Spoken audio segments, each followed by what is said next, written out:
Well, hello. Good afternoon, and hi, Lynn. Hello.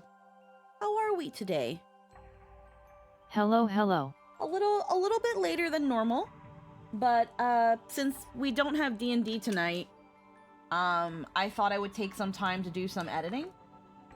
And with that, I was like, I can delay stream by at least like a little teeny bit. But yeah, hello. It's .hack day. It's freaking .hack day. It's been a bit. I know It sure is. We were gonna play it last week, but I instead wanted to take a day. I'm not sure about what's gonna be. Actually, is it? No. Next Sunday should still be fine. I know. After the 23rd, from the 23rd of August to the 7th of September, my work wants us to be on call. I'm gonna have to first look into what exactly on call means. I know what on call means, but I need to know what it means on a pay aspect, because I think Hi, Squeaky Teen Wave. Hi, Solar Flare. Welcome back. Because I have to look at what on call means, like in a actual like legal work stance, because I think if a job wants you to be quote unquote on call, that means they have to pay you for the time that you are quote unquote on call. But I don't know. I have to look into that. So mail station. We'll save that for another time. Right now it's whatever. Okay, so we've got 2 new mail. Matsu, he got me. He got me good. That geezer Antares beat me in the second round. Nobody told me he was that good. I'm actually excited after my defeat. I guess I should have expected more from the first arena champ. Crap, I wish he'd just let me fight him one more time. Matsu lost to Antares? I guess they don't call him the legendary emperor for nothing. Coon quest. You got a minute? They added the Chim Chim song quest at the Breg Epona's quest shop. Would you like to do that quest with me? You can decide who else to invite. There's no point in doing nothing until the semifinals. We should invite Let's accept the Chim Chim song quest. Alrighty. Chim Chim song quest. Crimson versus. I can actually do that. Crimson versus. Automatic card game. Is a quote-unquote automatic card game. Fallen cards have already been set inside your deck. Master Subaru.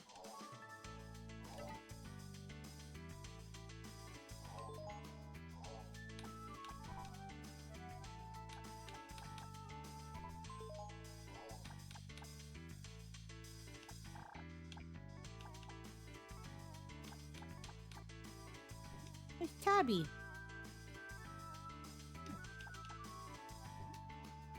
Silver Knight.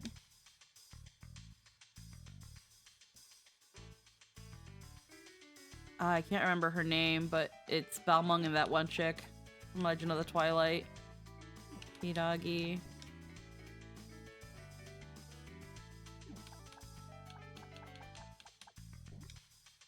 Tsukasa and Subaru. Grunty Oink.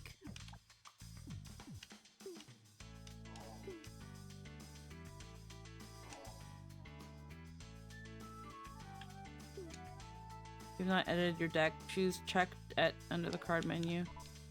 I don't want to. I just want to leave. Under the card. Use deck edit under the card menu to do so. Also, weird bit with the system I found today. Yeah? Nothing too severe, but weird. Oh? To register your deck for battles. I don't want to.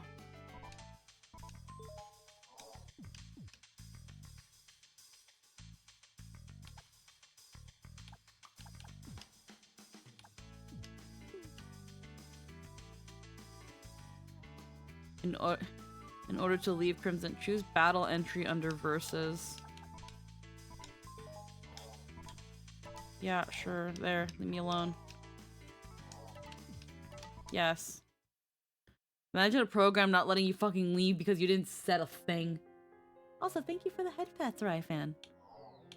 I proceed to never touch Crimson Versus ever fucking again.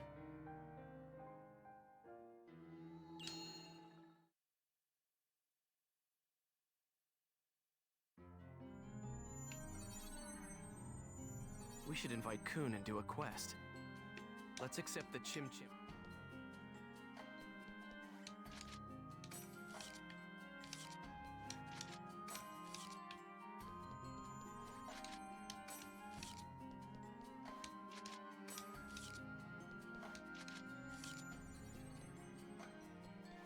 Alrighty.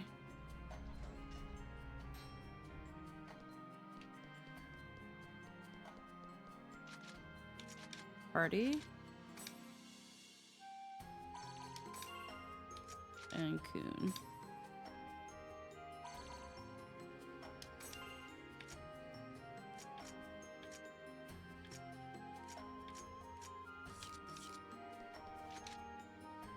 Accept job. The Chim Chims have disappeared from the farm. I want you to find out why. Okay.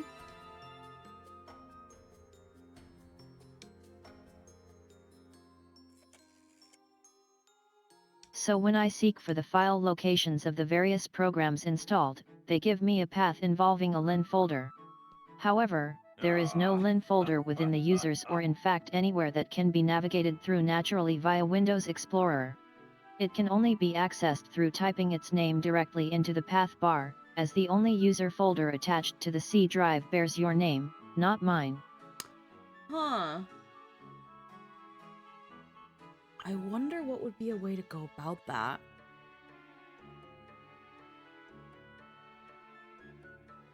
Because I know when we passed the before leaving it, it was like, okay, how do I sign out of like the computer and like delete like a user? And we signed out, and then we like created a offline user. So I wonder if you just have to create the folder under in user, or if you have to create a new user. I don't know. I had to log it out of my Microsoft account though, because when we like factory reboot it, it wanted us to do that. It wanted us to attach a Microsoft account. Before you could just put So basically I have to create a new account, move all the files to it, set it to administrator, then remove your folder. Oof, I'm sorry. Yeah, we were trying to figure out how to like circumvent that. Like when we put a fresh install of Windows on there, or at least when we like formatted everything, when it came to logging in, it was like, hey, so like put in a Microsoft account, and it was like, I looked at Jester and I was like, can we like skip that? And he was like, back then there used to be a way to skip it. Because when people would buy a new computer, they would help them set it up, and it was like they didn't want to set up all that stuff immediately.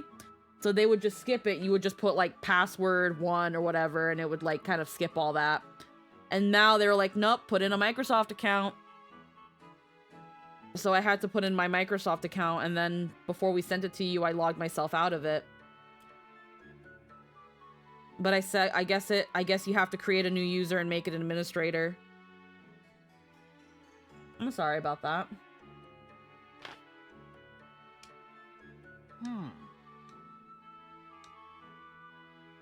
Yet it's an annoying bit about Windows user folders. I could go in and rename the folder through admin power, but renaming a user folder can screw with a lot of things, so have to make a new one and move files to it. Yeah. Hopefully there isn't that many files to move, is there? Nope. Okay, that's good then. At least it was caught on early enough. It's basically clean. I was pretty surprised when you asked me to go on this quest with you. Yeah. Kun? Huh? Really? You think so? Well, let's get going on this quest.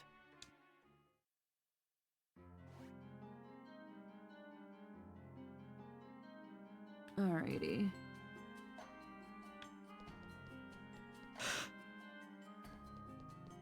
Wrong way.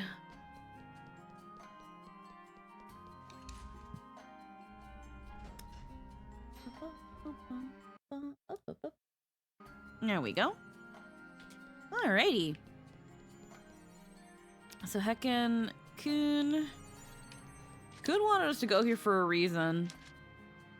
Glowing passive berry. There is no mission. Baldur's looks good on it though.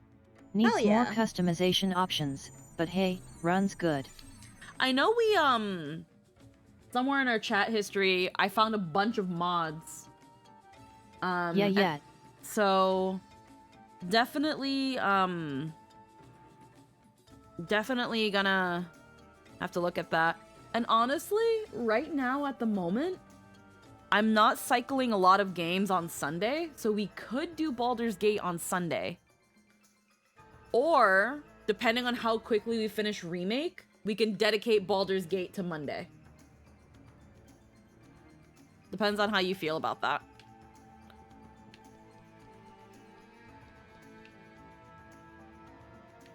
It depends on if you want to play it together. I'm good with either really. Oh, I do. It just depends on if you want to do Baldur's Gate weekly, because it's a very long game. Well, Or wanna if take we a good want look to, at the like, dungeon? so do it every other week or every week. I feel like we're at least halfway through Remake already. I'd like to also steal Eric for it, but he'll be busy for stream times. Yeah, no, Eric's unfortunately busy.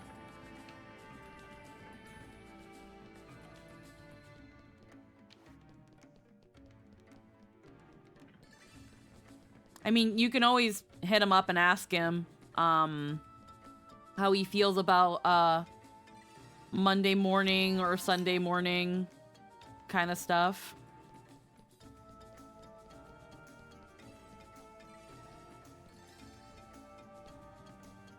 Oh, I know the answer to that already.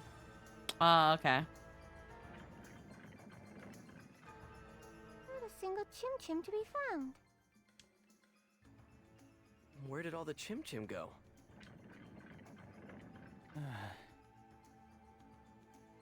Kun? Huh? Sorry, what was that? Oh, it was nothing. Kun's really been acting strange today.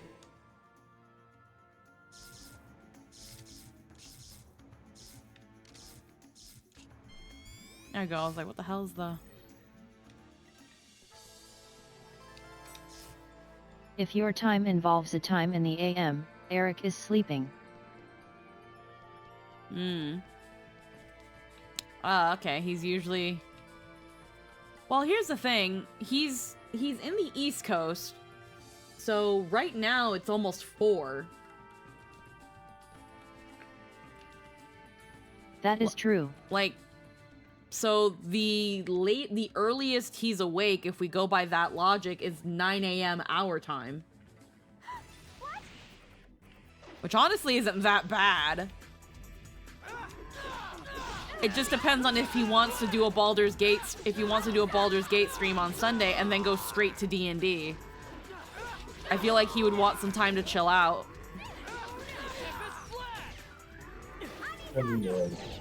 Hello. Yet I sure would. Hello there.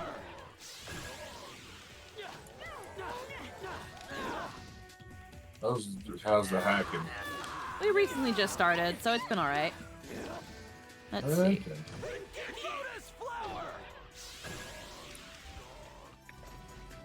No doubt about Alrighty.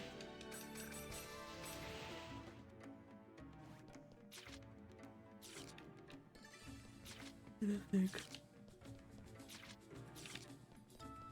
Right here looks like there might be a dead end or a connecting corridor. Or not? Okay, just a corridor.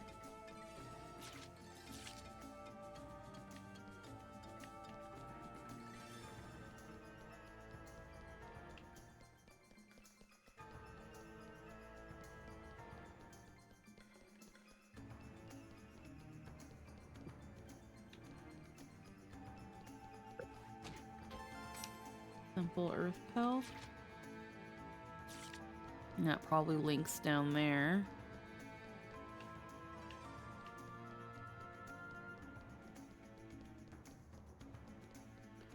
probably fight these enemies so I can pick up virus cores, actually.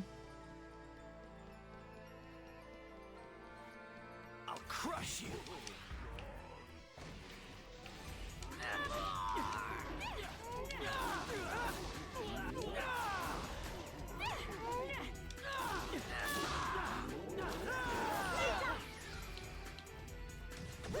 Lotus flower.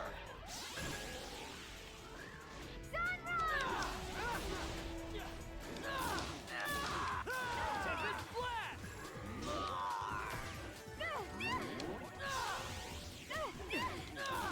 Alright. Tempest blast. Kill that fucker.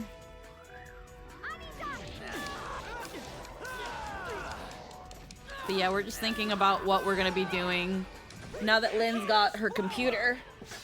Yeah. How we're gonna consider doing Baldur's Gate 3. Justice prevail. Big hype.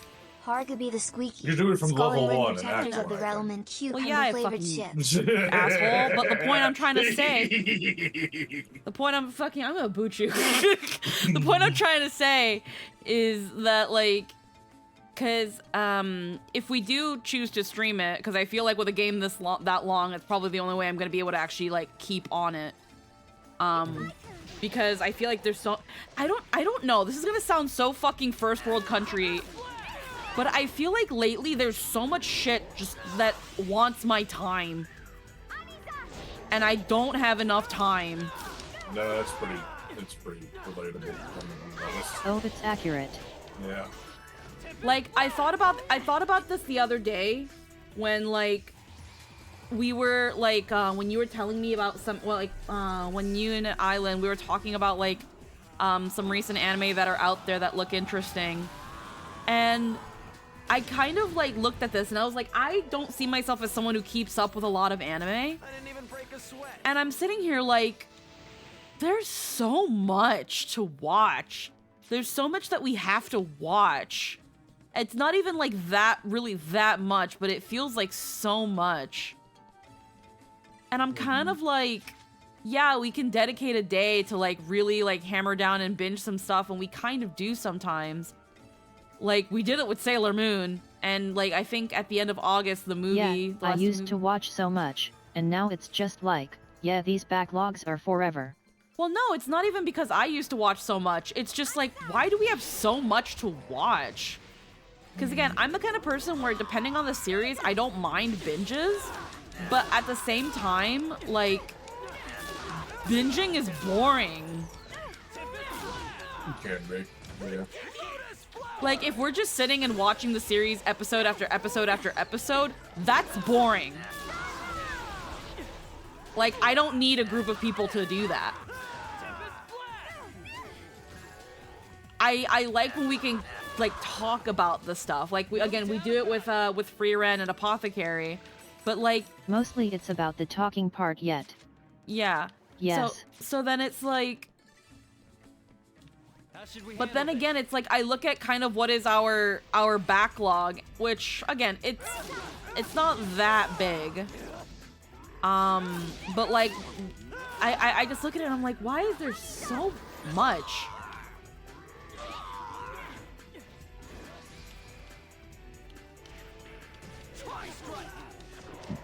It just feels like so much. And then it's like, again, this goes back to my work schedule where I'm trying to get used to that, but because like the shifts are like right in the middle of the day till like 6 o'clock when it's a full shift, I'm just kind of like, what do I do with this time? We broke V-Bridger. And then, oh, no, yeah, we broke it. And like on top of that, like again, before stream, I was editing some clips and stuff so that I can like post them on like YouTube and TikTok and Instagram and stuff. And I'm just kind of like, I have a lot of things to do. I don't mind this, but then there are kind of like times where I'm like, I'm trying to block out the things I want to do next to the things I have to do. And I'm just like, fuck. Yep. I'm just like, fuck. Like, hold on. God damn. Whenever there's an alternative to V-Bridger that, like, doesn't crash upon, like, any sort of toggle, it'll be fucking great. Be nice. But, yeah, I had noticed it when, like, after stream yesterday, I was like, okay, I've got a couple clips I need to edit. Then I, you know, like, I have to plan out how I'm gonna edit these videos. So, like, I had to look through my clips and then kind of think of, like, how I'm gonna do the captions and what little special effects I can put on them to kind of make them a little bit more engaging. I don't know. Like, I know that especially during the week, since those are where my work shifts are, I'm kind of like, where is my time? Like, again, because if I'm working from like 9:45 to 6:15, that's the day. That's the whole day. And I'm just kind of like, I guess it's because I'm technically now working, even though it's more of a 10 to 6, I'm working essentially a 9 to 5. And I'm just like, yeah, this sucks.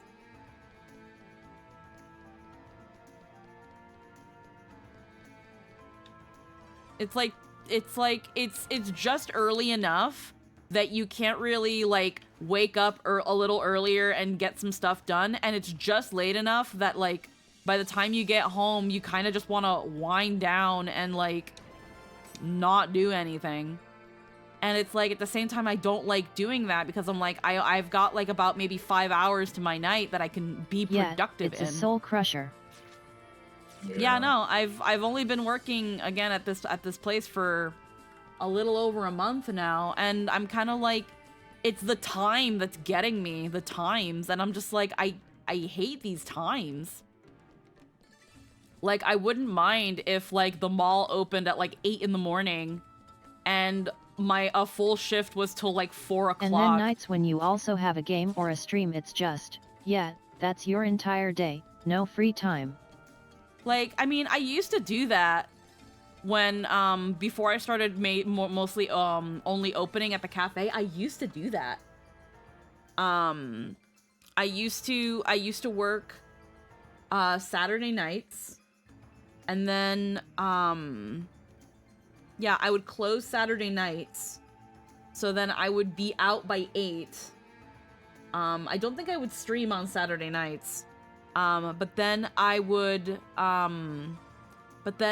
open Sunday, and then from Sunday, I'd be there from 7 to 3, 7 to 4, and then I would come back, and then we would have D&D. Until they started giving me Sundays off, to which I had Sunday, Monday, Tuesday, for the time that I had that. And then when it became, again, mostly opening and I had Sunday, Monday, Tuesday off, I would open Saturday, stream Saturday, then stream Sunday morning, and then go to D&D. So it was work, stream, work, stream. But I don't know. I liked that because I felt like, I guess I felt in control. I definitely, in the times that I've been, like, again, seeing things experience, I've been like, oh, I definitely, in some way, in terms of my schedule and what I do with my time, I am a little bit of a control freak. Yeah, the biggest issue with your current setup is that your hours are very inconsistent. I'll crush you. Yeah. I think, like, at the moment, it's also just, like, cause I talked to Jester about it, too, where he was like, yeah, but when you would come home at... So you can't really schedule with any degree of certainty. Yeah. And then there's that thing of, like, when I talked about it with Jester, he was like, yeah, but when you used to work till, like, 1:30, 2 o'clock, you would come home, you would work out for an hour, then you would shower and wind down, and that would take another hour. and then you had between 5 to around 10 to do things. So he was like, the only thing that's changed is the exact times that you're doing it. He was like, now you're home at around, you know, 6:15, 6:30. Well, depending on how quickly you leave work, if you're working a close, which again, if you're working a full shift, it's gonna probably always be an open to close. You're back around 6:30. You have half an hour to wind down and relax, which takes you to 7 o'clock.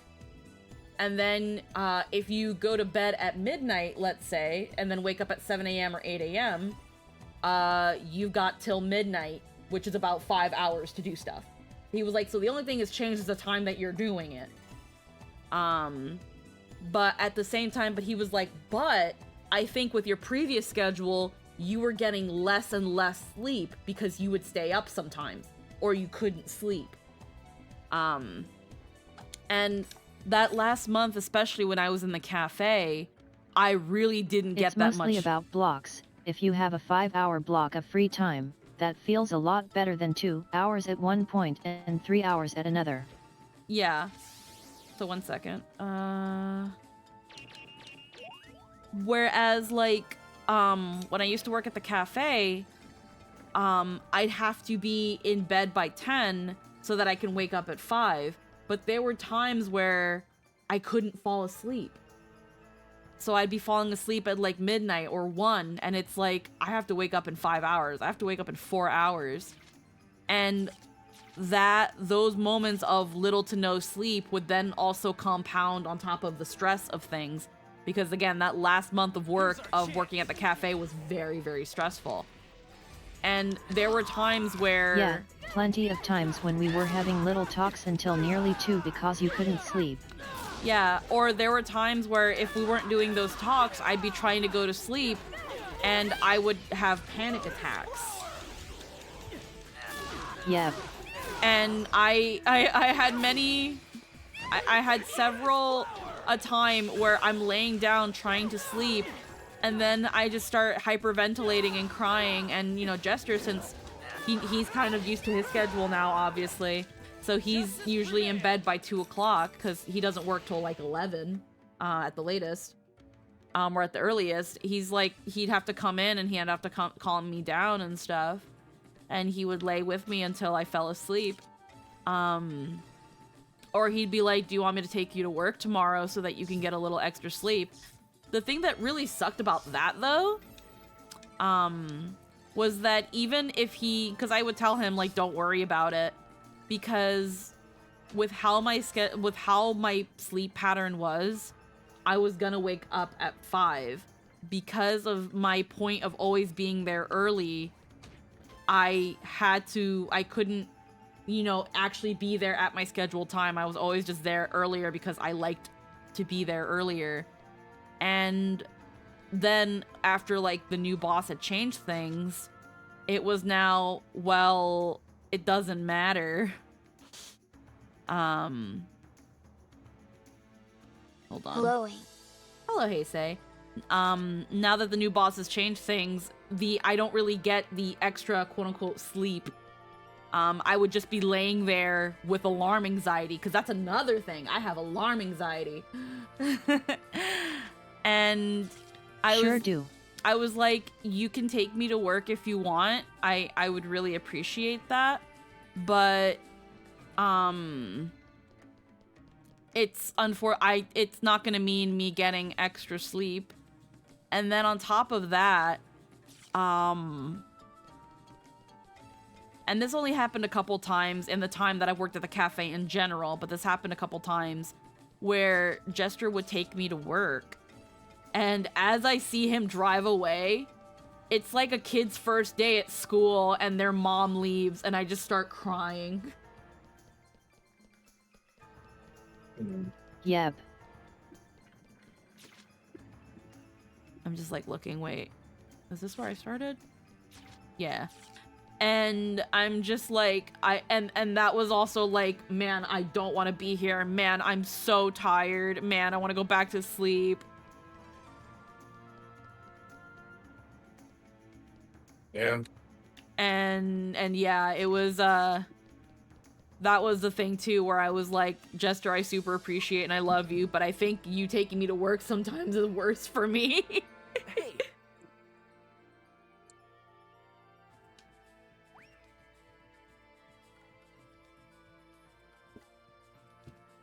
Him dropping me off was like dropping Let's off a go kid at track him kindergarten. down.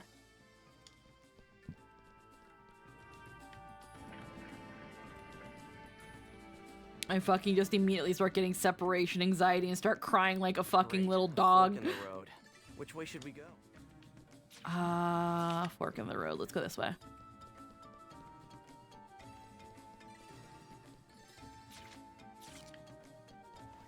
How should we Which handle mission this? is this? This one's the Chim Chim song. Right now, I think it's a good way to get some virus cores. And, this one. We're doing, I guess, like, it's funny how the main story will have side quests where it's like, hey, so, you know, while we're waiting for the semifinals, let's, you know, play the game. I think it's an interesting angle. Like, let's do some side quests in this MMO we're totally in. No doubt about Yeah. Yeah, I think my current issue, my current weird existential issue of like, my god, my time feels like it's being pulled from all ends, from all sides. I think is just You're mine. the like trying to That's adjust. one of those things that constitutes worker abuse though. Yeah. I mean, we don't really recognize it culturally because ain't rich ain't worth anything or something, but there's a lot of psychological damage caused by inconsistent scheduling or being perpetually on call. People can't really have lives outside of work when they don't have the capacity to plan. Yeah, so Yeah. that's the thing. It's like, I'm not gonna say that I didn't have a life outside of work. I did. And I'm not gonna say that I don't have it anymore. I do. I do. That's definitely not the case. I think really all of my whinging comes down to I'm still adjusting. Like, again, it's only been like a month and some change. So I definitely think I'm still just getting used to things. It's always, again, I think I had been doing the other thing for so long that getting used to this new thing is like, at times it's like you really feel it and I'm like, oh man. Like, I said it, I think a couple, like a week or so ago, to you, Lynn, where I was like, man, I don't feel like I'm around as often. But at the same time, it's because around 2 o'clock, 2:30, I'm already hanging out with you guys. But now, with working full shifts at my new job, I'm not doing that till what is now 4.5 hours later than the usual time I'm there. And again, it's just a little jarring. Like, I don't think I'm gonna leave this job anytime soon, because, you know, aside from the hours, I do enjoy it. It's relatively a lot less stress. The coworkers are a lot more chill. There's not really a lot, if any, in-work drama. We're all just kind of just, you know, doing our thing with fucking shoes. I've actually been really excited about the fact that now, like, because the store's uniform policy is just wear something generally professionally casual, like businessy casual or professionally casual. Like, you can wear it because, like, we have to, like, the uniform is an apron. I guess we did it. It's an apron that has the name of the company, and that's kind of also our way of letting the workers know that. So, like, and I'm used to wearing an apron because I used to work at a cafe. But other than that, I can pretty much wear whatever I want.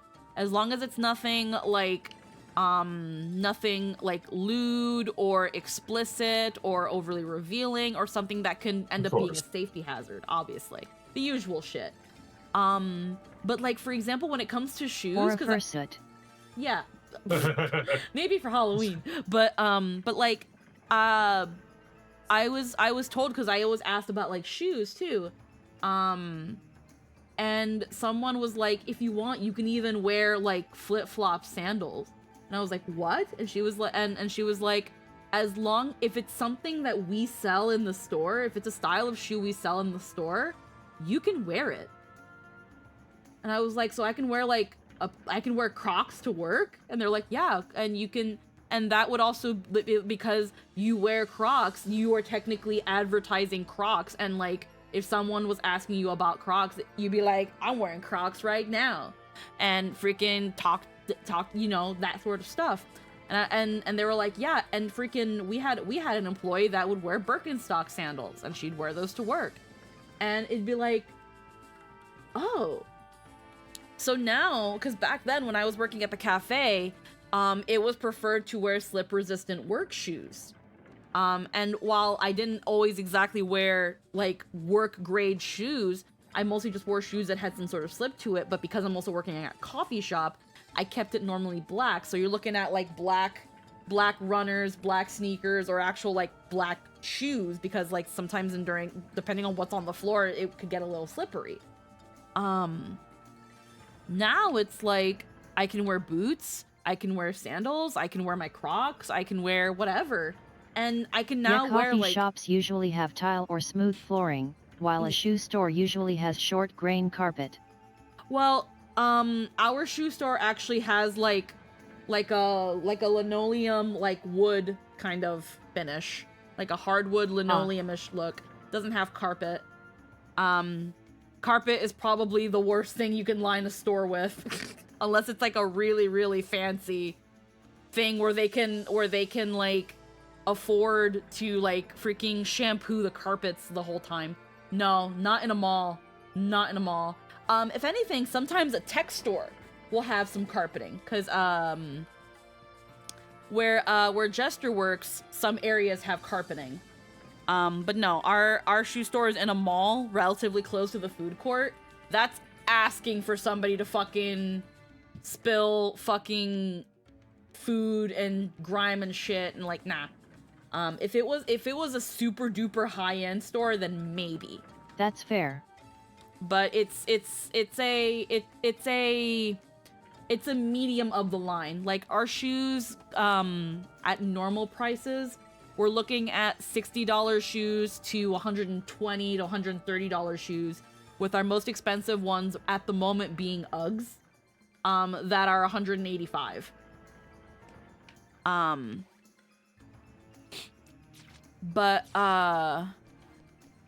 So we're like a medium, slightly higher end shoe store with some pretty like expensive brands, but not enough to have carpet.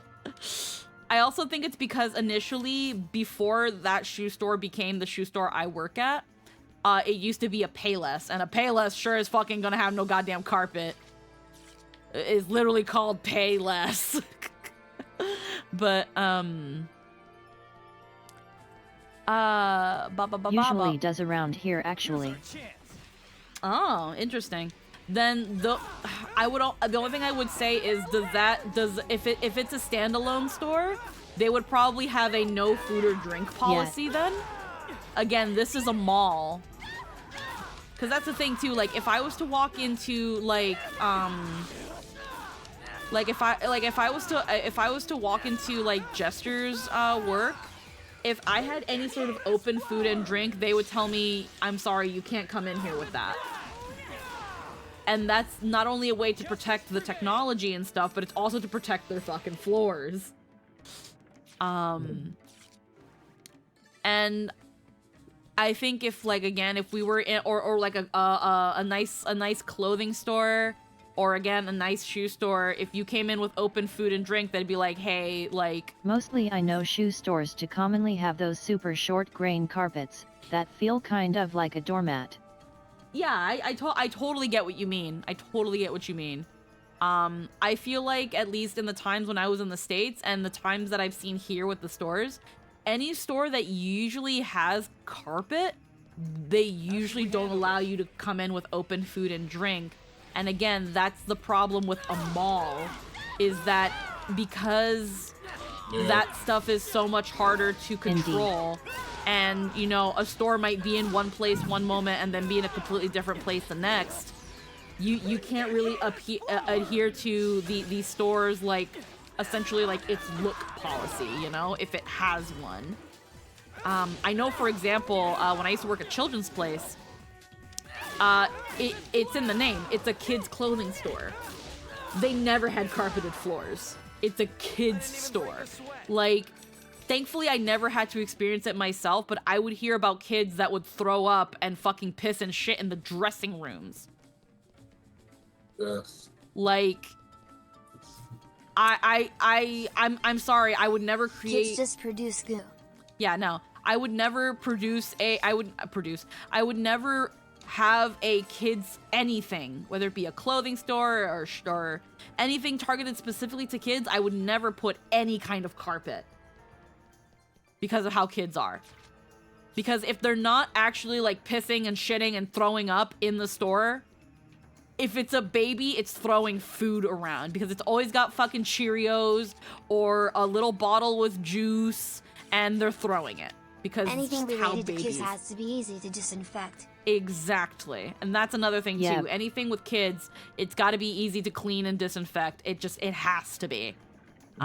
With adults, you can be a little bit stricter. You can be like, "Hey, no shirt, no shoes, and no food or drink." And same thing, like sometimes they'll be like, "Unless it's a service dog, no pets."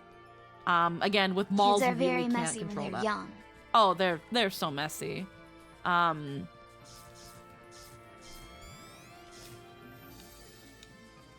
I feel like I couldn't say for sure if I was like a messy kid when I was little. I probably was. But all I know that now and how I've always been when it came to like me eating food and shit, I never liked getting food and like shit on my hands and my fingers. Like I didn't like finger painting. I didn't like like super messy gooey stuff. Like I'm not super keen on like licking my fingers like some people. I don't like doing that. Like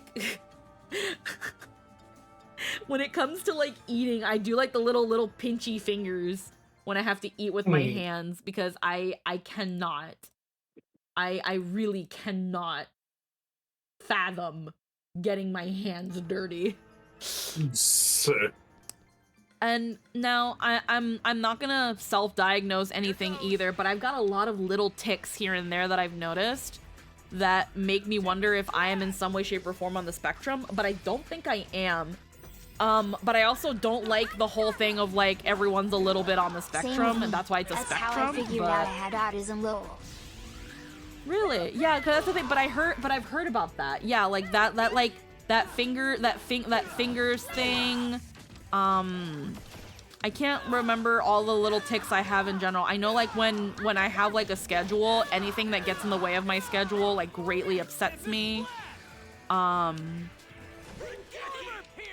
Like, again, I can't think of them all on the spot at the moment, but I have like these little tics at times.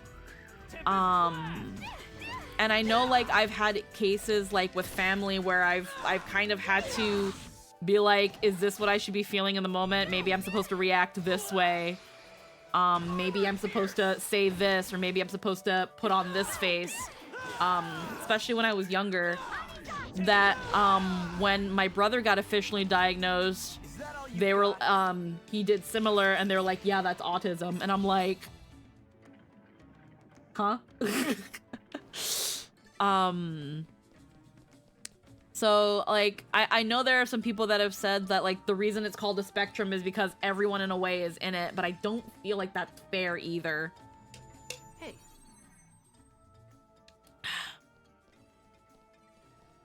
You know, I've never heard of Chim Chims using platforms before. But yeah, there are times where I wonder if like in any way, shape, or form if I'm somewhat on the spectrum. And then when I started learning about the You should masking get thing tested. too. It might help. Well, the thing is though, I've also heard the tests are expensive as fuck.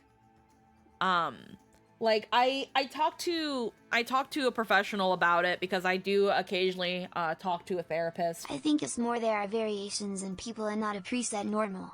Yeah, I can definitely agree with that. I had talked to a had talked to my licensed professional that has helped me out with certain things and like therapy and stuff, and I talked to her about like my brother being, you know, diagnosed with it, and about like certain things growing up in life, and she was like, I can totally understand where you start seeing these things in yourself that, you know, you know people, you know a handful of people that are on the spectrum. You see that, you notice that you've also had these sorts of traits. Excuse me. Yeah. And thus you wonder that if you're on the spectrum. And she was like, and it might be likely. But she said that it's also, in my case, that it's probably not, because of how expensive these tests are and what it means to get officially diagnosed, that it's not worth it.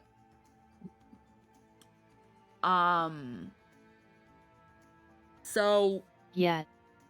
that was that thing where it was like, she was like, there's certain tics and habits and like, you know, tits for tats that are common in people on the spectrum, but there's also other things that you don't show.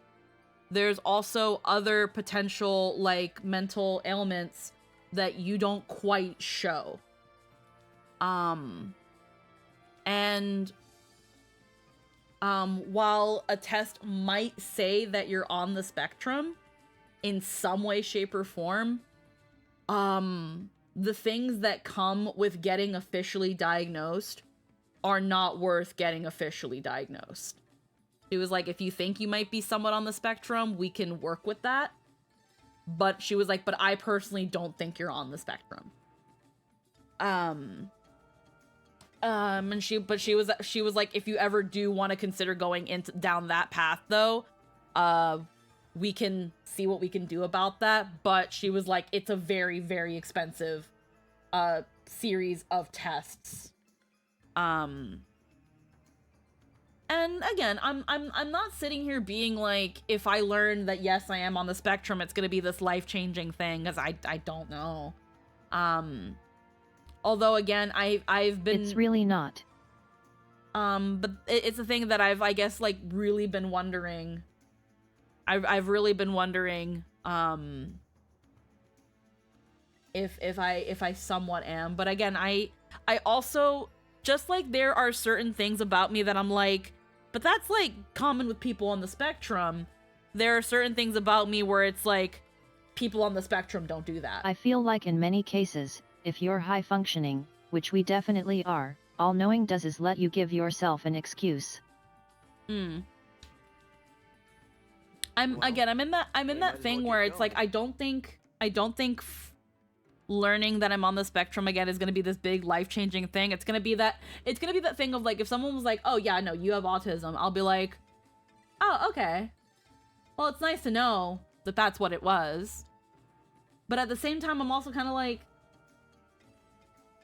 I don't think I am, though. Like, again, there are certain things about me where I wonder if, like, example for, like, the examples of, like, the masking that I've done. I wonder, is that... It's not useful and can lead to bad habits that let you write things off, just like all those people who latch onto, oh, I have anxiety. Yeah, so, like, that's where it's that thing, where... when I look at things like, again, when I was younger, when I had to, like, mask and stuff, where it was like, oh, maybe I should react this way, I should say that. Curiosity, free unofficial test exists, but like Lynn said, it doesn't do anything for you. Free unofficial test exists, but like Lynn said, it doesn't. Oh, okay. Again, I don't know. I know, again, when I think about those times where I used to, like, have to mask and figure out, like, essentially what response is the right response to give to people and shit, I've kind of been like, maybe that's not a result of autism, that's a result of trauma. because I can give just as many arguments as to why sometimes my masking, especially when I was younger, was a result of I need to think about how I respond or bad thing will happen, and not I don't know how to process this, so let me just guess, you know? Or this is what people usually do. This is how usually people proceed. So this is how I will proceed, beep boop. Like, you know, not like that's not what my masking was rooted in. It wasn't rooted in imitating from based on observation. It was I need to figure out how I'm going to proceed and how I'm going to react to things, or I'm going to get punished and it's not going to be fun. So that's why I also feel like my masking and my certain things were trauma based. And that's something that my licensed professional also told me, where it was like certain aspects of you seem to have been a result of how you were raised and how your responses were usually due to some sort of trauma response. Like, for example, one of the reasons I don't really wear showy clothes is because, and again, there's macro traumas and micro traumas. So like the reason I don't wear certain types of clothing was because of how like my family would react to me wearing it. It would really put me up, make me uncomfortable. It would really trigger me, and those were micro traumas. And because of that, now I lean more towards certain things for myself while still kind of being more free with like my characters and things like that. Or like another thing, like the pinchy food, like the fact that I eat like I eat like a little pinchy crab, where yes, I didn't like food on my all over my hands, but my mom would also not like if I was a messy eater. She was like, oh my god, you're making a mess. Oh, look, you made a mess.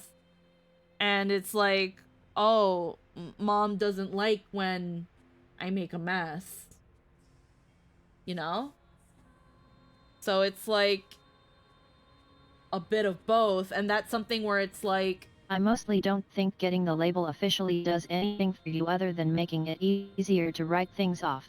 You've already lived your life this whole time with your idiosyncrasies and know how to adjust based on them. Mostly I take some issues with the psychological traps that come along with giving people labels to use. Seen a ton of cases of them making people cope or behave worse, and the best case scenarios I've seen are no change. yeah. No, and that's very fair too, because you don't... It's okay if you want to get something diagnosed, if you want to get to the bottom of things, and that be the, oh my god, this... That's a word. That to be the, yes, this is why I have found the reason, I have found the answer. But then if you then use that answer to then justify shitty behavior, kind of like that one VTuber we were talking about that was like making a whole stink about how someone was copying her design and then proceeded to essentially bully them. And then when they got backlash, they're like, guys, I'm just over-emotional. I'm just an over-emotional person. It's like, no, you don't get to use the excuse of being over-emotional for being a bitch. You were a bitch. Just like with another person we used to know. Cross lines are still lines crossed. Exactly, Eclair. That, yeah. Yeah, like it, how I've seen my brother use his as a crutch and an excuse not to do stuff and to hurt me. Exactly. So then, like, and then with another previous person we used to know, like, they would blame everything on anxiety and depression, and it was like, okay, bruh. Many of us function with all the letters in the alphabet and still are empathetic as all hell. Exactly. And that was the thing where it's like, okay, I get it. You have anxiety. You have depression. Like, you know, I know that some of us have varying degrees of it. I'm a very anxious... Hi, Dragon. I can be a very anxious person too. I'm pretty damn sure I have fucking anxiety. Because my mom has anxiety, my brother... Did I know any of these people? XT. I'm trying to think off the top of my head. I don't think you knew this one. But like, And yet, diagnosis very easily lead towards toxic fragility, and we all know people like that. yeah. Like, again, if you want to get diagnosed for things, that's totally understandable. That's, you know, live your life. But do not then use that diagnosis to excuse shitty and toxic behavior. Like, now, while I haven't been officially diagnosed with anxiety, my mom definitely shows a fuck ton of traits of anxiety. My brother, who's very, very similar, was actually, when he got officially diagnosed with autism, also got officially diagnosed with anxiety. I'm pretty sure to an extent with how I've had breakdowns and panic attacks and stuff, and how, like, certain situations affect me, I'm sure that I have anxiety. Having that diagnosis kind of doesn't, at least in the case of anxiety, having that diagnosis, it's like, yeah, tell me something I don't fucking know. So when the person we used to know was like, well, I have anxiety and I have depression, it's like, bitch, me too. And yet I'm not being an asshole to our friends. So, like, and that was the thing. That's the difference. It's like, and again, when it comes to certain mistakes and behaviors and stuff, I do generally want to believe. With you specifically, I Welcome worry to the about how you Depression and already have a Anxiety predilection towards A, so I just can't win either way, mentality whenever there isn't a perfect option, so I worry it'd make it easier for you to fall into that pattern. And it's something I try not to do. And that was another thing too that my my licensed professional told me, that that the thing that sucks about anxiety and the thing that sucks about depression is that you never just get one. It's always a package. It's a fucking bundle. It comes it's a fucking it's a fucking BOGO bundle. With some of these things. You never just have depression, you never just have anxiety, you never just have ADHD. It's extremely uncommon to only get one. So, like, again, they usually all come in a nice little fucking humble bundle that no one fucking asked for. And if you have one, you'll develop the other. Exactly. And that's that thing where, like, again, I generally like to believe that certain toxic behaviors, certain, like, shitty behaviors, certain mistakes, in some way, shape, or form, you can amend them, make up for them, you can, you know, grow and move for them. I want to usually fall under this ideology that this is a thing that can happen, mostly because most normal people, and I say normal in that, like, not neurotypical, not neurospicy or anything, I mostly just mean, like, your normal, just everyday person. Most people can do that. Some people just fucking can't. Some people just don't want to. And again, and I, unfortunately, those sorts of people that never seem to grow, never seem to learn, never seem to improve are almost 9 times out of 10 always the kind of people that fall under, that rely on these labels. Oh, well, I have depression. Oh, well, I have anxiety. Oh, well, I have this. Oh, well, I have that. And it's like, how long have you had this thing? How long have you had this thing? How long have you known and been aware of the ins and outs of how this thing affects you? If you're still relatively new to this, I get it. We're all learning about ourselves and figuring out how to work with the fucking chaos that is inside of ourselves. But if you've been dealing with it for a long time, if you've known about it for a long time, if you know the ins and outs of your inner Rubik's Cube, why don't you know how to fucking deal with it? And why don't you not know how to not make it other people's fucking problem? I'm sorry, talking about triggers is a trigger for me, and not catering to me is also a trigger, so I'm going to need you to feed me some grapes or you're a bad person. And that's, again, that's, I can't with that mentality. It's like everybody has a Rubik's Cube that they've got to figure out in some way, shape, or form, and you are more than welcome to... And then there's other people self-diagnosed and then get angry at people when they call them out. Oh yeah, no, the super self-diagnosers, we're not gonna talk about that. That's a whole can of worms. I've already been opening several cans of worms. I'm trying not to fucking speed run worm can opening. I'm mostly, all this to kind of mostly say is, everybody has a weird fucking Rubik's Cube inside of them. And we're all trying to figure it all. We're all trying to solve it. And you are within your right to ask for help. You are within your right to seek companionship and support and all of that. Everyone has a right to that support, that empathy, that assistance when those times get rough. But you do not have a right to make it somebody else's fucking problem. You do not have a right to make someone suffer because of it. And make their life a hell and hurt somebody else and make their lives miserable because you don't know, because you've got this Rubik's Cube and you don't even want to deal with it. You don't even want to hold it, let alone work on it. You don't even want to hold it. You don't even want to look at it. But yeah.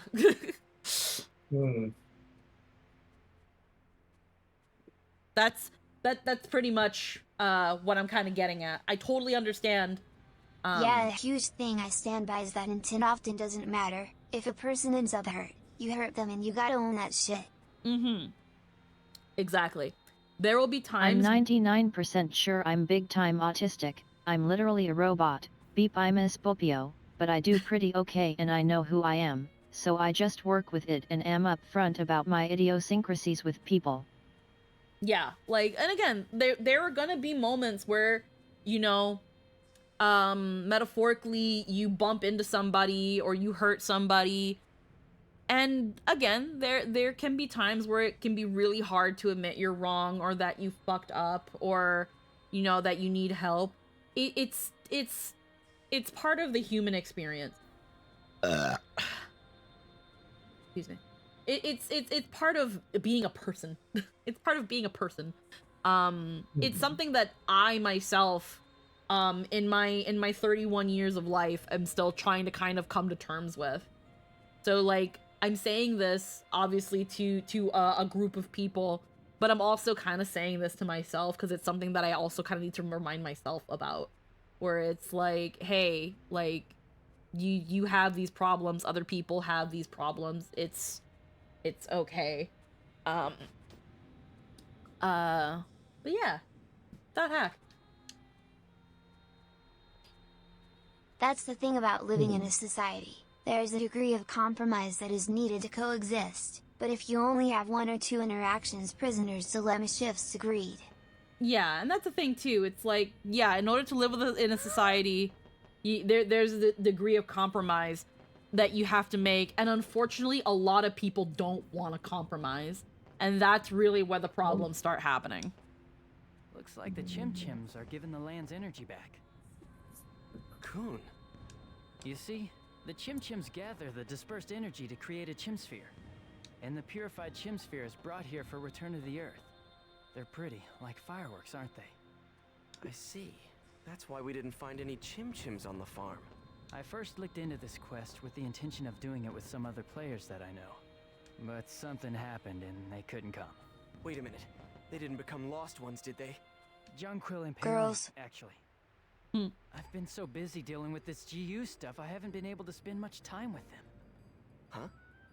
They sent me emails to break up with me. I've been dumped again. Despite everything that's been going on, you made plans to go on a quest with a girl? 2 girls. Forget it.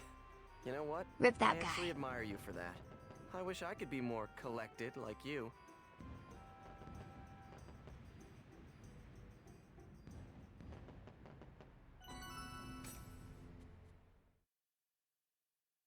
Yeah, Kun sounds like the kind of guy that would invite a girl here because the whole romantic, the fireworks are kind of I guess a we've romantic cleared it. ideal. Let's go report to the quest Yeah. channel.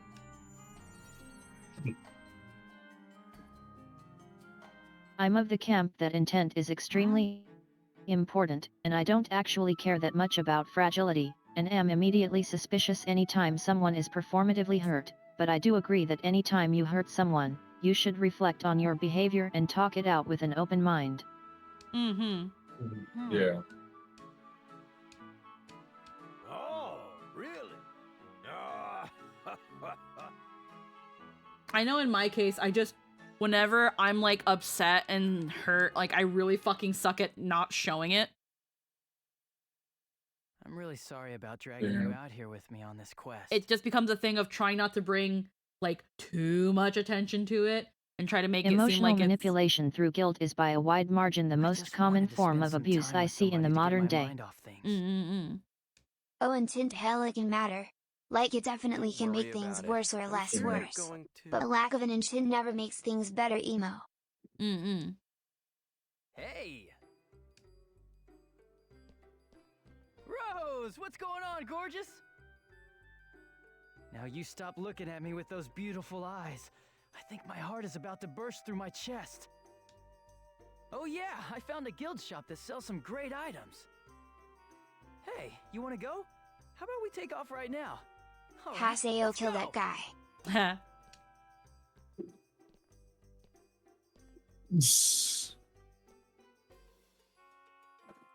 Oh, brother. Kun is fine. I like Kun. He's He's- funny. Yeah. Book of Wisdom. What And a yet, dumb shit. that added clarification there follows along with my philosophy of the why not changing the what a Claire, which is to say I largely agree. Mm-mm-mm-mm. Yeah. Like usually whether you when someone's been hurt, whether you intended to hurt them or not doesn't super duper matter.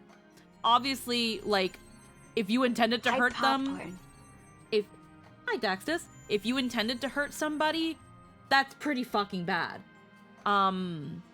Like hurting somebody is bad. When you intend to hurt somebody, that makes it worse because again, you meant to do that. You did that on purpose. So that takes it from bad to worse. When there's no intent, it's still bad. I didn't mean to doesn't mean you didn't do it anyway. You still, you know, the thing was still done, whether you meant to do it or not. It's like, these weird little comparisons are also why sometimes I low-key wonder if I'm on the spectrum. It's like when you're making a grilled cheese sandwich. And you have it on the pan, and let's say you look I didn't away. mean it doesn't come close to sorry. Saying sorry is far more important. Yeah, exactly. Saying you didn't mean to doesn't mean you're saying you're sorry. Saying that you didn't intend to is not the same as apologizing. You still need to apologize. But like again, it's like making a grilled cheese sandwich. If it's sitting in the pan and you look I didn't away mean for to a should little always bit. include I'm sorry. It's the reason you did the thing but still need to apologize and try to do better. Exactly. But yeah, my sandwich analogy.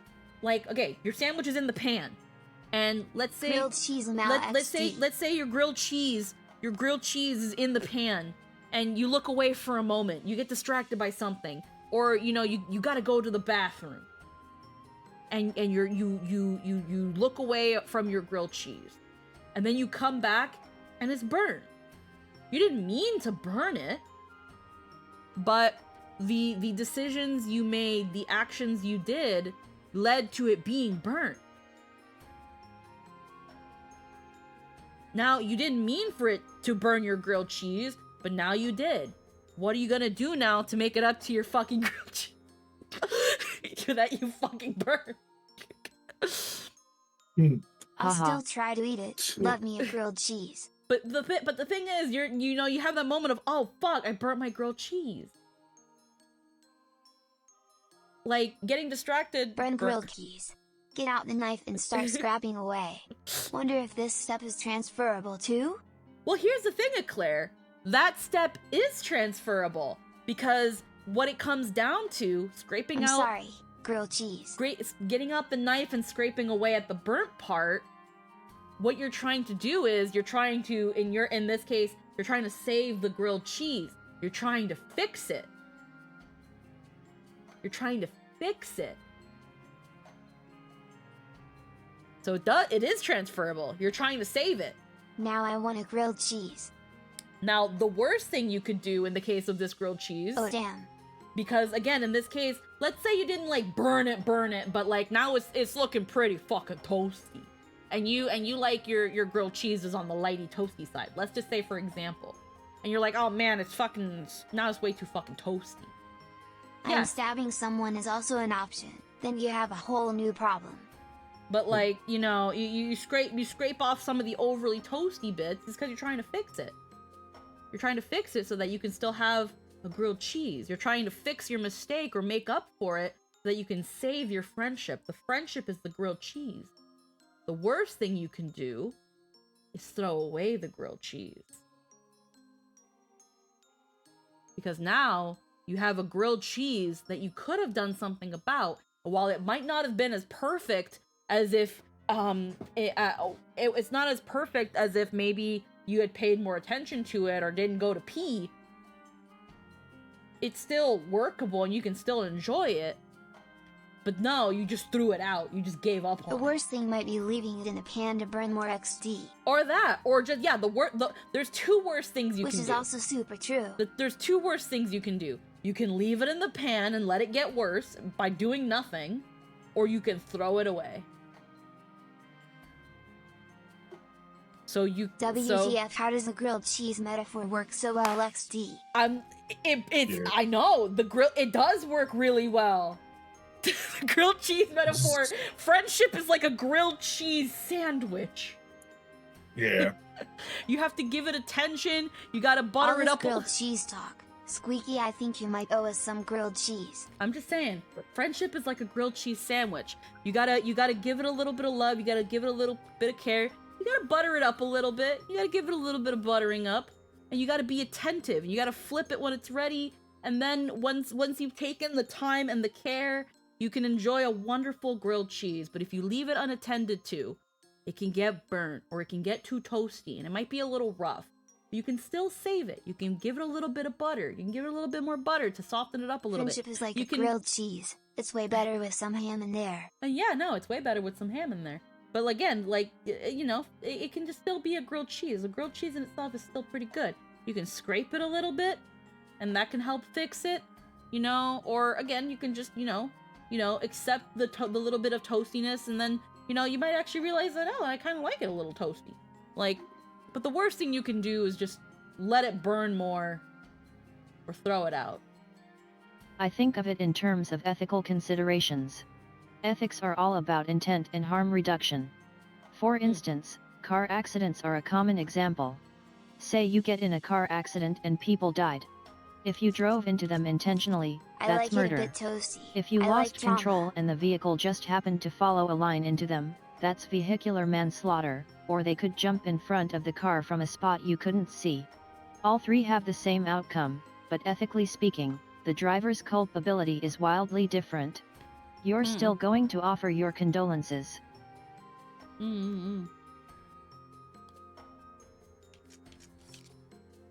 100% Lynn. Yeah. This friendship is like a Yeah. grilled cheese sandwich. Put that on a fucking presidential elect poster. For In me. that I can't eat it anymore.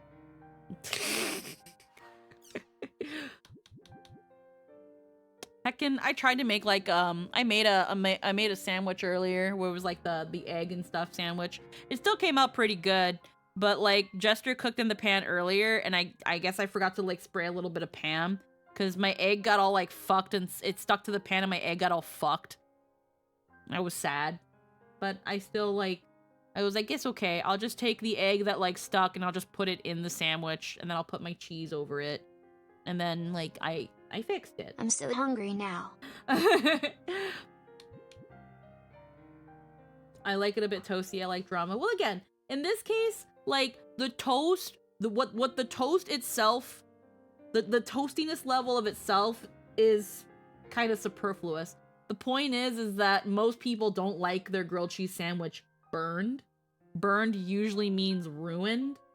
I like my grilled cheeses on the toastier side.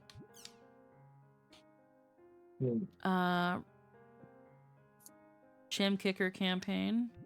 Tournament semifinals. Oh, okay. We're going against Antares. We're going to fight Antares? Anyway, let's head to Lumina Cloth. Coon, message from Pi. Pi's doing What are everything by your thoughts herself. on mac and cheese? I'll get to you about mac and cheese in a second, Cerberus. I got a message from Pi. Pi's doing everything by herself. She got it rougher than any of us. She's fighting against the company she works for. That's a real tough thing to do. All we can do is trust her and wait. The waiting's gonna drive me crazy, though. Pi's really giving it her best. Okay, I found... Oh, wow, this is a long one. I found something out about Sakaki. Yata, though, Getting give me... metaphor breaks down if you examine it too much. Yeah, give me a little more time for him. It looks like Sakaki sold himself to CC Corp, saying that he once controlled Adelie, who was contaminated by Ida, then was able to control it somehow. If you could completely control Ida, it'd be possible to bring back the lost ones. That's Sasaki's theory. Of course, that was just a bluff and he had no proof, but the management was grasping at I want to go straws through and they this game decided to buy again his sometime. story. I also want to play the Arc series one day. Yeah. Sakaki suggested that Ida has a strong interest in the arena, giving Endrins and Sirius as examples. He's claimed that keeping the PK tournament open will restrict Ida's expansion into the real world. But Sakaki's just a normal player. I wonder, is he really the one that put this plan together? I get the feeling there's some larger plot here. Watch yourself out there, Why are Haseo. they telling such an A obvious 12-year-old lie? said they had the solution and the dev team was like, sure, fuck it. Yeah, right. I'm sure you already got the message, but I'm your opponent for the semifinals. You probably want me to forfeit for something, but I ain't gonna throw this match. I can sort of tell this tournament's got that Avatar and Ida stuff wrapped up in it, but you see, Haseo, the tournament's lit a fire in me. A fire in me I thought was about to go out. From the moment they picked me, and again when I stood in front of the arena, my urge to compete, my pride woke up again. As long as I'm fighting somebody strong, I don't care what the reasons are. It doesn't matter if you used to be my student, I'm just gonna do this by arena rules. Antares has got more pride in the arena than anybody else around. Is the Ida server manipulating those feelings of pride in him? No, forget about that. If the old man's coming at me for real, I've got to do the same. Alrighty.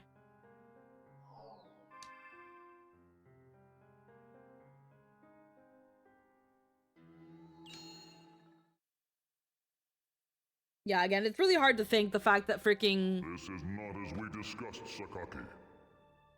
Sending I am the eternal dragon. Tournament. Yeah, seriously. Some have already become comatose. I was thinking it Put a too. stop to it at once. You will never resolve anything, because you easily get lost in whatever minutia lies in front of you. What did you just say? I know big I words. forgot how much of an asshole Oh, have you Sakaki is. forgotten? I am the only one who can control Ida.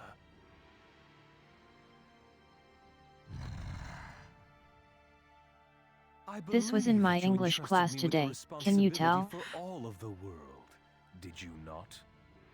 If you plan on overturning that decision, then I have some plans of my own. All of this is preparation for the main event. Be at ease. All will work out wonderfully in the end.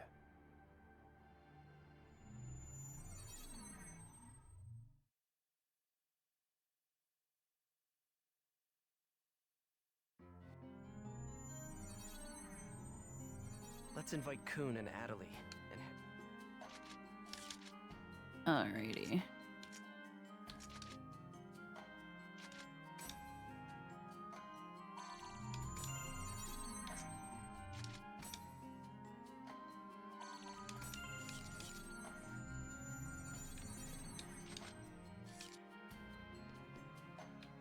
Why, with such a slapdash meme, it's quite felicitous for you to have lumbered upon me.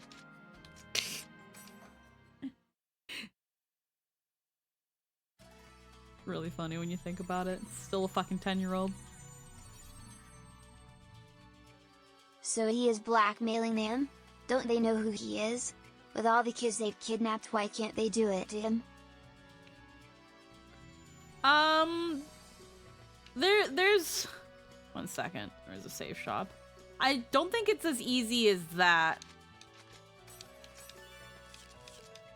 like, right now, I don't think they know Sakaki's just a fucking 10-year-old boy. And... Oh god, he is 10. He a Fortnite child. Yep. He is definitely blackmailing them, essentially. He's Clearly like, he signed in with his dad's name. huh. He is definitely blackmailing them. But, with all the kids they've kidnapped, why can't they do it to him? I don't think CC Corp has kidnapped anybody.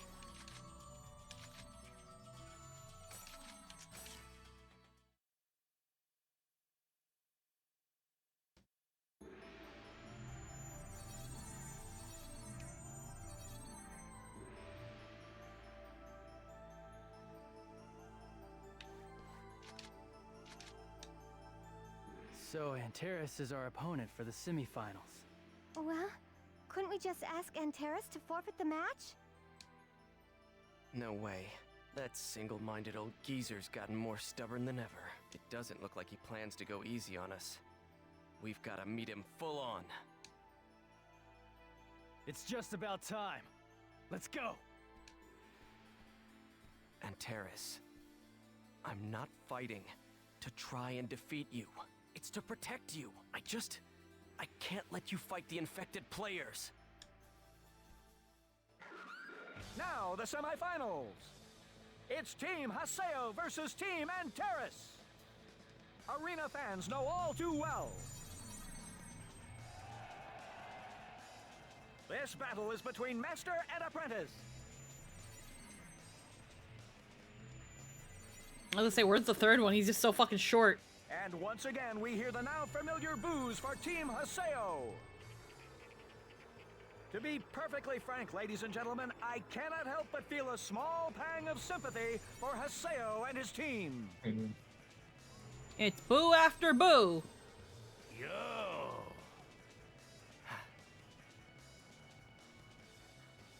Their boos are just a sign of your strength. You've grown up big, little runt. Old man. Sorry, but I'm taking you on for real.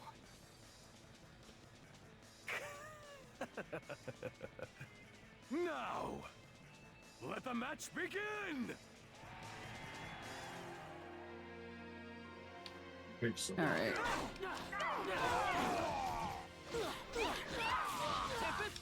Everyone's got a lot of health. Yeah.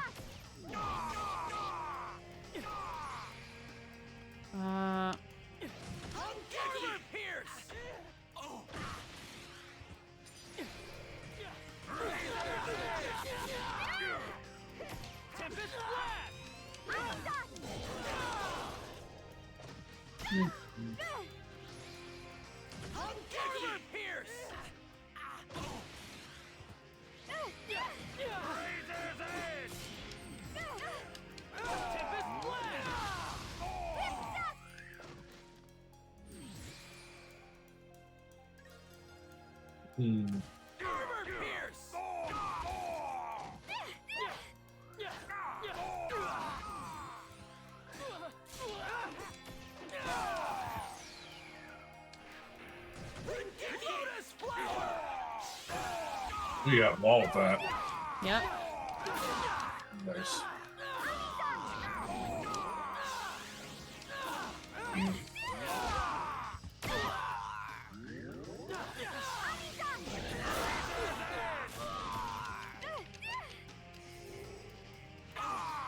Fucking data drain them. That's safe. Yeah.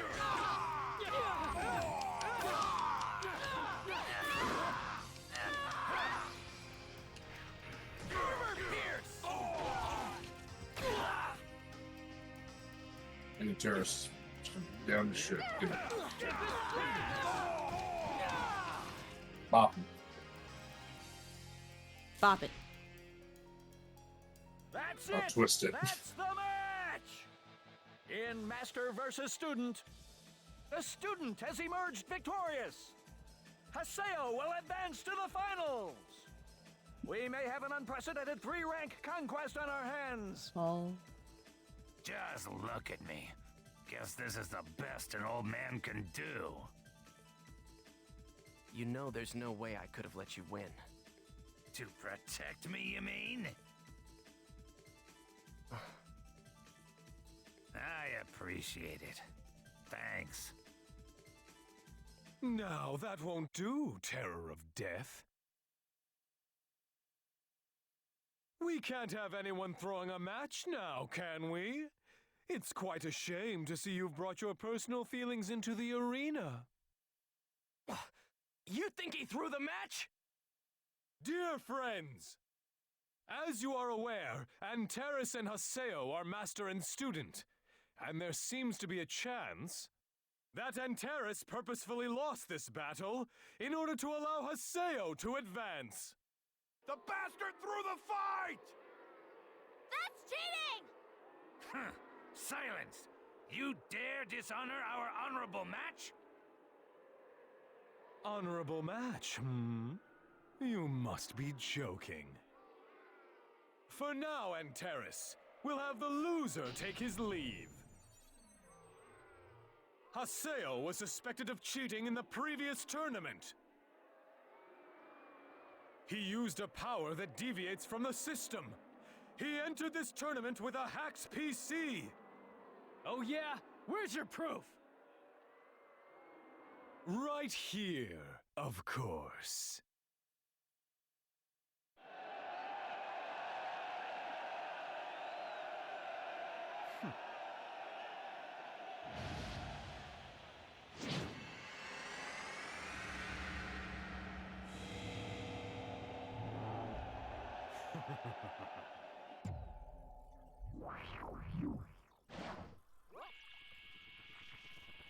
Huh.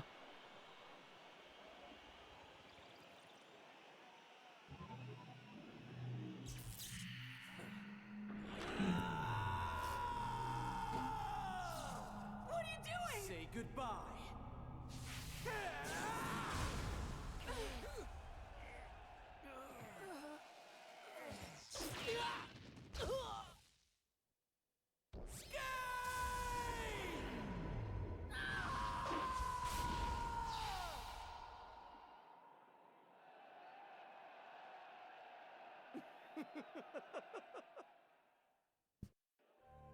Oh, What shit. is that monster? I've never seen anything like that. That's... Is that an image Yatta saved with the Serpent of Lore? There'll be no more trickery from you, Terror of Death. Damn it. Everyone! Haseo used a hacked PC to become Emperor of the Demon Palace and the Holy Palace! What the hell? No way! The punk! But wait! I have further charges against Haseo! There have been many disturbing reports of impossible situations and phenomena in the world of late.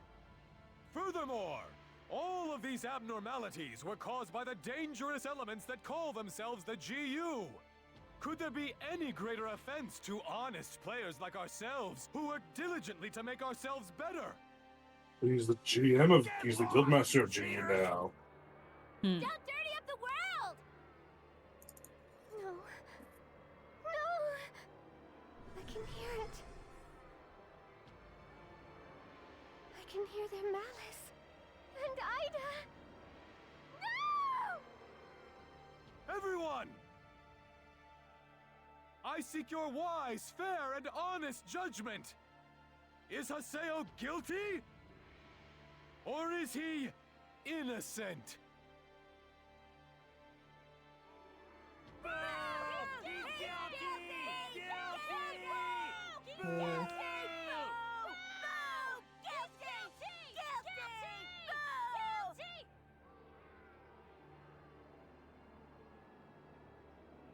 It's funny how obviously stupid this is, but yeah, crowds really are that dumb.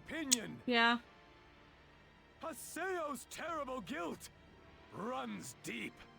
I disqualify you and banish you from the Colosseum, as well as the world!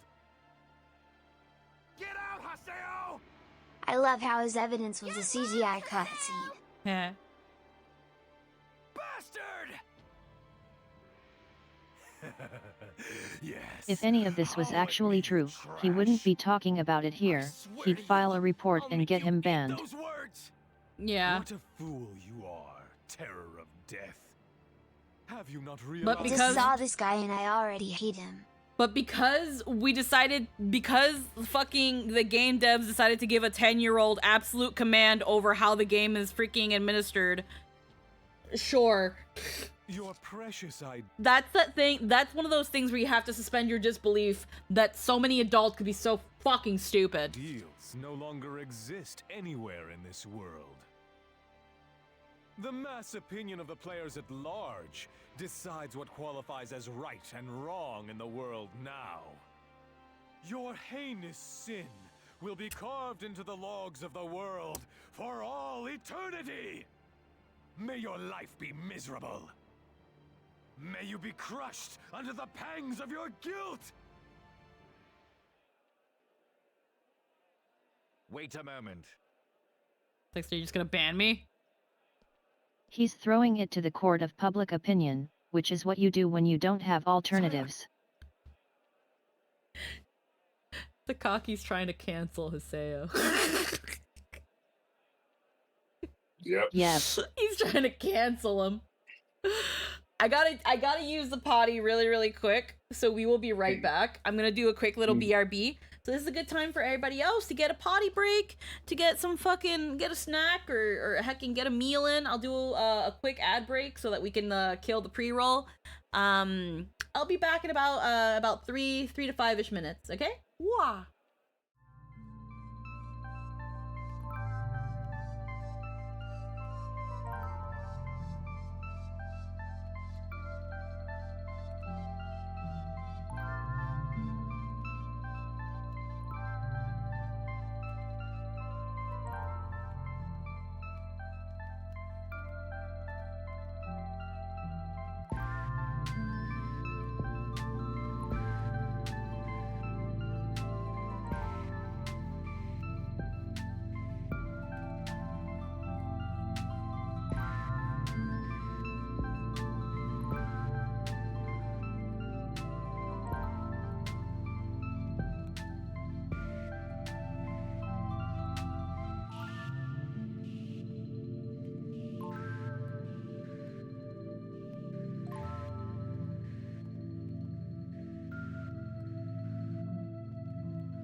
Also, fun fact I discovered yesterday. I just got back. What's the fun fact you discovered? Oh hi.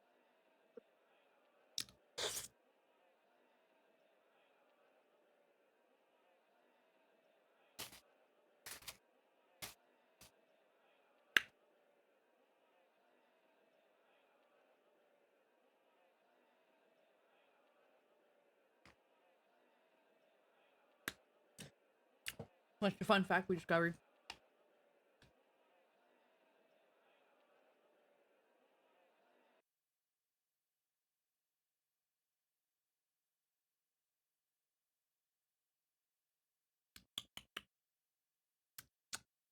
Also, I think just as I was leaving, you had said something.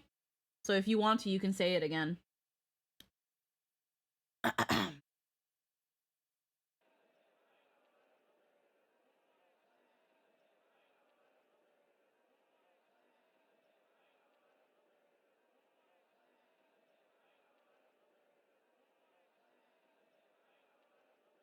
I found out yesterday that it's actually substantially less expensive to get an overseas flight to Europe, book an inn, get medical treatment as a foreigner, and then get a return flight back to the States, than to go to a hospital here.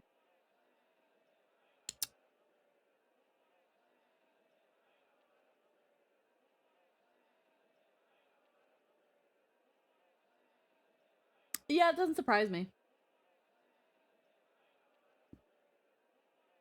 Unfortunately, that doesn't surprise me that while it would still be an expensive endeavor, it wouldn't be as bad as staying in the States.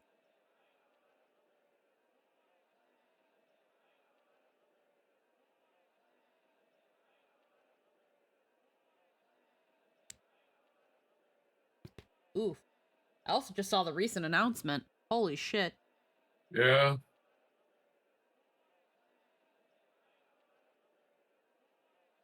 Oof. You can literally go on a vacation and make a stop at a hospital paying foreigner rates and save like $300+. Wow. Wow. It's pretty good. I don't think that's a very fun fact. It's fun in that cosmic sense. Quite. Yes.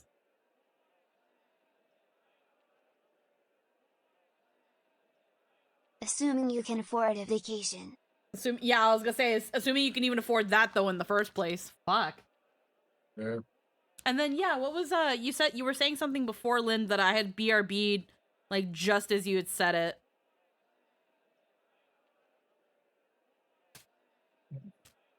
Point is vacation is more affordable than medical care. Oh yeah.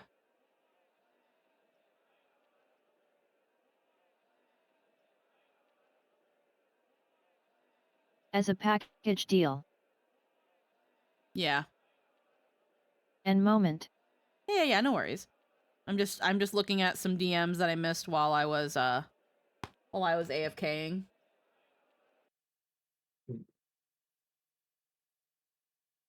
And also yet, imagine trusting a guy whose model just keeps getting more and more monstrous. Yeah, no, yeah. Again, you when It's it comes like, oh wow, this guy keeps acting like a good guy, but his avatar just keeps getting progressively more hilariously evil. Yeah, no, it's that thing of like you gotta suspend some of your disbelief when it comes to certain things that happen in fucking Dot Hack when like these sorts of moments. Yeah.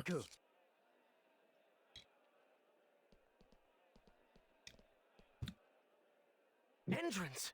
Also the whole rebellion in the Good Guy Guild. Yeah. You got scared, didn't you, Haseo? Also, how the hell is Blue's internet so expensive? What are you? Because it's the only internet in that area.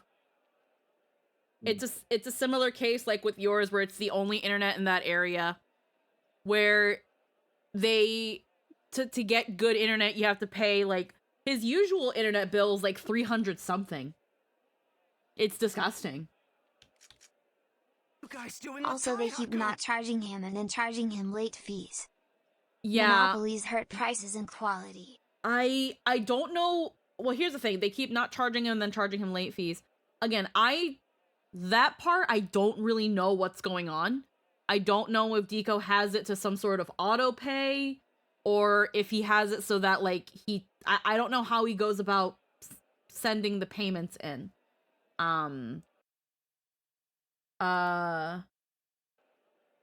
But if he has it on some sort of auto pay system, then I would, again, it comes back to, if it's a monopoly, they're not going to care. Because it's like, okay, you can complain to upper management and yada yada yada, but what are you going to do? Change to another provider? What provider? So it's, God. It kills me when I think about how, like, in certain parts of the states, there are still monopolies for this sort of shit.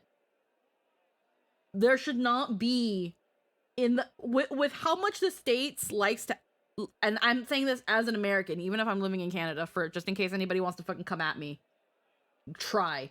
For a country that constantly wants to inflate its ego about how big and advanced and, hey, Spicy, how you doing? For a country that wants to No, talk... I'm not trying to suck your toes, but hey, pretty girl, I'm sucking toes. The way you do the things you do reminds me of me sucking your toes. That's why I'm all up in your toes. Anywho. You said come at me, lol. Hi, Spicy. Mwah. Heckin'... It's just hard for me to imagine a monopoly that would fleece him that hard, actually providing internet good enough to stream with reliably. Yeah, and like my old internet when it was a full monopoly was $180 for literally worse than dial-up. Yeah, and the thing is like, but again, the fact that, like, with the States as a country that is so, like, because we've all heard the saying that the United States is just a third world country with iPhones. It becomes more and more true when shit like this happens. Because how in a country that is, compared to others, so wealthy, that is so modernized and so advanced, that is so, like, I guess one can just say because capitalism, but again, it's like, usually the idea of capitalism is also, like, no monopolies, but, or at least that's what they say, I don't know. It's just, when I think about certain... The United States has almost the best everything, but there's a huge asterisk saying, if you're rich. Yeah. But the thing is, though, again, if you live in certain states, it doesn't matter how much money you have. You're still getting, if you're only getting one type of service and it's the shittiest service you can get, and the reason you're stuck with it is because there's nothing better. Because that's another thing too that I noticed in the States, and I've noticed it more in Canada, but I noticed in the States too, where it's like supporting local businesses, trying to encourage, you know, new businesses and growth, and, like, you know, the best thing in competition because the customer is the one that profits the most from it, and yada yada yada. But again, these places that are either dead zones that or are like only have like one provider and they're a shit provider, it's like, how is this still a thing? How do you have these situations where there's literally nobody better? There's not even, and we like... were supposedly solving that problem back with Obama, but the GOP has been stalling it out so hard it only actually started making slow progress with Biden forcing it through order. Like, that's that thing of, like, you've got these dead zones, and it's like, how does this help anybody? How does having one person who makes you pay an exuberant amount for shit internet, how does that help anybody? That doesn't help businesses. That doesn't help anybody. That doesn't help workers. Oh, that doesn't... super easy. It helps the people fleecing everyone. It just fucking sucks. I just fucking hate it. And obviously, because of the situation, it makes it also, they also purposefully make it difficult for anybody new to come in and, you know, get a foothold.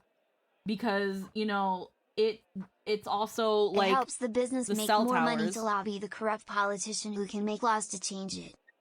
Yeah, no, I know. I know I'm mostly asking rhetorically at this point, because it's just like, what the fuck? Oh, my controller died. battery changing time.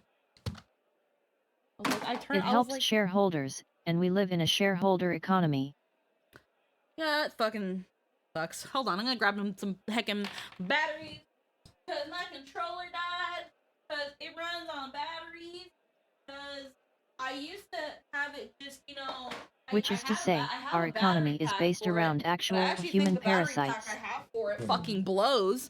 Because unless I have it, like, plugged in on something, it doesn't fucking register that there's actually energy going through it, and then it dies.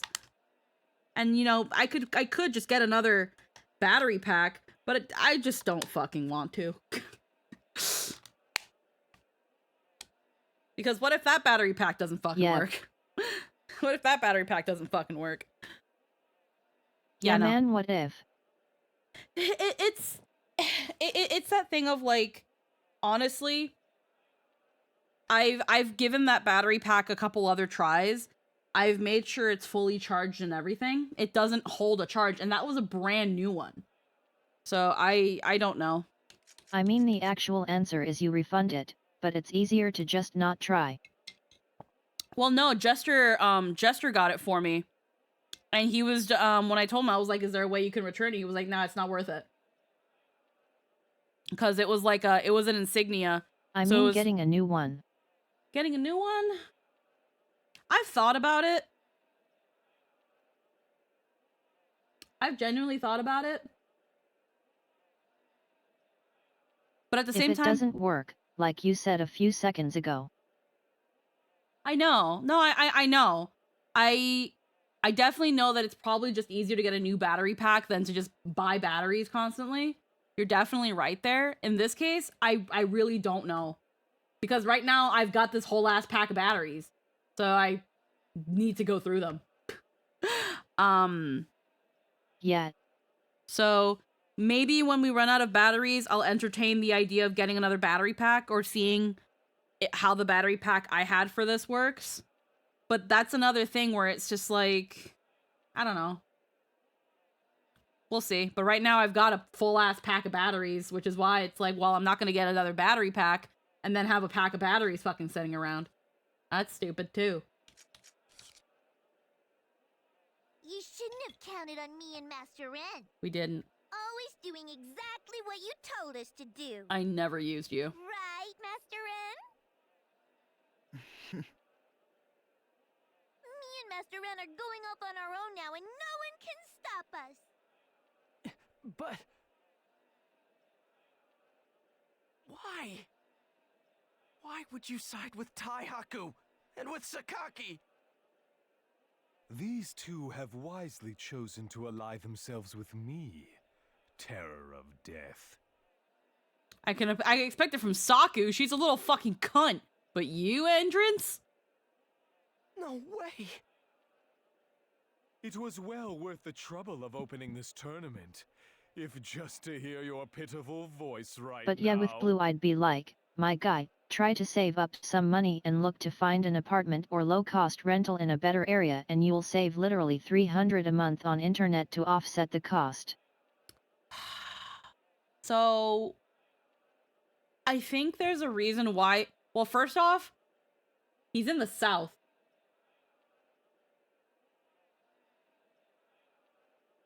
Yeah.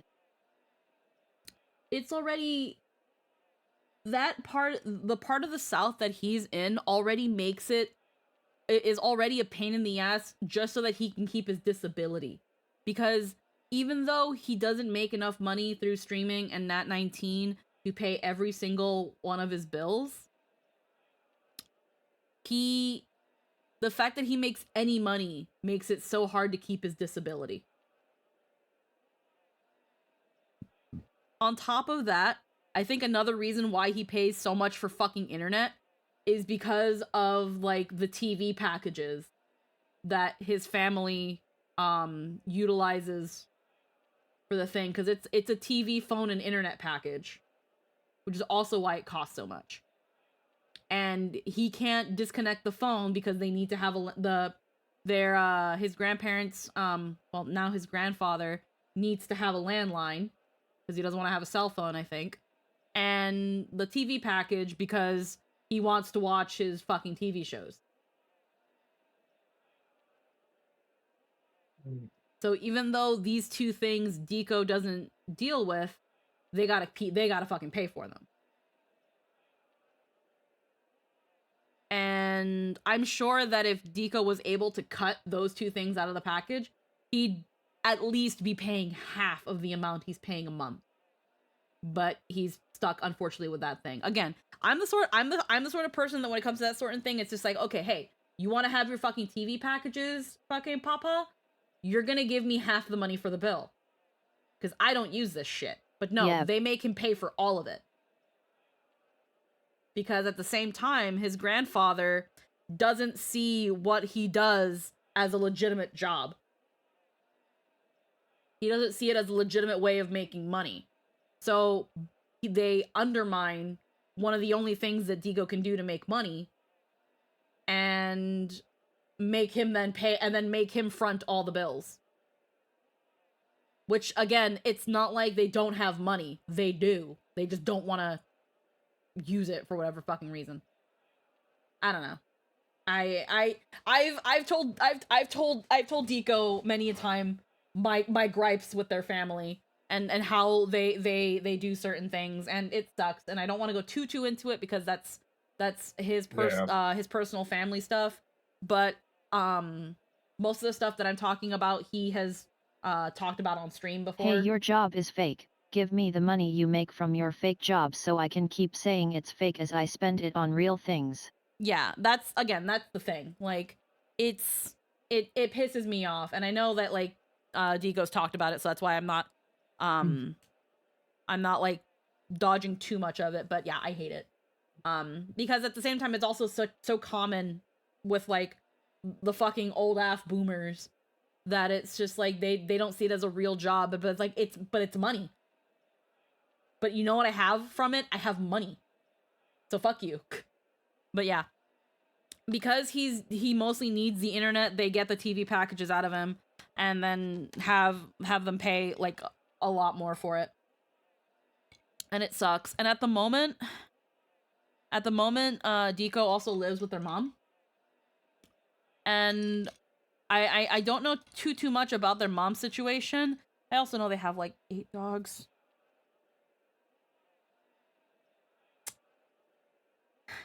We're not gonna go into that. If you already have like more than 2 or 3 dogs, you already have too many animals. More than 3 is too much. More than 3 of an animal. Emperor. I'd like you to repeal Haseo's disqualification.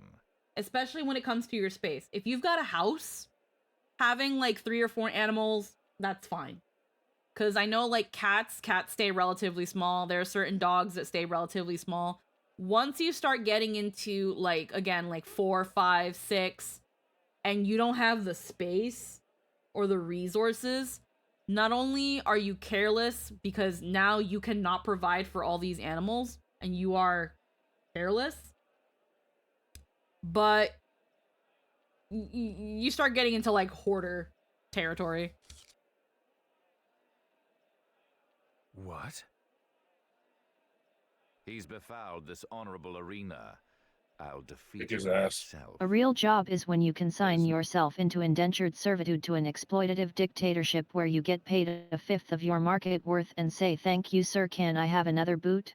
I think there's still more space in my mouth if you shove a little harder. Yeah. No way someone who's drunk with false power Pretty much could even come close to defeating me.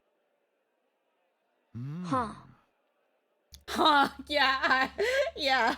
No, it is pretty much that. It is pretty much that. It's just like, no, hold on. I think I got I think I got room for another boot. What a sentence to coming on. I think I got room for another boot. Come on. I zoned out and was like, what the fish? Game, what, bro? Game, what, bro? Very well. A well-planned scenario must be flexible. The terror of death, betrayed by a former comrade and beaten pitifully. Yes, it will be wonderful! What an unexpected development!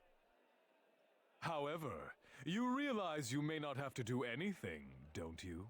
Bro sounds like James. After all, my greatest masterpieces, the Hetero Trio, are to be their opponents. Haseo has a way better team comp. The crazy part is how many millionaire streamers still get that treatment from their parents as they ask for a house. Yep. Terror of death. James from Team Rocket. I'll beat you to a pulp once and for all, so that you never dare defy me again! Yeah, it's... Are you still mad that Haseo told you no once? Yeah, clearly. Christ, guy. It's that thing where it's like... Vigor, Diamond, Broad, Otome. I think I can... Sakaki mentions buffing PCs, but yeah, Haseo is a cheater.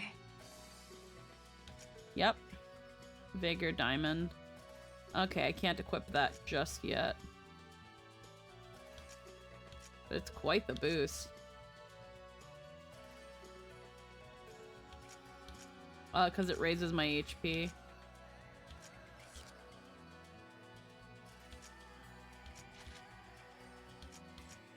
I already have a Broad Otome. Never play poker with a cheetah.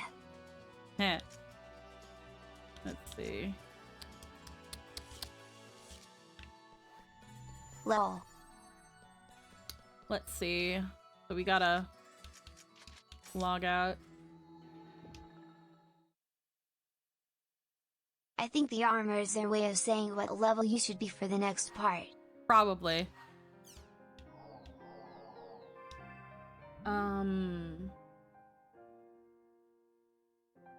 Heckin', what was I gonna say? I guess going back to the previous point, yeah, more than 4 or 5 animals, and not owning a house, that's bad. Too bad. Did anyone see the tournament? Is it true that say used hacks? Pretty shocked if it is. Bad? Yeah, I personally don't believe, that if you don't have a house, you should have more than 5 or 6, you should have more than 4 animals. And by animals, I mean like dogs / cats. Like hamsters, rats, 4 or 5 is whatever, as long as they're generally fixed so you don't end up having a problem. But cats and dogs, more than 4 or 5 in like anything smaller than a house, no.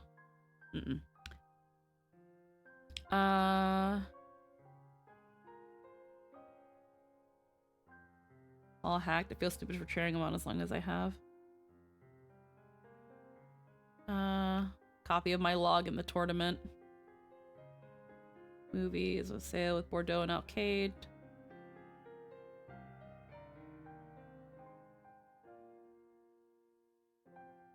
Something like that anyway. I read it over, but Sakaki's gone crazy. As someone who has always had pets, I don't think people should get pets unless they need emotional support animals, in which case it should be at most 3. Yeah.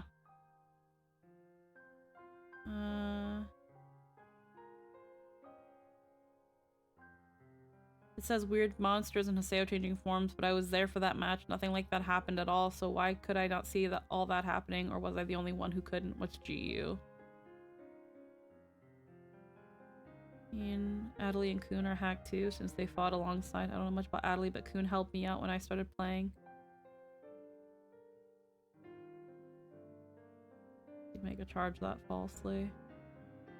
I don't think you would either, but you never know. In fact, several of the RTM investigations found cases of false charges. But, by the way, I just realized Haseo's skill, the one that makes that flash, is a cheat. Then wouldn't that one entrance uses be a cheat too? They did seem like the same set of skills. But entrance isn't being exposed by CC Core. But entrance isn't currently being cancelled. But I don't think they could say anything definite at this stage. Otherwise, you're a crazy animal lady. The generalization of a crazy cat lady. Otherwise you're a crazy animal lady. Well, here's the thing. We don't have to use, like, crazy animal lady or, like, the generalization of crazy cat lady. Again, I I personally don't think that if you don't have a house, if you have like an apartment and you have like four or more animals, I just don't think you're a responsible person. Like,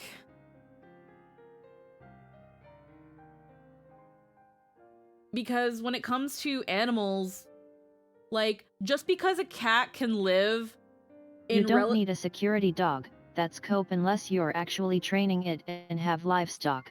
And cats are there to be something you take care of to help stave off depression. Yeah. It's that thing of, like, for example, just because a cat can live in a relatively small environment doesn't mean it should. Yeah, right. Just because you can put a cat in a 600 square foot apartment doesn't mean you should. Or not Cats one are cat. an invasive species, yo. Actually, not even one cat. Just because you can fit 4 cats in a 600 square foot apartment doesn't mean you should. Yeah. Yup. Just because, you know, you have, like, again, like with the size of my apartment, it's like 609 square feet. It's a pretty small apartment, but it's 1 bed, 1 bath. It's usually pretty good for 2 people. We could probably have a cat or a small dog. More than that wouldn't feel fair. Because animals need their space. They sometimes kind of need their own privacy. It doesn't feel responsible to get 4 cats. If you have a house and you've got multiple rooms and a bath, fuck yeah, get as many fucking cats as you want. Because generally, if you've got a house, that mostly means you have access to the resources that can help you, can help you, you know, take care of them and provide them with a relatively stable life.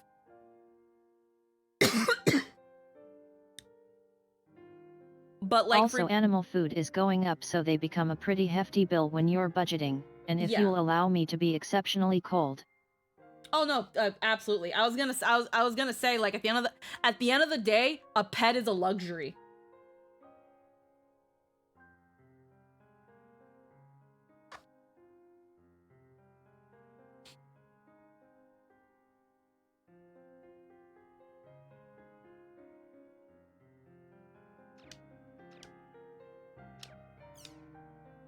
I'm letting Lynn type up what they're typing.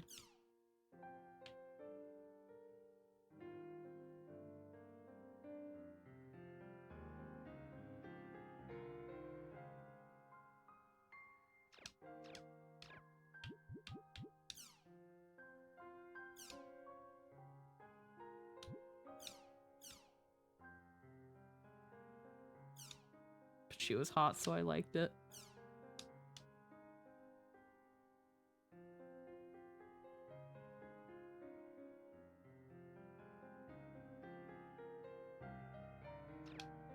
Animals do not live as long as you, and will need to go to the vet several times during their lives, and you're going to get attached to it, so you'll spend top dollar. You don't have to make it live 2 more months knowing damn well it's a stopgap. Yeah.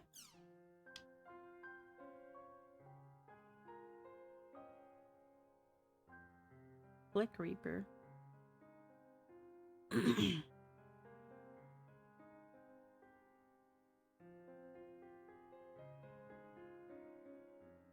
So you're committing to an emergency fund you can't afford when you get one.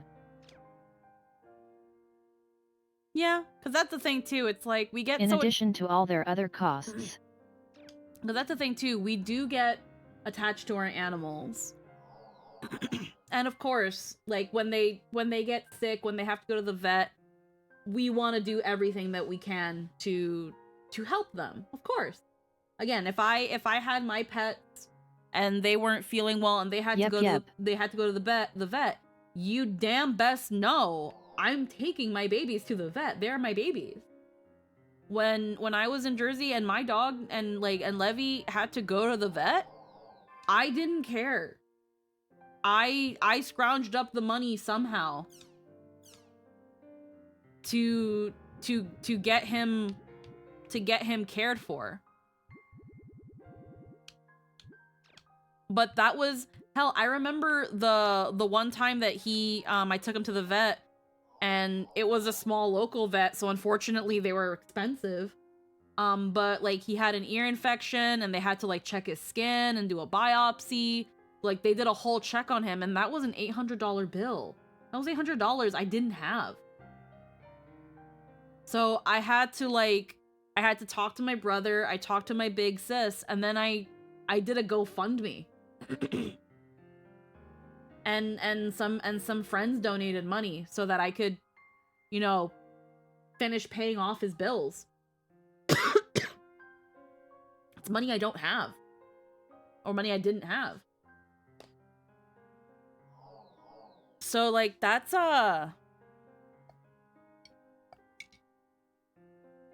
they can be expensive. So when I know that like when we get an animal, if we ever get an animal, I'm probably, and I don't know how I would do it until I'm in that position. I would probably open up a secondary savings account specifically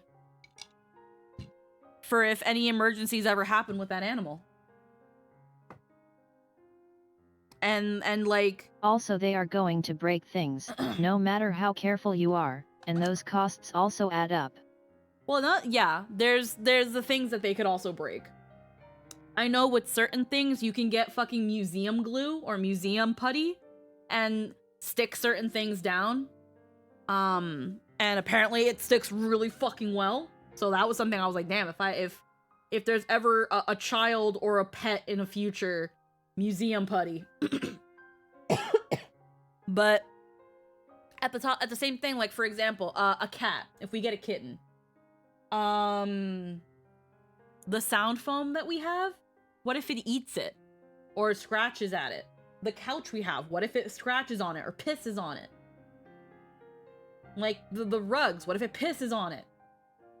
Like cat pee specifically, like cat pee ruins shit. Or like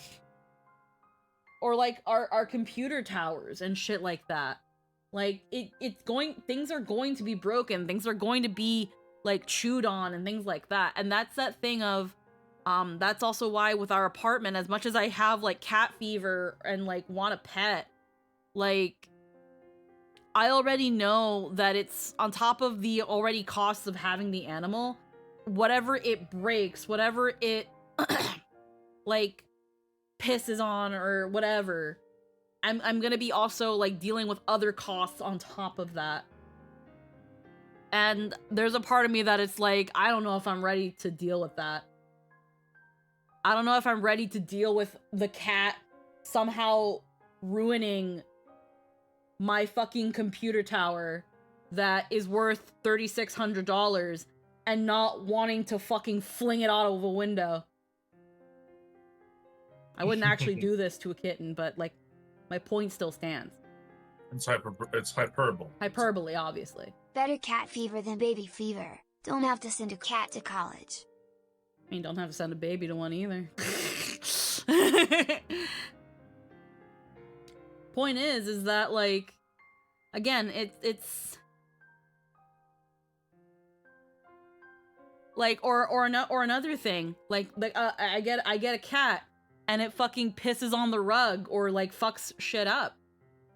That's our fucking damage. That's our fucking deposit. Gone.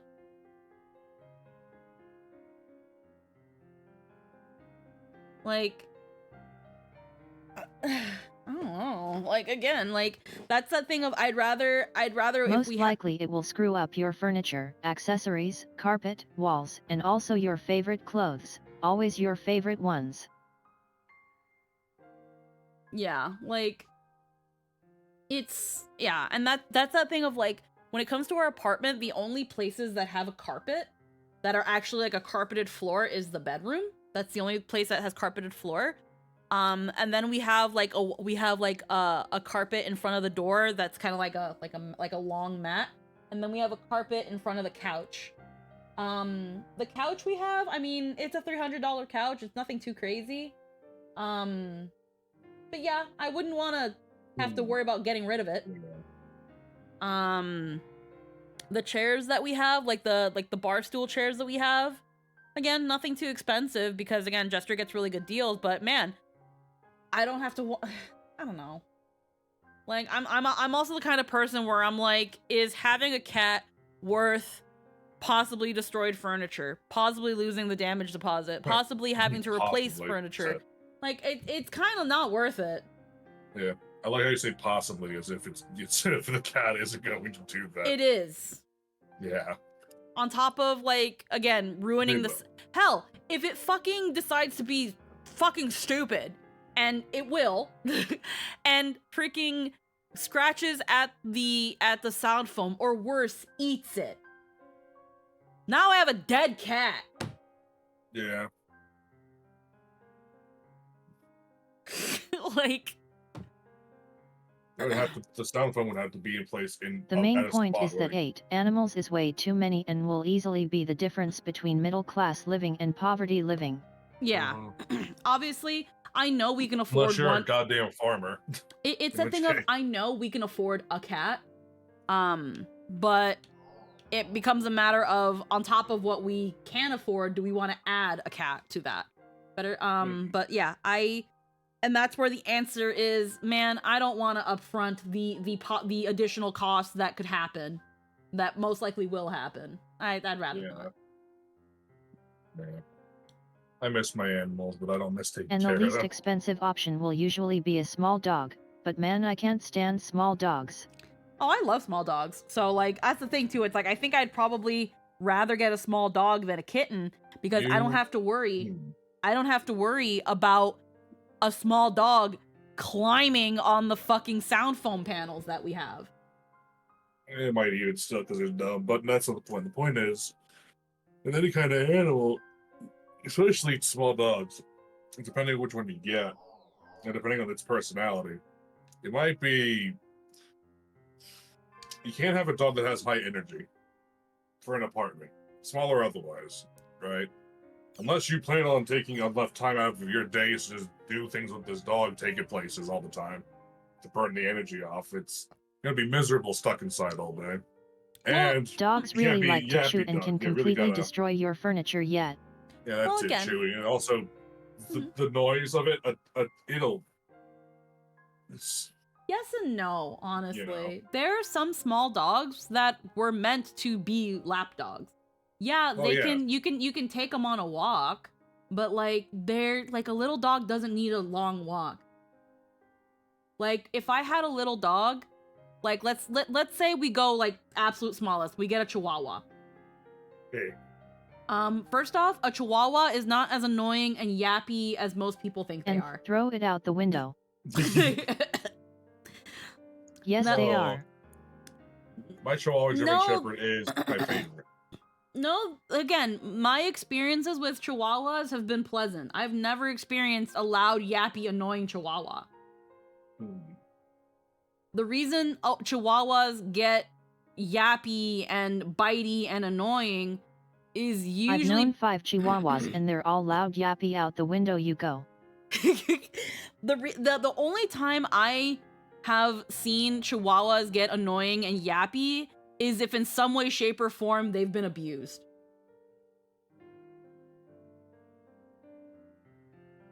Or if they have really bad separation anxiety. I remember we used to rent out a room to this guy that had a Chihuahua, and it was a pretty old Chihuahua, and whenever he was gone, the Chihuahua would cry a lot. And I would notice that the only time that Chihuahua would quiet down is if someone was there to give it company. It was lonely. Yeah. It cried and yapped because it was lonely. There were times where I spent like a couple hours with the Chihuahua because it was lonely. Or it didn't have anything to do. So we gave it like some toys and something so it can entertain itself with. Or like what the owner would do, he would leave the room open with the TV on so that there were voices for the Chihuahua. But the Chihuahua normally cried because it was lonely.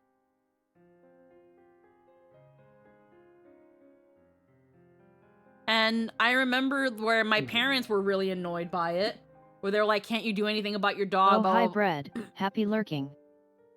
They were like, can't you do anything about your dog? Yada, yada, yada. To which I was kind of like, guys, like, that's his dog. He's had that dog for like 13 years.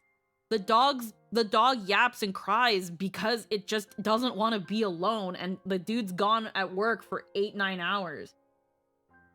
Does it suck that it feels the need to cry for that fucking long? And despite this having been the thing for like the past couple years, it still does it? Yeah, it's ridiculous.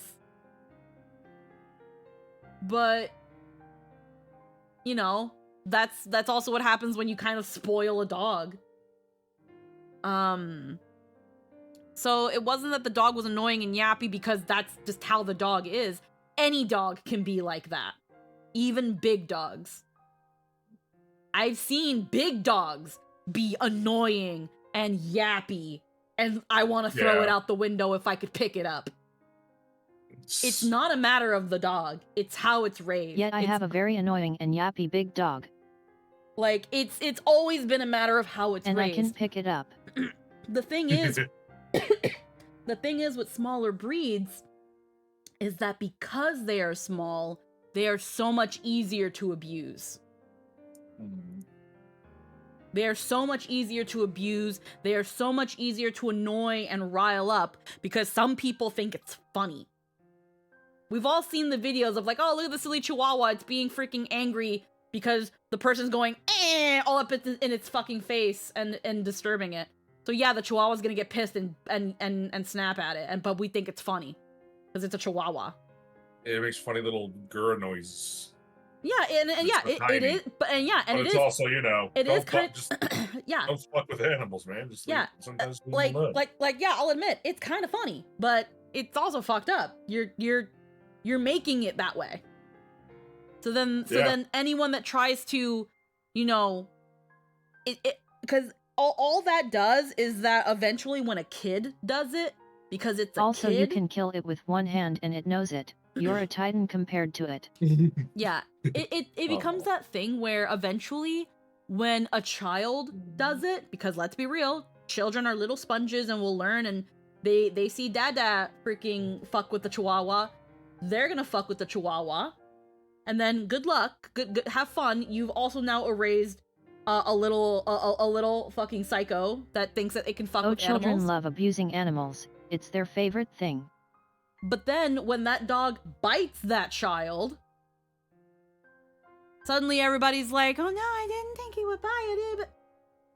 And then we've got to put down the dog because it bit a kid. We should put down the kid because the dog bit it. The point being, though, but yeah, no, children don't understand, especially when they're really young, how to be around animals. Like, so you gotta teach them. You gotta be a fucking parent and teach a child how to act around things. Like, Jester's nephew, when he was up to about like 3 or 4, we had to constantly like correct him because his idea of petting the dog or petting Scarlet, which was the service dog that eventually she had to be put to sleep because she had cancer. His idea of petting Scarlet was just grabbing her hair and pulling it. And she was a retriever, so she had a lot of hair, a lot of fur. Oh no. Now here's the thing. No. She was a golden retriever and she was a service dog. So she was raised to be very patient and again, the gentlest, sweetest fucking dog. Like, because she was raised to have to deal with Jester's sister that has like epilepsy and stuff, that would also have moments of grabbing and pulling and stuff. Dog was used to it, but we had to correct him that that's not how you pet dogs. That's not how you pet anything. Especially when like a cat started getting involved. It was like, we really need to make sure this kid knows that this is not how you pet an animal. Because Since the again, dog's he's gonna gonna. fucking- another dog The is gonna classic eat is him. kids picking up cats by their tails. I That happens fucking- so often. Yeah, because they don't fucking know. hate seeing that. It's like, And then the cat fucking bites or scratches the shit out of them, and now they're scared of the cat. Kids go, oh look, handle. Yeah. And then again, it scratches the shit out of them, and then they cry, and then they're scared of the cat. And it's like, why'd you grab the cat? But yeah, we had to teach him not to do that, and eventually he learned. And the way we would do is we would grab his hand and say, "Let go," and then we would take his hand, and then we would like, they were like, it'd be like gentle hands, pat, pat. And he learned eventually how to like actually pet like animals. And now, you know, kid 6, he knows now. You know, the brain and conscious woke up because kids, you know, are really late to boot up. So like eventually he was I like, can't remember. I can't remember when I finally awakened to sapience. yeah, like again, it's something around 3 or 4, like the kid finally fully boots up and it's like, oh It's shit. like, oh fuck! It's like So you just like weird. blink, you just blink and it's like, oh fuck! Yeah. Oh you just suddenly shit! I become guess aware. I'm here. I exist here now. It's really weird. But The first thought is usually, oh, this sucks. but yeah, they you know, you gotta be careful with them. So all this to come back to is I've never had a bad experience with a small dog. It's like any other animal, you just gotta just be nice to it and respect it. Like I've had more experiences of yappy, spoiled, bigger dogs than smaller ones. That's why I do not mind a small dog. That does remind me of of a saying that my chemistry professor back in college used to say, where he was like, if I have to bend over to pet it, it's not a dog. That's funny. That's You'll really preach. funny. That's really funny. But I'm about 50-50 on small dogs. yeah, again, I like small dogs. I like all dogs. And that's the thing of, again, with my sort of space, I'm sorry, I'm not gonna have a Doberman. I'm not gonna have like a fucking greyhound or a Great Dane. I'm not gonna have those. I can't have those. Those not only are huge dogs. Oh, absolutely. I don't like small dogs, but I understand that they're optimized for city living. Yeah. And again, also small dogs live so much longer too. They can live so fucking long. They live forever. They In live. comparison. Yeah. The dogs in general I have big issue with in general BC of necessary hypersensitivity. It Loudness makes ends me my sad all the existence. time. Dogs are dogs, but growing Why up can't we they live- always why had big can't they live dogs, longer than- except for one and he was kinda an Bullshit. asshole to the others. As someone who had bulldogs, having a bulldog is like, you're technically, because here's the thing, like dog breeds are decided by the size of the head. Because then they'd be waiting for you to come home after you died. Yeah. Now, when it comes to bulldogs are apparently a large breed. They are a large breed dog that thinks it's a small breed dog. Yeah, they do. Now, I had 2 bulldogs. I had Mooey and Levy. And Mooey was a bitch. She was a yappy bitch. She was a yappy, like, she was a good dog. She was a really good dog, but she was a yappy bitch. If she didn't like something, she'd bark and she made it known that she didn't like shit. And then there were times where she was annoying. But I loved her. And then Levy was a dog that always wanted to be beside you, always wanted to snuggle, and always wanted to be on your lap. But he was a huge fucking potato. He was just a big fucking potato. You saw Levy, Anthony, so you remember. Yeah, I loved him. He's a potato. Yes. I loved him because he was a potato. He was a potato. He was a huge potato. If I could have put him in the car, I would have. Like, no hesitation, just up and go. Like, this is mine. Like, he could be pretty energetic too. He would love to run around and roll in grass and everything. Like, bulldogs can actually have a lot of energy, but you don't have to walk them. Yeah, they just vibe. Yeah, they just vibe. Like, in the times that we walked Levy, the most we had to do was like 2 laps around the block, and then I would take him across the street to the park and let him roll in grass, and that was his exercise. Because he would just run around on his own. Mui, she hated being on the leash. We would put her on the leash and she would just fucking become putty and wouldn't want to move. She hated it. And we tried so many times to make it a positive experience for her. We would give her treats, we put her on the grass, and we would like pet her and like give her all this attention. She just didn't like being on the leash. Like, we even got her like a nice, like, really comfy harness that like breathed and everything so she wouldn't get too hot. She just did not like it. So the most we did with her early on is we took her for 1 lap around the block. And then I hate to dip in the middle of dog story, but I gotta go. Yeah, no worries. You do have fun. Bye. Yeah. Take care. Heckin', we would take her for 1 lap around the block, and then we would put her in the park, and she'd just kind of sit there and be like, what am I supposed to fucking do here? And then it was like, okay, let's go. But then again, she wouldn't want to walk, so I have to pick her up. And at some point, she started being a bit too heavy, so I have to pick her up, and then bring her, and then walk across the street, and then put her down and be like, we just gotta, but it's yet, a straight in line. a very realistic sense, I see people with a lot of animals as like that help me budget meme. Yeah. I guess all this to say that if you're going to have animals, please be responsible, know the space, and know that these animals need space. They need, just like we can't live in a closet, just like you can't stuff, you know, a family of 6 people in a 1-bedroom, 1-bathroom apartment, you shouldn't stuff 5 cats in one either. It's just not fair. Especially because in this case, the dog doesn't get to decide. Like, unfortunately, yes, pets can be companions and things like that for those who need them. But they are still, in and of themselves, a luxury. Like, that's the thing, too. It's like, when Correct. you get it... And my point is to recognize how expensive they are and always consider your finances before letting yourself be enamored by an animal you do not need. Yeah. Like, as...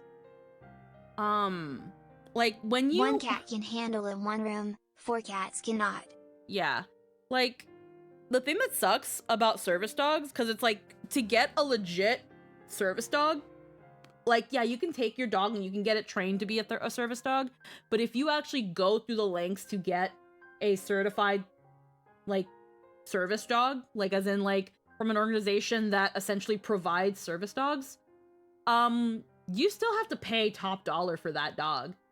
And then after that, anything that happens to that dog is on you. Like, the service dog that Jester's sister has, the 2 service dogs, again, we had Scarlet and now she has Shammy. Again, that's thousands of dollars for these dogs that are specifically bred and trained in a specific way so that they're essentially a custom order service dog. That they have to pay thousands of dollars for, and then they give you the dog after you've paid an exuberant amount of money for it. And then again, vet bills, grooming, dog food, all that shit throughout its life, that's also on you. It's like owning any other pet. It just also has a job. But yeah. As much as I want an animal, I don't think I want the price tag and the additional fees that come with an animal. As much as I really want one, I just like, Sakaki. Congratulations on making it to the finals, you cheater. Smiley face. I guess I'll have to keep a close eye on you to keep you from cheating, won't I? I've granted the power of Ida to your opponents for the finals. The hetero trio With that glorious power, their consciousness... Yeah. I really want a cat, but not anytime soon for that reason. Yeah. I've told Jester that we at least need to get into a bigger apartment.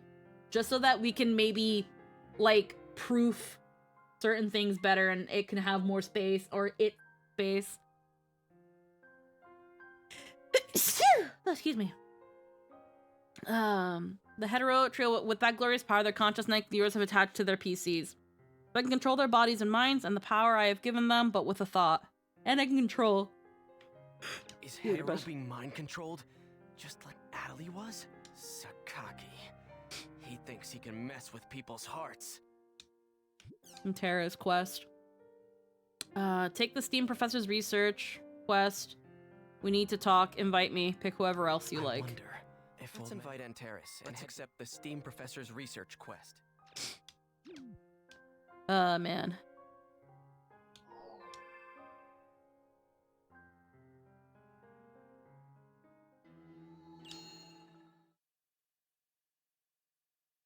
I just think about like an old quote from George Carlin where he also like talked about pets, and he was like, you have to understand. Let's accept the STEAM Professor. You have to understand you're purchasing a small you're purchasing a small tragedy.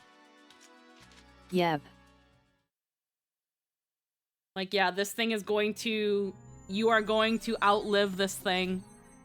You're going to outlive this being. And there are gonna be times where... You... Ah, fuck. Not Kun. There are gonna be moments where...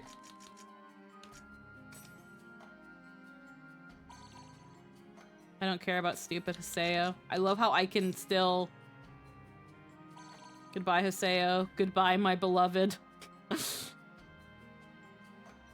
Also tangential, if you ever want to know how elves feel about humans. Yeah, there's your basis. Yeah.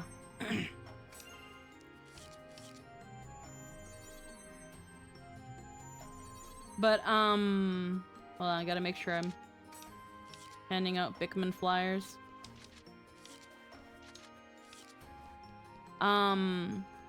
But yeah, they, my brain. Train of thought. Small tragedies. Yes, that is what animals are, aren't they? Iota. Heck, elves even literally call it adopting a human family culturally. Yeah. Oh, but yeah. Yeah, it's that thing of like, you know that you're gonna outlive this thing, and when a moment ever comes throughout its life that it might just be cut short, you will do anything in your power to help it. And it's not gonna be cheap.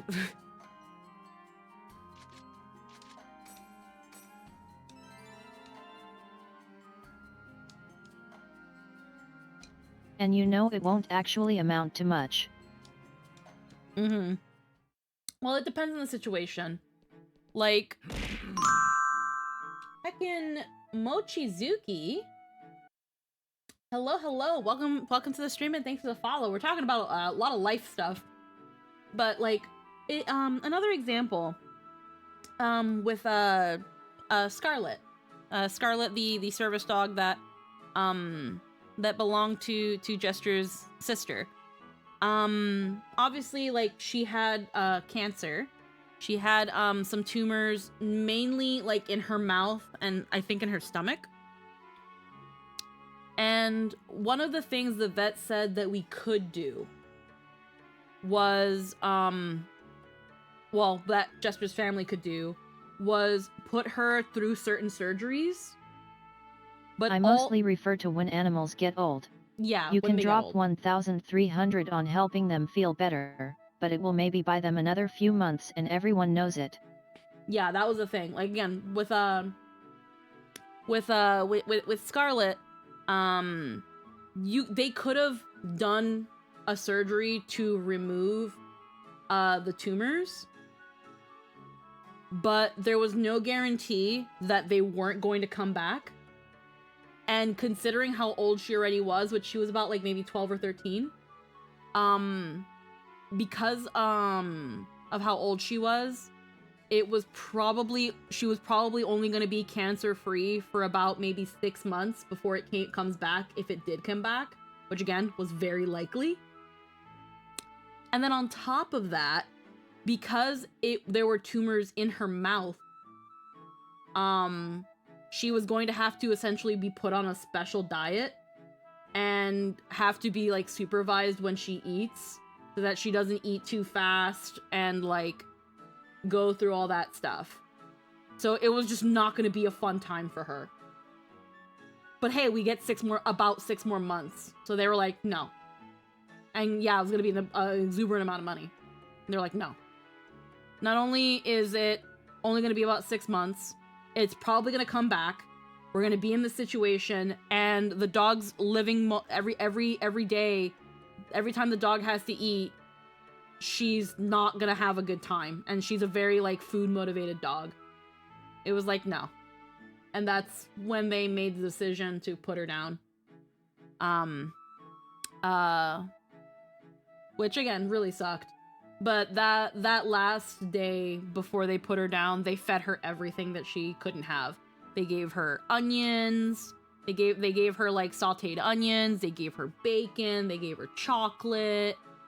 They gave her like pieces of steak. Like they gave her like everything that she like couldn't really have. Just let her just go ham on like one like good fucking meal and then let her go. Whoa. But yeah, like Hey doggo, you want to have a nice last day? Here's a whole ton of poison so you die with your guts in absolute agony before the lights go out. No, don't worry, she was fine. Haha. She was fine.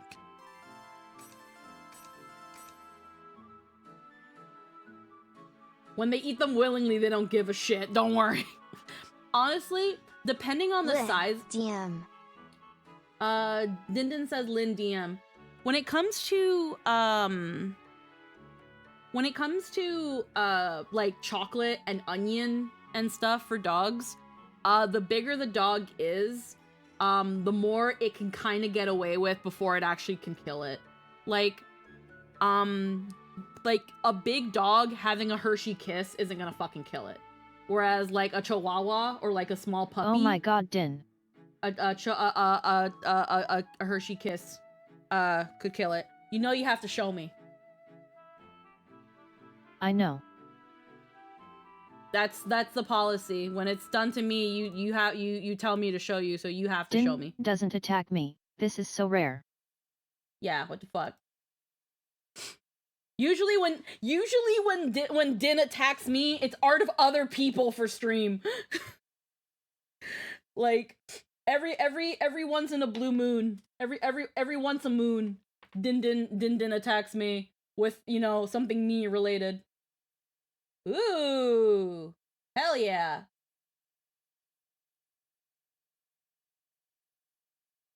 I love how she's kind of got like that delinquent squat going on. I feel like the glasses give her teacher vibes. Haha, though. yeah. The glasses give her teacher vibes.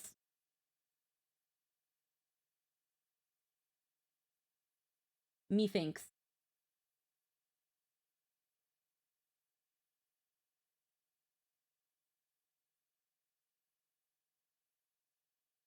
Like it's giving. I think that's in part because of the hairstyle. Yeah, it's giving great teacher Onizuka.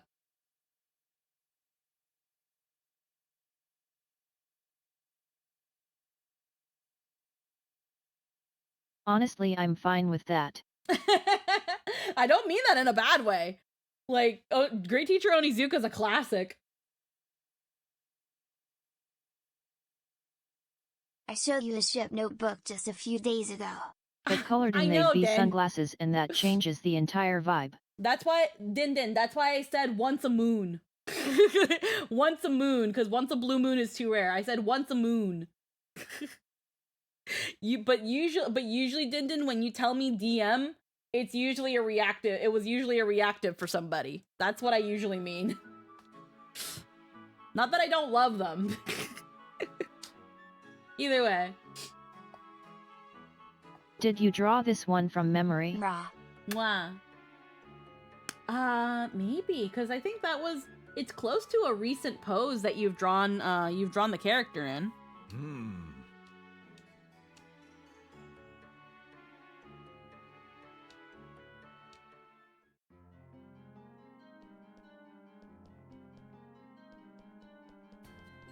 Ba ba ba ba ba ba ba.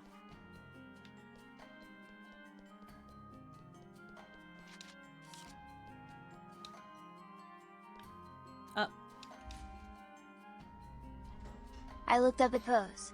Oh, looked up a pose.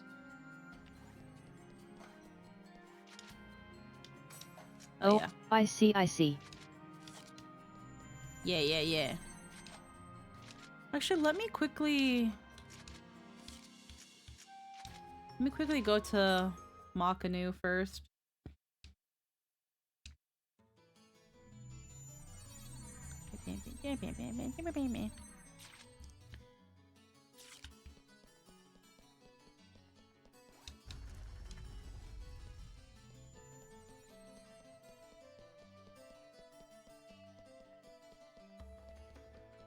The hair is a little off in terms of positioning, but I love it, thank you very much.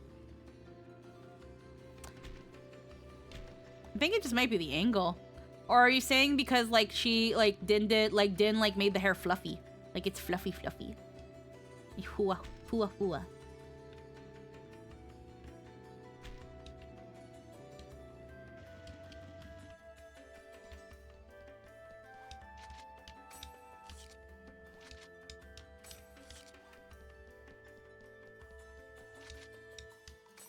Okay, I haven't handed out flyers to these people.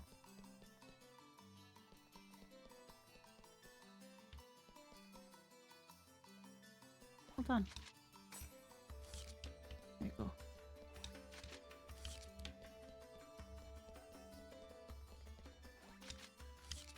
Oh, I mean that it's a side ponytail and the right lock is longer than the left, the fluffy I vibe with. Oh, okay. I was gonna say, I was like, it's fluffy. Where I know, the inspiration for the hairstyle, it was a very, like, angular... It was a very angular ponytail.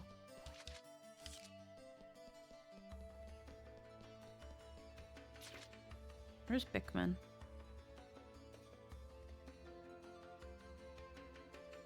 Oh, wait, I'm going the wrong way. I'm just so happy to see her at all. Yeah. Ba. Might have to go to the guide. Ba.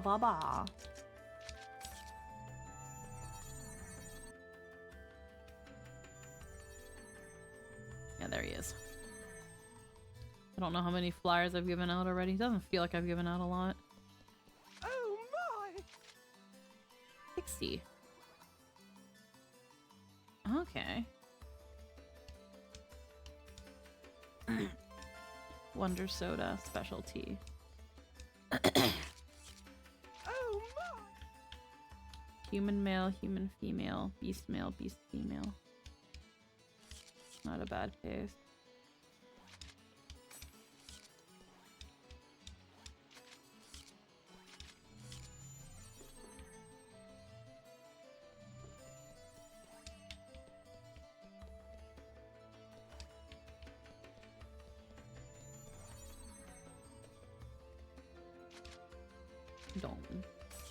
Dom. Dom. Let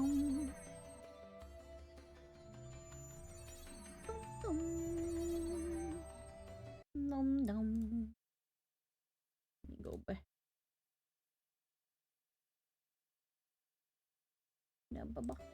There we go. Alright, just wanted to mostly check in with Bickman to see how I was doing with the heckin' flyers.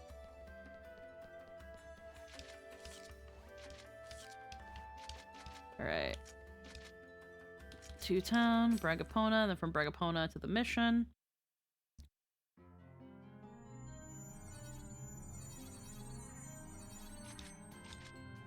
Bookmark, undercover, lakeside. Metal beast. Okay. Hey, old man. Your email said that you wanted to talk to me? We'll talk after we clear this quest.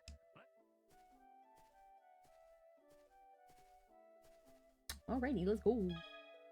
Set up the 3 wave generators you got from Dr. Capel in the corners of the triangular lake. Okay.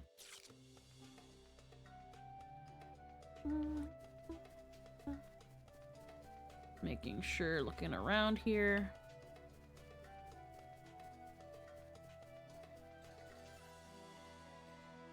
Got a flower on their face.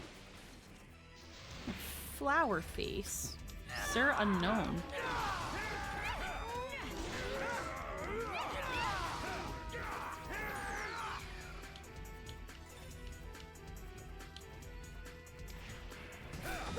Lotus flower!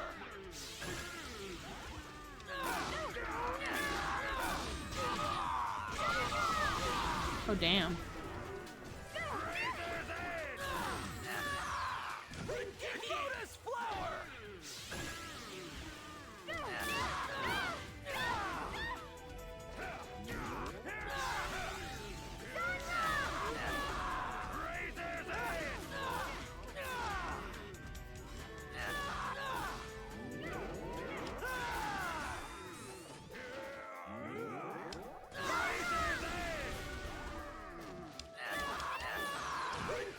There we go.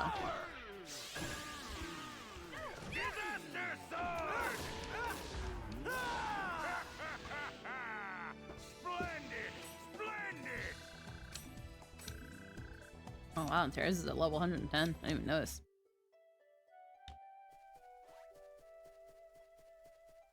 Yeah, I'm not that far off, but wow.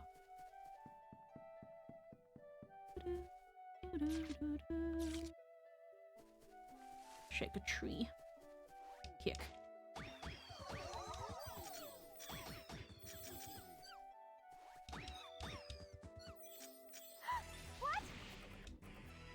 Alrighty.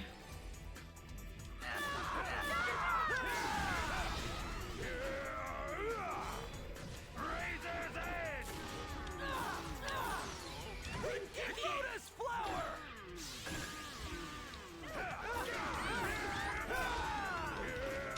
Hakeem. Hakeem?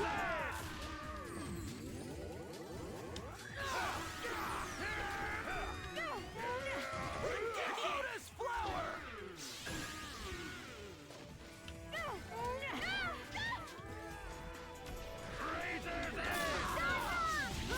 I don't have the Wacom set up for the system yet and want to get this figured out today. Oh, okay. Well, I mean, again, we don't have D&D today, so we have. But I also want to go color this. I mean, it shouldn't be hard to set it up.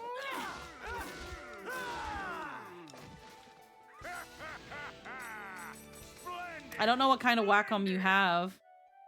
I know, like, my little one, I just need to, I always have, like, the installer for the drivers, and because it's so old, there's no newer drivers, it just works. Once I install them, it's just pen and tablet stuff. Yeah. But, yeah, that's usually kind of a 1, 2, 3. Just install the drivers, plug it in, and call it a day. So I don't think it would take that long. I need to get the programs over, and gotta get the profile stuff figured out first. Yeah. Strike!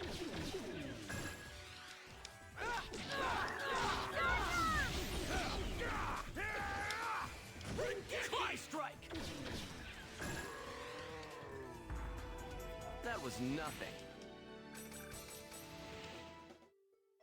Okay.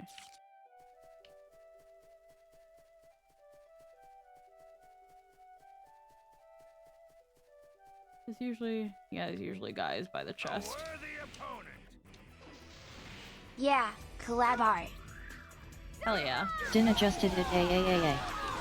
That's something that I kind of, like, I want to practice my coloring. The side tail, yay. Like, I think I might, depending on what time we finish stream tonight, even though I haven't, like, because I never did the shoes on my concept.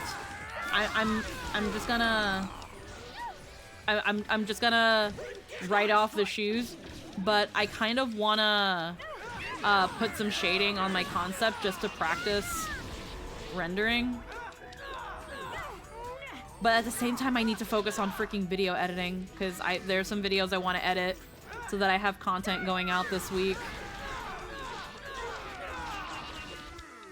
Like something I want to do after this stream, I wanna highlight my little grilled cheese analogy, and That takes care of and turn that into a clip that I can like put on like TikTok and YouTube and stuff. I know, but I wanted the chest. Because when I'm able to, and I want to make it as often as possible, I want to be putting out content. It's my turn.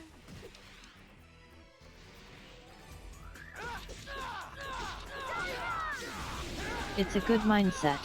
Yeah, so like, what's been really fun with the Sing With Me's is that like, the one Saturday we didn't have Nat 19, I dedicated to recording those and getting them all edited. I have a couple other songs I want to do. And the next time we have a Saturday off, I wanna record those. What I'm probably gonna be doing is writing down, because I did 5 last time. I want to see if I can maybe do either another 5 or maybe even 8. And then before that recording day, I want to gather up instrumental, video. Yeah, if you want to catch anything, gotta throw out lines. Yeah, so what I can probably do is preemptively edit some of the videos as long as I have the instrumental, the video, because I'm mostly doing like old anime openings. And then eventually like record me and all that stuff. Watch your back. And when it comes to the quote-unquote mixing, it's very, very simple stuff. So it's nothing too like crazy. And what I've started utilizing more that I should have utilized a long time ago, but I've just been too stupid to not do it, is utilizing presets in Sony Vegas, and not Sony Vegas, but like Vegas Pro. I've started utilizing those to like make the job easier, where it's like, oh, I'm getting this sort of effect. Can you believe it? They were just about to throw all this away. I usually have this sort of effect for these videos. I have a preset for that. I usually, when I caption my videos, I have this kind of text preset. My text looks usually this way. I have a preset for that. Whenever I'm doing pans and crops for certain like TikToks and stuff, I've got a preset for that. I've got a preset for like the type of video format and dimensions. I have all those presets to help kind of not have to manually do it every time. Like, okay, start a project, put in the dimensions. No, just select start new project, TikTok template, and then go from there. My text, instead of going all the time size 16, thick outline, this color, that color, I've got a preset for it now. Why it took me this long, I'm gonna be real with you. I wasn't going too ham on my video editing until I kind of decided I want to do that. And while I was thinking about all this, because again, before our stream, I chose to delay it a little bit because I wanted to dedicate at least about an hour and a half to video editing. Okay. One of the reasons I started doing that was because like I kind of started thinking, like, I talked about it I think last week or the week before. I did audition for VShojo. And while I don't think my chances are that great to get in, that was still that thing of, even if I didn't get in, like, I want to have something to show for what I'm doing while I'm here on the internet. And you'll learn something from the experience. Yeah. So not only do I learn something from the experience of auditioning for it, but also when it comes to other things, because it's like, for example, like one of the questions was like, examples of your work, what have you done, and things like that. And thankfully I've done stuff, but it's also like imagine if I didn't have any of that. It's like, what do I have to show that I've been here for as long as I have, that I know what I'm doing? You know, what do I have to show for it? It's that again. Chimsphere, please. Oink. And that's that thing where I was like, you know, Yeah. I you know, you gotta show off what you do. I am known as Mecha Grunty. We will continue saving the Motion Machine. Oink. Farewell.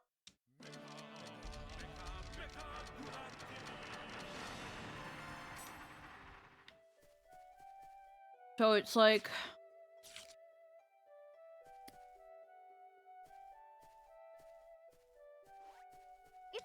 I was thinking about that time where, like, because when those auditions came out, a lot of people were complaining that it's like, oh, they're just gonna pick another one of their friends again, or they're not gonna really pick a small streamer, or yada yada yada. You know, people just being bitter on Twitter and not doing anything like actually productive. That's that thing that kind of makes me think, where it's like, okay, but like, let's say Cerberus magician, gracias por la suscripción de regalo. like, let's say that they, like, you know, again, let's take things at face value and say they actually are giving everybody a fair shot.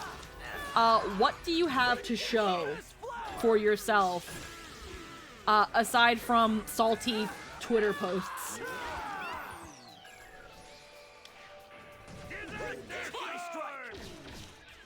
Like, there's always having something under your belt will always be better than nothing. That's the last of them. Alrighty. I wanted the chest, though. I don't even have those, though I agree wholeheartedly. Large streamers got large for a reason 99% of the time. They're proven. It's not weird, wild, or bad for them to get chosen. Yeah, and it's also that thing where, like, again, it's like, if all you've got to show for your existence, if your internet footprint is just being salty on Twitter, then it's like, well, yeah, of course no one's ever gonna choose you. Whereas most of the time, most of the people that have gotten anywhere have done something, have been working on something. Like, I entertained the hypothetical if I ever got into VShojo. And some people were like, who the fuck is she? She's a nobody who hasn't done anything, yada yada yada, whatever. I'd be like, what have you fucking done? But like, answer yourself this question. What have you fucking done? Before you come at me about being like, who's she and what has she done? What have you fucking done? But in a very PG fashion, because now you got conditions. Oh yeah. It's always nepotism, or who the fuck are they? Just pure jealousy they aren't famous. Well, actually, with VShojo, they tend to be very, like, one of them is literally a cam girl. Like I could say fuck and shit and shit like that. Probably on if I was like ever reacting to like things like that, I'd probably be like, try to be a little bit nicer and be like, what How have do you you done? step up to the McDonald's MILF? Can you step up to the... I'm gonna be real with you. I'm gonna be really real with you. I don't think it's gonna happen, but it'd be really funny. It'd be really funny if the reason I got into VShojo is because of the fucking McDonald's MILF.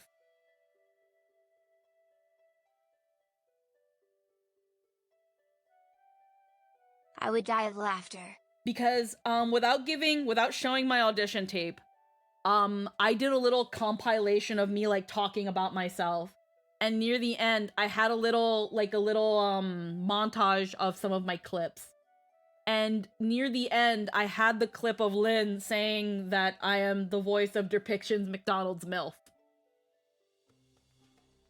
And while it's near the end of the video, and first off, you'd have to see if they even get that far. Because I remember last time VShojo did auditions, a lot of people got mad because they wanted you to upload a video on YouTube, and people saw that their video wasn't even watched. So then it becomes a matter of if they even watch the video. But if they watched my video and they were like, wait a minute, and then checked Depiction, and then theme, and then are like, this one, that would be fucking hilarious. It would be fucking hilarious. I would own the absolute fuck out of that. Like, watch me debut a fucking new outfit, and it's just the McDonald's MILF. It's just me in the fucking sweater and the fucking sweater and leggings with like a French fry toggle. Like, I absolutely fucking would if that was Gotta all. get a McDonald's hat, toggle XD. Fucking McDonald's, yeah. Just go completely like With I'm loving off-brand. it written over your tits. I'm loving it. Like, I would absolutely own that shit because I also know that there would be people who would absolutely hate me if that was why. I would own it absolutely because I know that there'd be people that are so salty. The incels would seethe. Oh, absolutely. And like, and if anybody was ever like, she's only in like she's only in because she voiced in a 20-second porn clip, and I'll be like, I've done more than you. 20 seconds more than you. That's 20 more seconds than you, bro.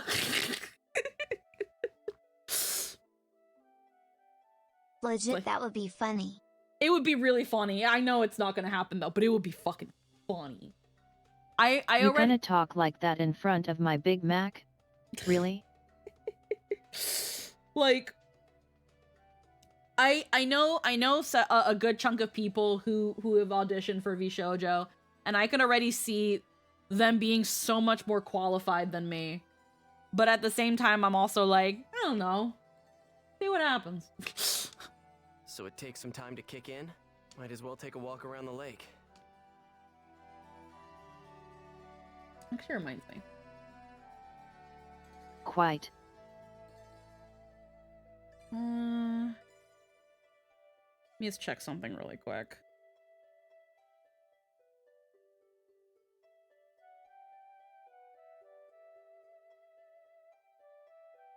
I'd cure a professional yapper and hilarious. That's some top shelf of tuber traits. I can... One moment.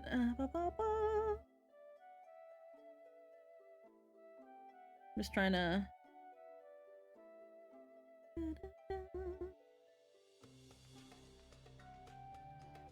Okay, so over the next 2 weeks. I was gonna be like, wait a minute, because I think the auditions closed recently. And then I'm just kind of like, how long?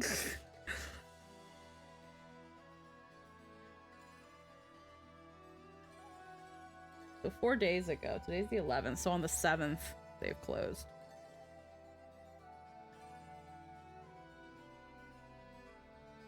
But then Squeaky becomes VShojo and Lynn is like, well dang, guess I can't hang out with my bestie anymore. Oh no, no way.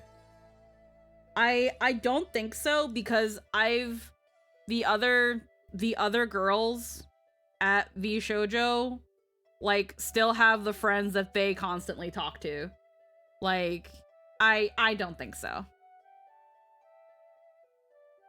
I don't think so. Me no think.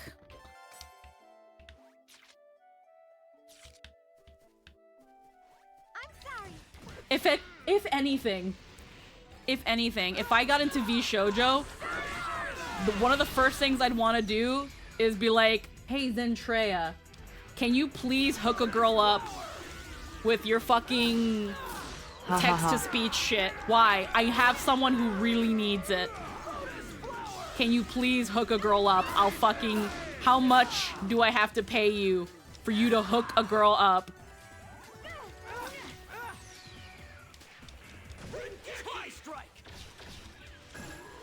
Because, like, and... This is gonna sound like a presidential thing, but a little part of me is also like... Sadly, Zent's program isn't that. No, Hers is a voice-to-text converter and reader. I know, but I'm sure there's a way you can modify it so that you can use it. I'm sure there's a way, or at least hook me up with whoever the fuck's hooking you up with that shit. Though she'd definitely know the channels. Exactly. If not the program or thing itself, hook me up with some names. Who do I gotta go to? Here goes. But no, when I'm there's also a thing with me, cause like I've talked about like stream ideas and stuff that I have, and right now I know I'm relatively small, so there's only so much I can do. But something that I would really love to do, with if I ever like hit it really big, I really like the idea of like also helping support my friends so that they also can rise. Hold on. Cause there's this saying that it's like how does it go? It's like rising waves lift all ships. Supporting the homies is one of the best parts of doing well in life. Yeah, you gotta support the homies. So I already know like a good chunk of Rising people. tides raise all waters. No, I think it's rising tides raises all ships. Something like that, right? Be a river unto your people. Not that one. No, not that one. It's rising tides raises all ships. Yeah, rising You tides. had it right. Yeah, right. Yeah. Rising tide lifts all ships. I genuinely do believe that like if I ever funny enough, I think Scylla also talked about it too in one of their streams where it was like if I ever like hit it big, I want to bring my friends with me. So like cuz again, I know that there are people that have those fears where it's like if you make it big, you're going to leave us behind. Totes. No, I don't want to leave my friends behind. I want my friends to come with me. I want to bring Lynn with me. I want to bring Anthony with me. I want to bring Deco with me. I want to bring all my friends with me. But what if your friends don't dance? It's fine. We'll figure it. You can always learn how to dance. You can always do something. You can always figure something out. If Zentreya can be a huge streamer without actually ever uttering a word. If you don't dance, High School Musical had a song just for you. There it is.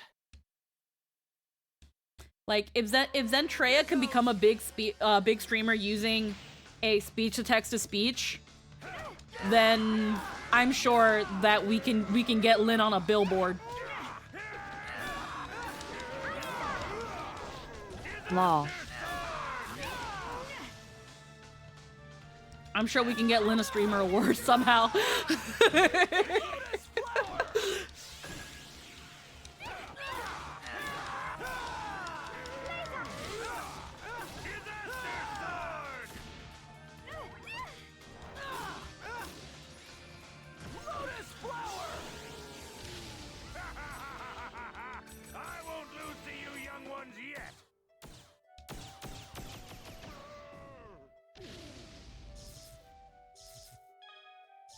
Oh, it says memory. No, its memory's been removed. The most of the machine has stopped working.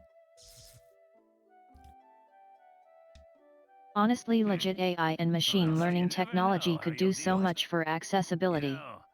Yeah, but instead we want to fucking steal art. Should I say, with that kind of Yep. mentality, you may be able to beat monsters, but you won't.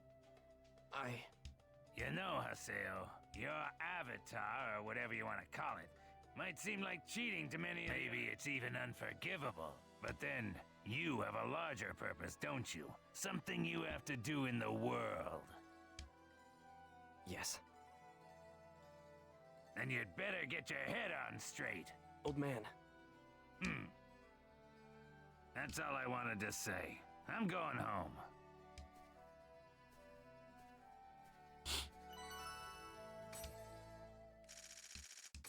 But yeah, I would definitely want to bring my friends along with me and let people kind of also be a part of that journey. I don't like the idea. I don't like the idea of being left behind. I don't want to do that to anybody.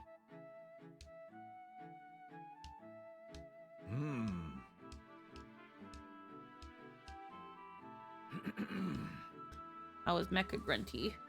I see. I mostly think about the parceling out of time. Again, it would depend on like what happens. Later. Like, for as big and as popular and as busy as Iron Mouse is, she still streams, and she has long streams. Like, you know, at the end of the day, streaming is... At least until you get big enough that you can quit your day job. After that, we're Gucci. Yeah. Yeah, the main thing would be balancing, like, again, being a part of a big agency and then a day job until the agency stuff can be my bread and butter. That would kind of be crazy, though. And many times, I have seen... God. Hold on. Let me read these first. Campaign start. Ray Mecha Grunty.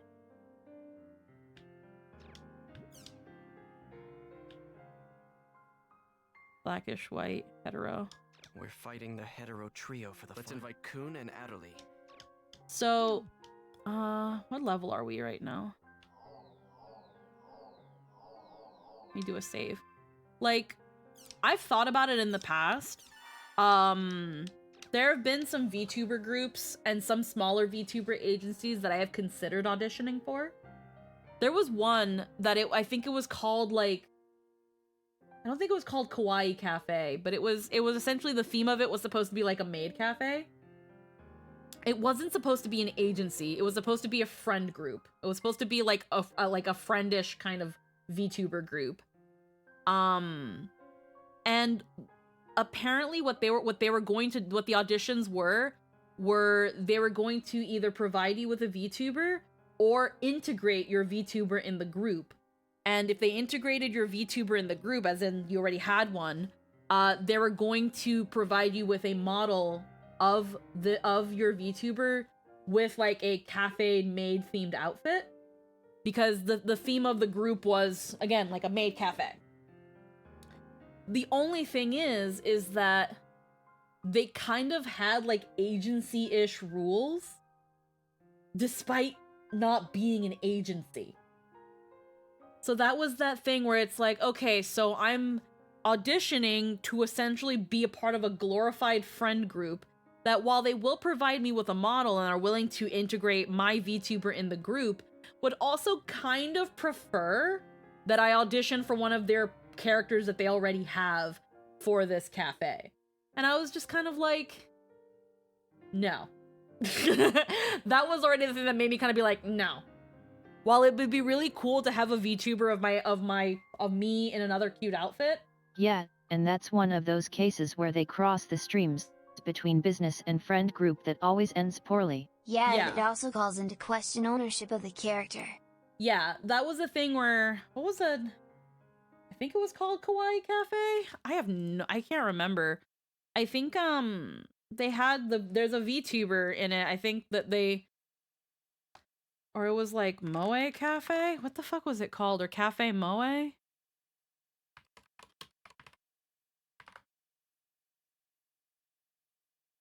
Oh my god, what was it called?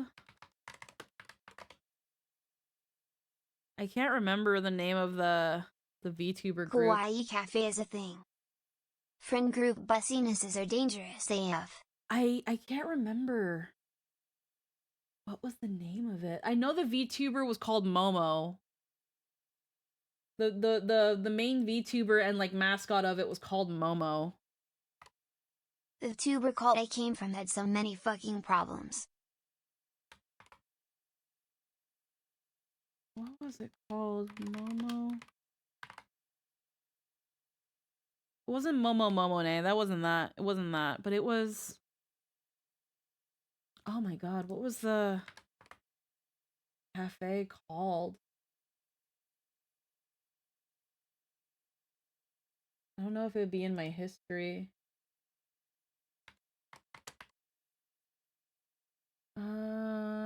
No. I'm like looking it up. I'm trying to like think about where it was. Now I'm curious. Search history.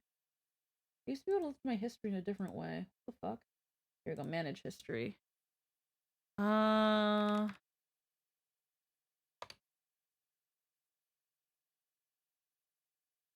Older than 6 months.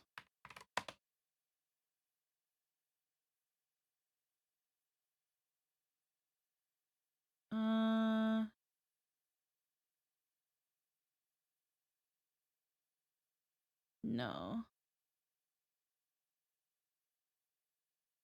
Here we go. It was VMOE. It was VMOE. The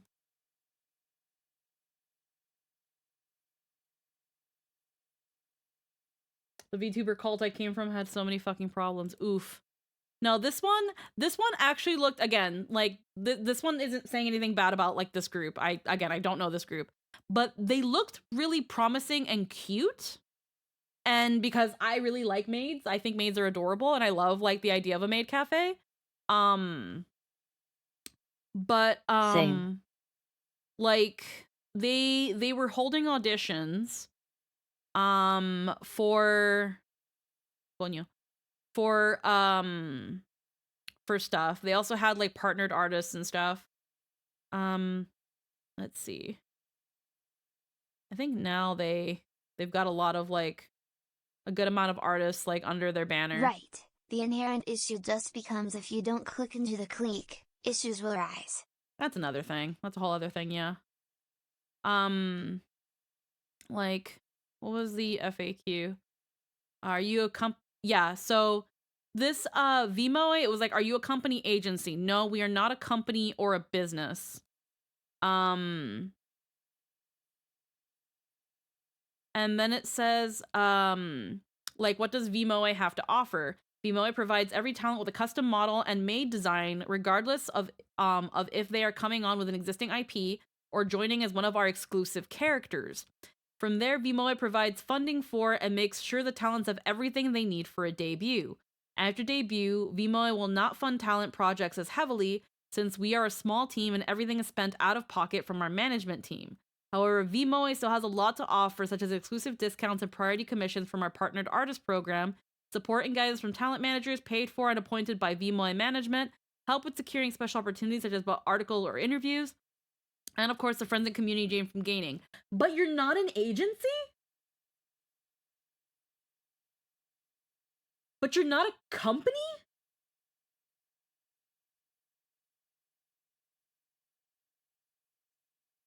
Again, this isn't like to flack on, to knack on VMOE, but you have talent managers, you have partnered artists, you are providing the talent, the people in this with certain things, and then are helping to fund certain things, but you're not a company or an agency or a business? It says here that VMOE is a self-made VTuber group. We are not a corporation. But it's like, what are you? Because you sound like an agency. Yeah, it's weird. Usually you avoid agency to avoid producer responsibilities, but they're saying they provide those services. Yeah, so that's where I was like, I I was kind of really confused about this.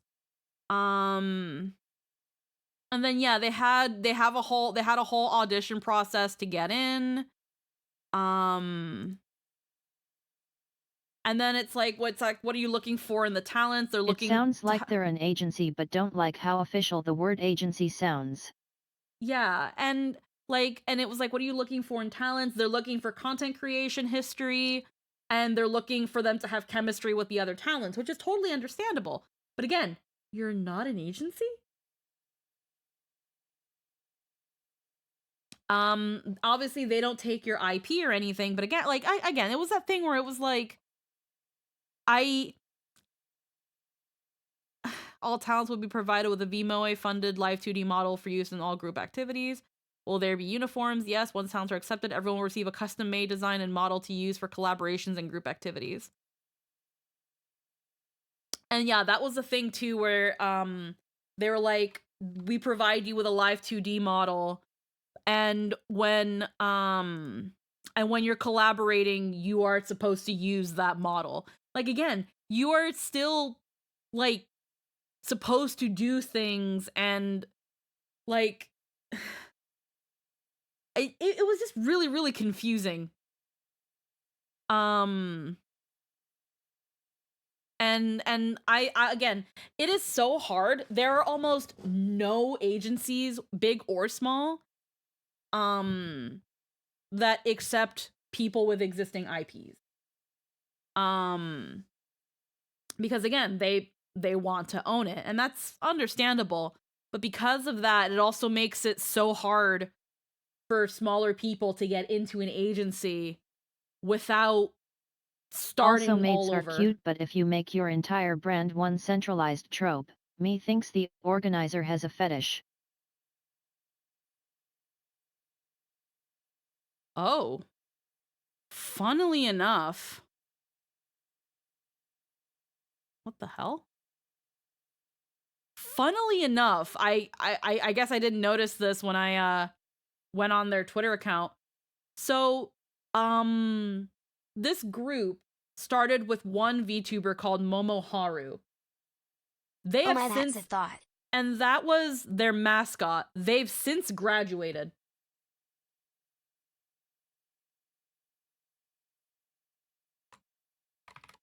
What do you do when your mascot graduates?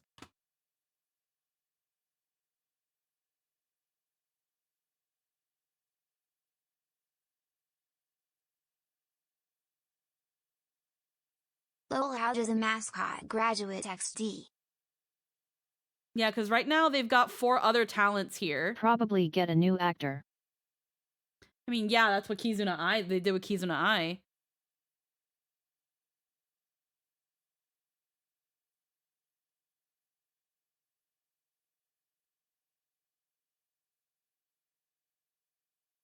It's just interesting to think about. I where hadn't it's heard like, about that.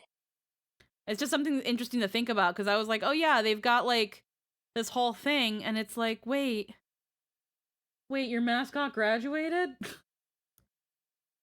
I didn't know that. But if you don't own the IP to your mascot, then I guess you're just out of luck and have to spend a lot of money marketing a new right, mascot. But you don't graduate tech, you get a new actor and make a different excuse, or at least call it something else. Well, here's the thing. VMOA owns Momoharu. Like, that's the mascot of VMOA. Like, so they had an audition for someone to be that VTuber. Kind of like in with that Hololive. case, you just get a new actor. Yeah, I guess. But again, they're not an agency. It's interesting.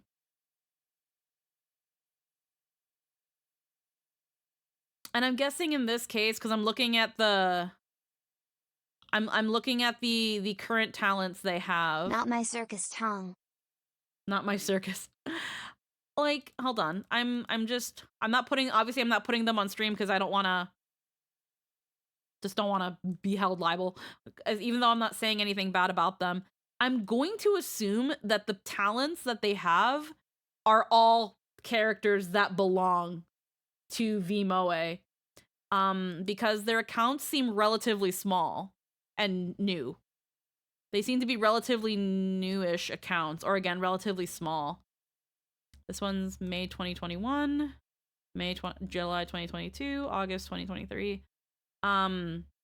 They were either, well, I mean, they could have been people taken on, but like their accounts are really small. I don't know. But this was a group that I had considered auditioning for because I thought it'd be kind of really interesting. At the time, they only had the one Momo in there. But again, because I wasn't really sure that's weird how this whole thing was going, this agency that doesn't want to call itself an agency, I thought it was just so weird that I was like, I think I'll pass. But it did make me a little sad because I was like, gosh dingle darn dang it. Like, I think joining an agency, in terms of like having additional support, being able to like that being a streamer and a content creator can be a little bit can be very time consuming, especially when you're doing everything yourself. And having someone as a manager that can help you kind of plot out what you're doing or find people that can do it for you is very, very useful. Or having the backing of an agency. Support and exposure are the only two reasons to do it. 100% makes sense. So like also having the backing to like even help fund certain things is very, very useful. And yeah, then like support like exposure and things like that, yes. But again, it's like I wouldn't Not having to edit your own clips is a huge boon by itself. Yeah, and I've had people offer to edit clips for me, to do like stream highlights for me. And I've considered even doing that myself. I don't have the time. So I have to choose things. Like if I ever got into an agency, or if I ever found people dedicated enough that I could also pay and trust to cut down my content, my 4 or 5 hour streams into like 40-minute highlights. Oh, absolutely. But I can't. I don't have those resources. So I have to put the resources I do have into what I can do. But yeah, and on top of that, it's like most agencies that I would have to audition to join into will ask me to stop being Squeaky Chiona. Or it's them or nothing. And I don't want to not be me. I already know, it's crazy. I know 2 people now. I'm not going to name them, obviously, but I know 2 people now that have joined agencies. I know a really big one. Like, I know a really big one, and I know a small one. Well, they're kind of big, but I'm not sure. Like, I've not heard of them, so it's like, I'm going to say they're kind of maybe small to medium size. But I know 2 people that have joined agencies. The one who joined a big agency was already pretty big. And joined said agency. Now she still does things with her other alias that she got big on, but she's mostly doing agency stuff. And then the other one who joined an agency is trying so hard to make it so that no one finds out, that no one in the agency or no one, puts 2 and 2 together. I'm thinking it's mostly just being overly cautious, but they had to start over. It's really interesting. And that's the thing of like, if I join an agency, I don't want to do that. I don't want to do that. A huge boon when you're already super big is connections for events and whatnot. Scheduling cons and merchant shit sounds nightmarish. Oh, probably. Like, even something like Mythic Talent would be really cool. But again, those are, again, VShojo and Mythic Talent are really big. Those will take a lot of time to even be like a blip on their radar, you know? But yeah. I've considered several times looking at agencies. I even looked into Hacking Nexus a little bit. And because they were like a talent agency, like VTuber Academy-esque sort of thing. Let's invite Kun and that wanted to like audition VTubers for the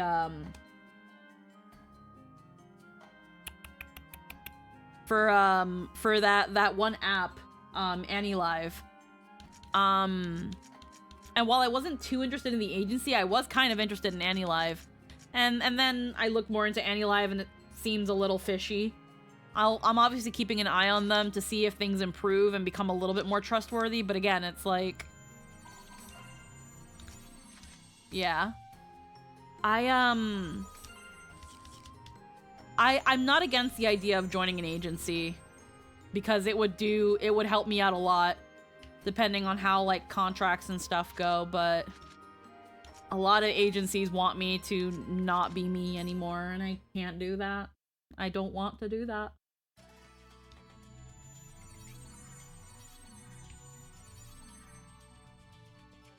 And already there's already an oversaturation of VTubers. There's already such a huge oversaturation of VTubers that, like... Yeah. Immutable form already achieved. Like, it's kind of crazy because I think you... Oh, speaking of VTubers, do you want to watch more of the show later, or do we want to put that on a watch it on your own time basis?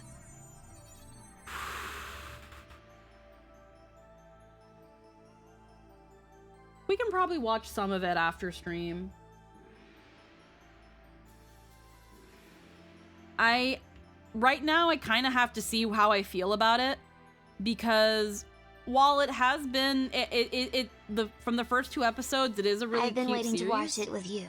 Yeah, we do have to watch it with Den at some point. While it is a really cute series, there's a part of me that I'm kind of like, it's kind of like when we watched it the other day, where it was like, we were like, yeah, this seems like a nice, cute, fun series, but not a bingeable series by any means. It's not a binge series. It's a slice of life. It's a slice of life with VTubers. Since Sakubo choose to side with Taihaku? Don't know. That's something that I can't watch episode after episode after episode with.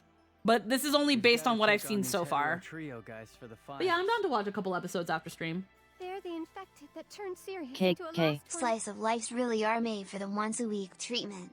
Yeah. Hetero's just a puppet. Our real enemy is Sakaki. It's time. Let's go. Right now, all we can do is fight.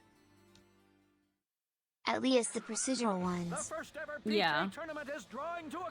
Because it's that thing of, like, for example, with Frieren and Apothecary Diaries, while I wouldn't call them slices of life, they tend to kind of have a bit of an episodic formula while also having an overarching plot. Where right now, at the moment, VTuber Legend... Frieren is 100% a slice of life. But it also has an overarching plot. Where each episode has, like, well, at least, like... It's just also an adventure tale, an action series. Like, the first half of Frieren, like, the episode can technically be split into 2 parts, and each half of the episode has, like, a little bit of an episodic thing going on. It's either for half the episode or the whole episode. And then it all comes back down to the fact that Frieren, they are on a journey because Frieren has a goal that they want to achieve. The second half of Frieren that we're in right now, each episode... Yup. is culminating in an end goal, and it's them getting their freaking mage certifications. So there's a plot.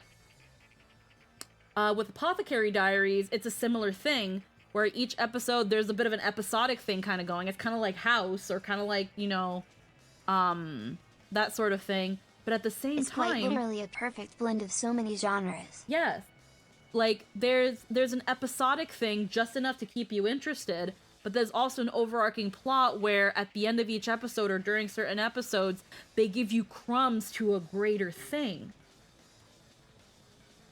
Right now, and again, I've only seen 2 episodes of VTuber Legend. Right now, VTuber Legend does not have a plot. I think Squeaky's main issue is that Frieren is a very narratively structured slice of life, where when she says she doesn't like slice of life, she means she doesn't like how the overwhelming majority of slice of life shows are mostly a barely coherent series of bits. Yeah. A lot of slice of life are just popcorn. They're just filler. They're just yeah, it tracks. Like a lot of slice of life is really just junk food.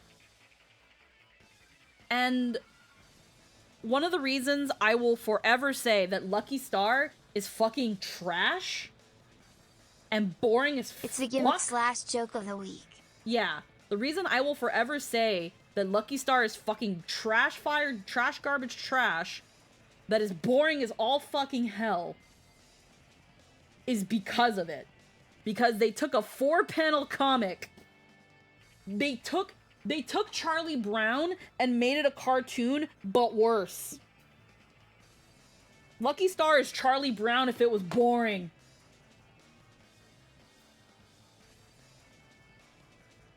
Like,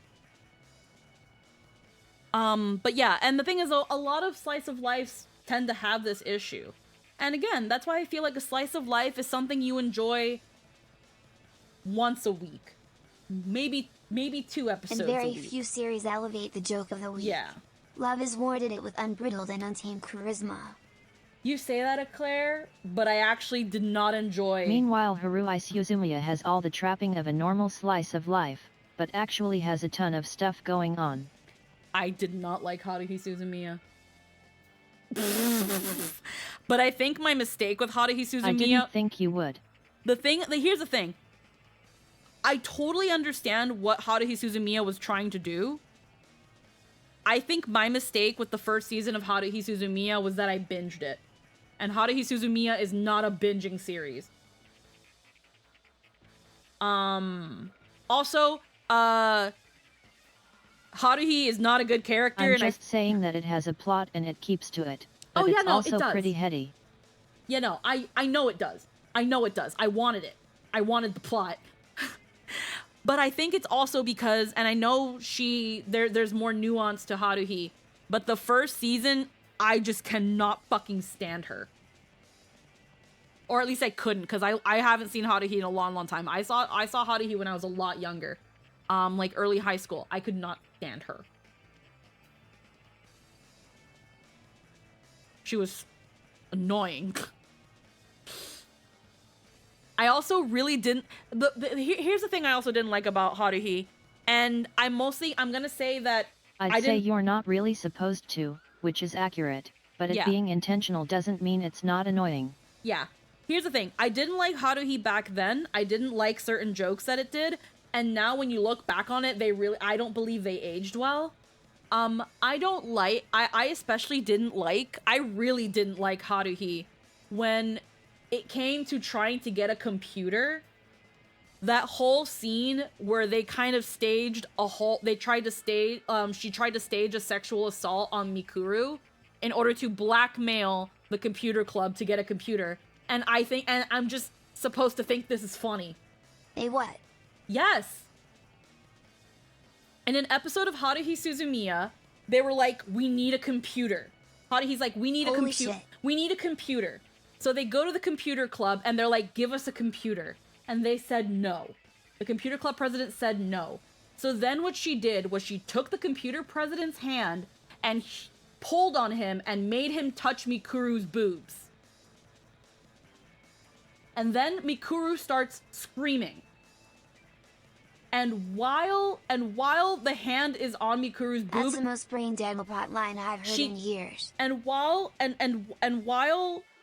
like the hand is on Mikuru's Yeah, the way boobs, Mikuru is handled in general is not very good. Yeah, Mikuru. She's the squishy girl who Harui constantly takes advantage of because she's a doormat.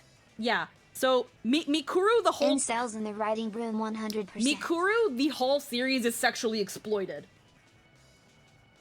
Like the whole series, she's sexually exploited. There are so many times where she is grabbed and fondled by Haruhi, and then all she does is scream and cry because of it. And Haruhi puts her in suggestive outfits and makes her do suggestive things because she's big titty cute girl. But yeah, the computer club president, she puts her hand on his boob, takes a picture and says, okay, if you don't want to give us a computer, then I hope you don't, I guess you don't mind me leaking this picture all over the school that you're a sexual assaulter. And I'm supposed to think this is funny? Like, I'm not quite sure if I'm supposed to think this is funny because even Kyon, who is the POV character, is like, Haruhi, this is fucked up. But she just gets away with it. Disgust, declare 26 disgust, declare 26 disgust, declare 26 disgust, declare 26 disgust, declare 26 disgust, declare 26 disgust, declare 26 disgust, declare 26. Oops. There we go. It's fine.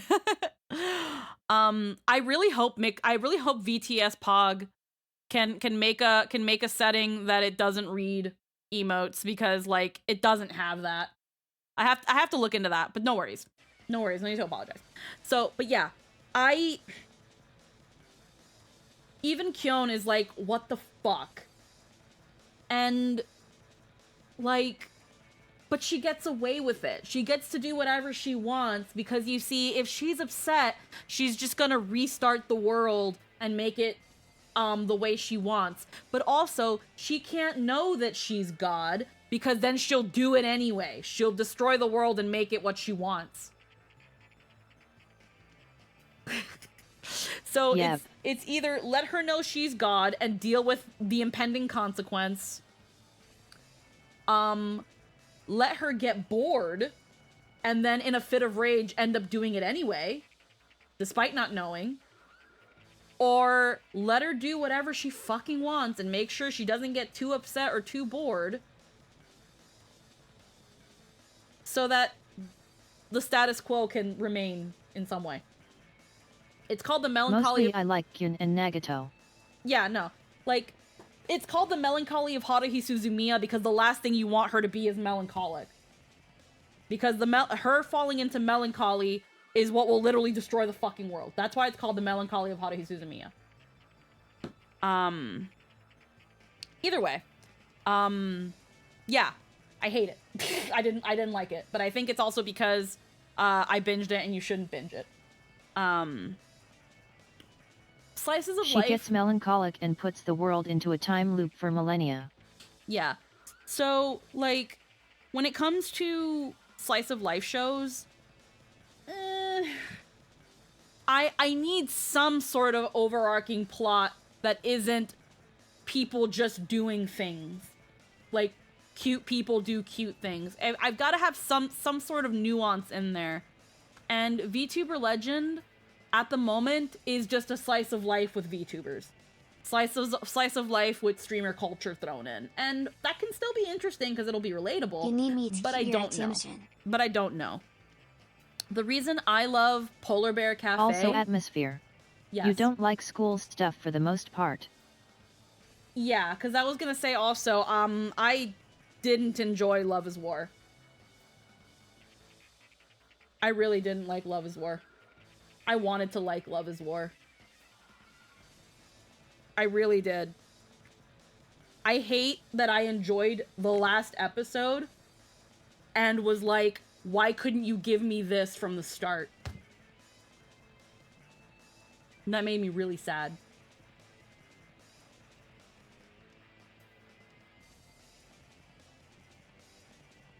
But, Like, the reason Polar Bear Cafe is my favorite slice of life ever is because... I personally liked it a lot, but I watch things for different reasons and have different interests. Yeah, again, I really tried to enjoy Love is War, but when it really came down to these two people pining each other but being too fucking brain dead and stubborn to admit to one another because of some weird, like, competitive tick, and then that last episode happens, and I was just like, the last episode is so good and so meaty that it just pissed me off more. Because I was like, why did you give me... What was all of this? Like, I didn't like it. It made me sad, because again, I really wanted to like it. But it just felt like watching the same episode over and over again, and I didn't like it. With Polar Bear Cafe, the reason I liked it so much is because despite it not having an overarching plot, it at least had an episodic one. And it was just different enough and nuanced enough that I was like, well, I gotta see what the hell's up with this. Meanwhile, another good example. Spice and Wolf is very similar to Free Rin.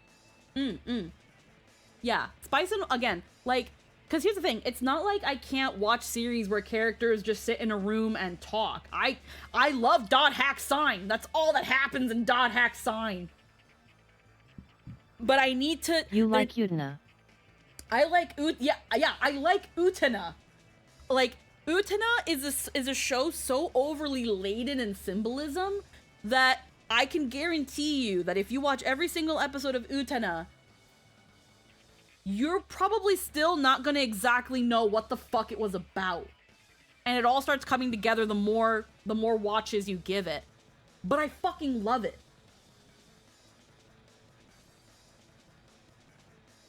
And again, because at the end of the day, there is still some sort of... And most of it happens in like 5 rooms. Yeah, but because they have some sort of overarching or episodic thing, they have some sort of start and end point that it feels like at the end of an episode, like we went somewhere.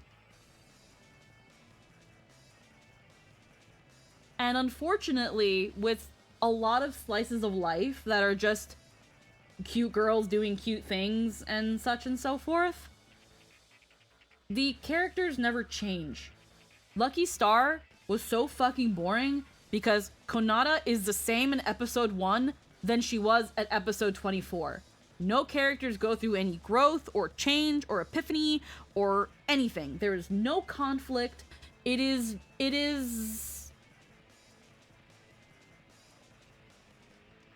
so monotonous. And I can totally understand if people like that. If people just like the peace of it. Because I can say some people can see that. There's a peace in it. There's nothing going on and everyone is at peace and happy because of it. I can see that. But that's not why I watch stuff.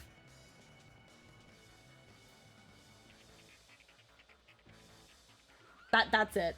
I think that's really as far as my ramble can go without me being cyclical. Like, people mostly like it in the same way people like it when people go on big God bless America speeches.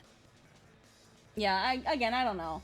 Cause like some can say that my rambles are like a slice of life where I just kind of speak and go absolutely nowhere. I don't know. Like, I know that I've tried to enjoy some of them. There are some that I do enjoy. There's a lot that I don't. And it sucks because, again, like, there are some cases that I want to like it. I want to see what people see in it and like the thing too. And then sometimes I just can't. Close. It's time for the final match. I'm not a contrarian at times because I want to be. Lucky Star is a celebration of weeb culture anime, so it's a lot of I get that reference and yeah, we are like that. Victorious team had an unexpected rush with disqualification Like, in the semifinals. again, I watched Lucky Star because I wanted to see what was up with it, why people loved it so much, and I thought the memes were funny too. Like, there are some really funny memes that came from Lucky Star, but the show itself is so boring.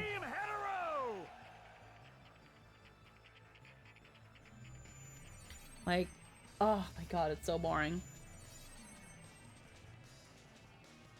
Wait, team what? Hetero. They've said this several times, Lynn. Ha.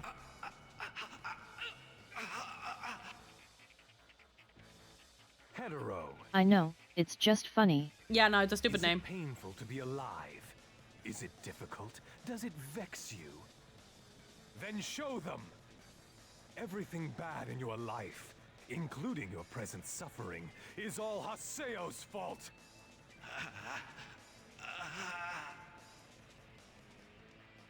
What the?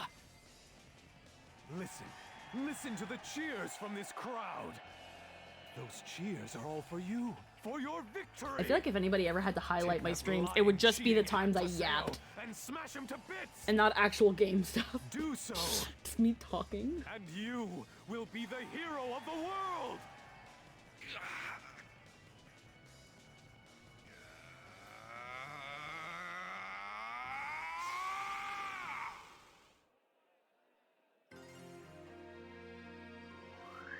Oh, damn.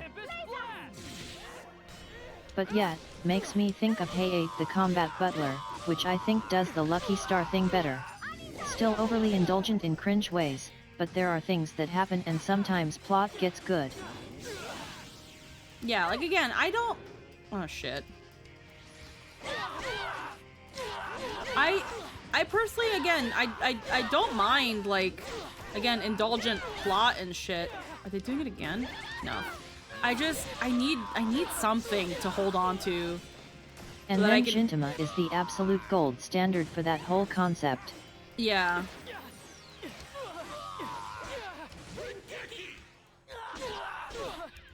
This doesn't feel like a battle I'm supposed to win.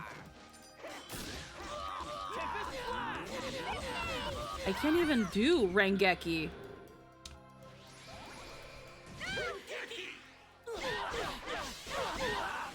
I can't do anything. Like, I'm actually trying to Rengeki myself, and I literally can't do anything.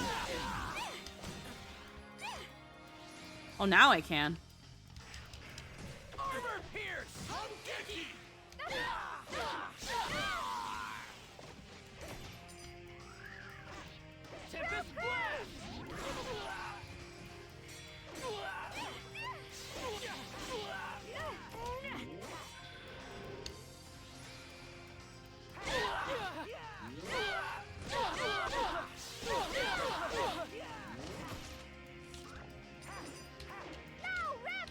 We can't use items.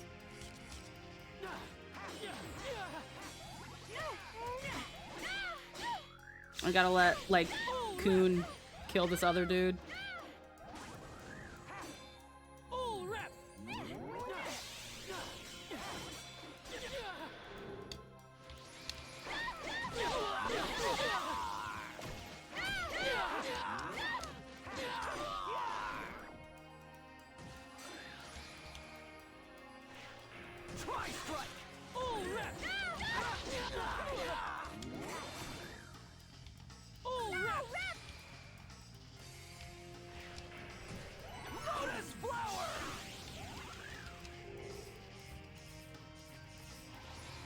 Okay.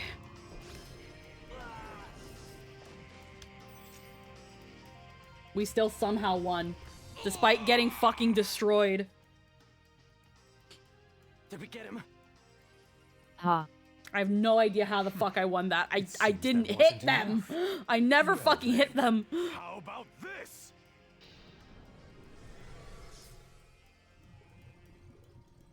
I'm guessing they had the fucking defense of fucking wet toilet paper because I didn't even fucking hit them. Kun did all the fucking work. Thank you, Johnny Young Bosch. Help me, Hee hee hee. Help me, please. Help me. Someone help me. Someone help me, please. I can hear their voices. Those children, they're suffering. They're calling for help. I'm using the Avatar. But Haseo, if you do, Sakaki will... Shut up! To hell with Sakaki! I told you. I'll use the Avatar when and how I damn well please. I'm never gonna let him have his way! Okay, come on. Come on!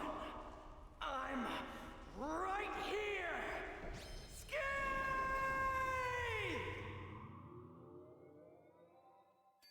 Alrighty.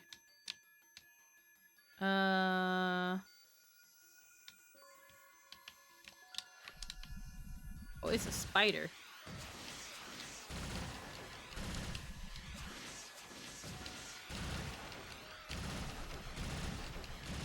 Big Spooter. No, Spooter.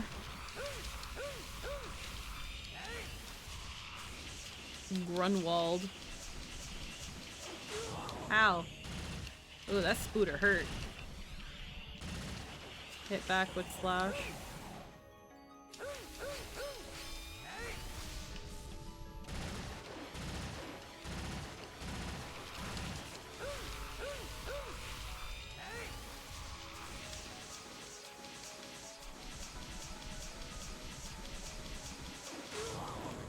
It can still hit me despite all the dashing around I do. Ow. Dash between the threads.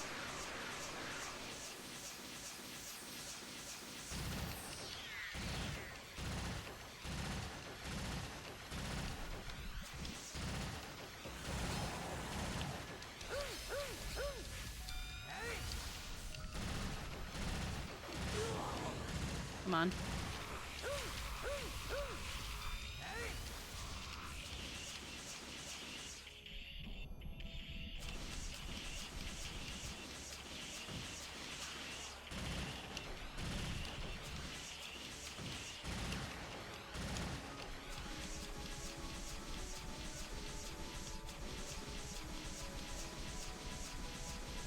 Come on, Spooter.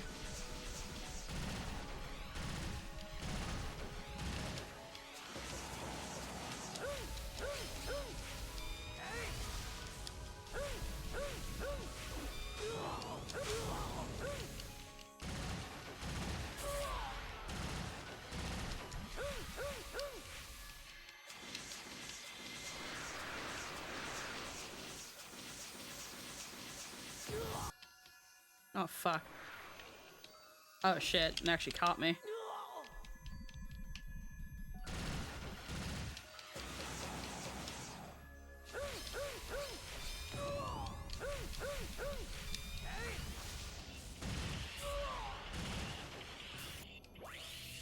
Alright, I gotta get this thing.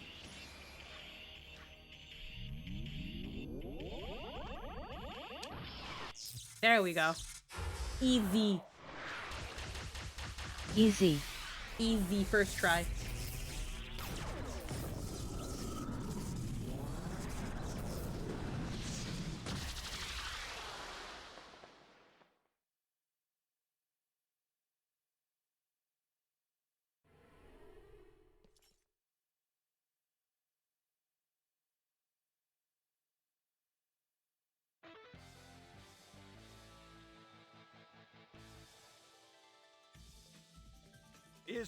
Is this Hetero's PC?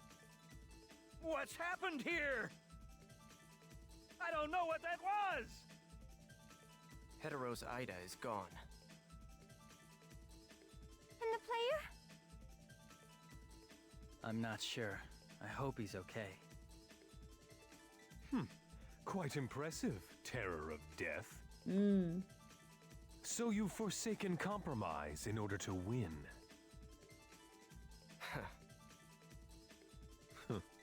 Very well. There's no point in citation.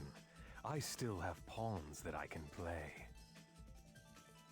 Such as the Emperor and your former comrades. I look forward to the title match! Alrighty.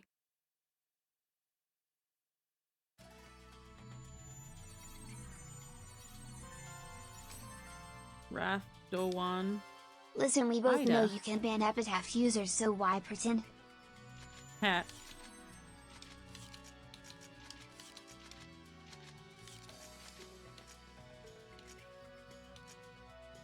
Okay. 17.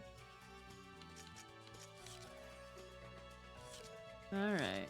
That's another thing I can have. Let's see. We can probably go for like another hour and some change. I'm gonna do a quick BRB. I'm gonna use the washroom and like get a quick stretch in. And then we will heckin' see how far I'm hoping to finish the tournament. And see where the plot takes us. So let's see if we can wrap up and freaking beat Taihaku by the end of the stream.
Kawa. Kawa. We are back. Hawa. Had a bit of a... I was having a little bit of a back hurt when I was like sitting before break, so I was like, man, I need to like stretch. So got a heckin' stretch in. I think I have to log out now and look at my email again. Kim, listen, we both know you. Okay, can't ban epitaph users, so why pretend? Let's see.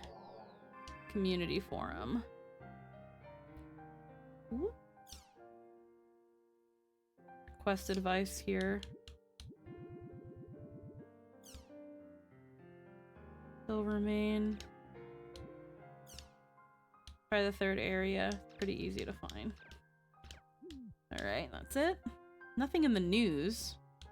The news has been relatively silent. New virus targeting online gamers. Nope, nothing new. Email. It's almost time. The title match is coming soon. If it's okay with you, I'd like to talk about something. Could you take the Story of Kudan quest at the Breg Epona with me? I'll be waiting for your invitation. You can choose whoever you like for the other party member. Is this about Sakaki? Let's invite Adelie and do the quest. Let's take the Story of Kudan quest. Alrighty. Actually time! I am so down for more Haseo and Adelie moments. I love them.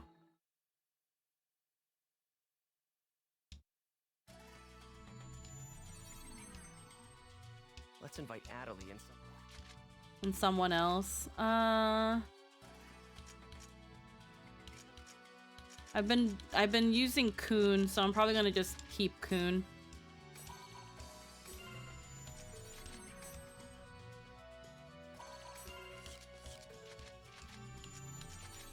Breg Epona. Who dares?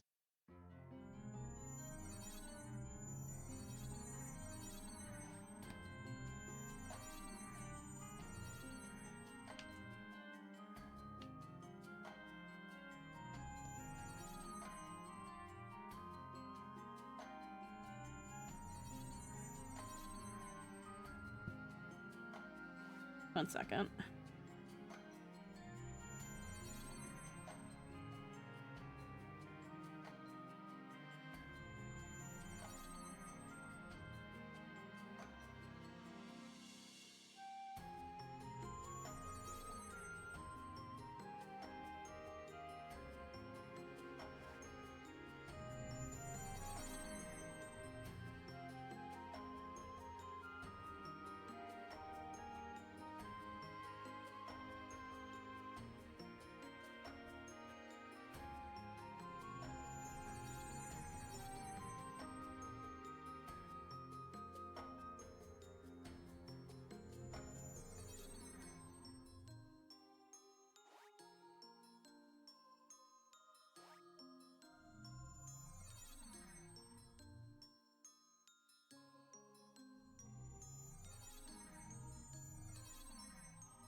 Okay.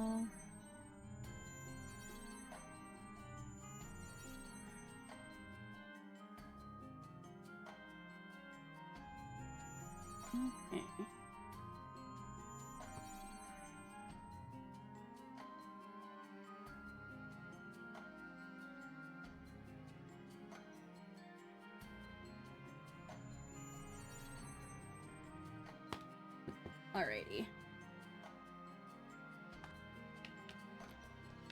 Quest shop. Actually, hold on. Bickman flyer. You, wait, no, wait, you, come back! Oh, I already talked to you before, never mind. Bickman flyer? No. God. Gotta hand out them flyers and do stuff with it.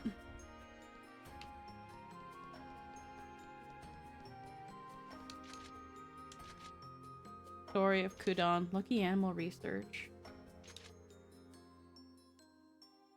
Okay, pick the Silvermane Kudan. Looming muddled seer.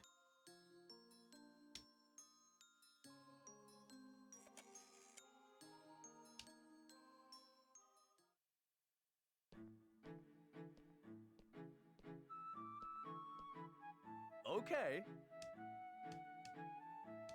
Wow! Wow! Here you go. Lucky ball.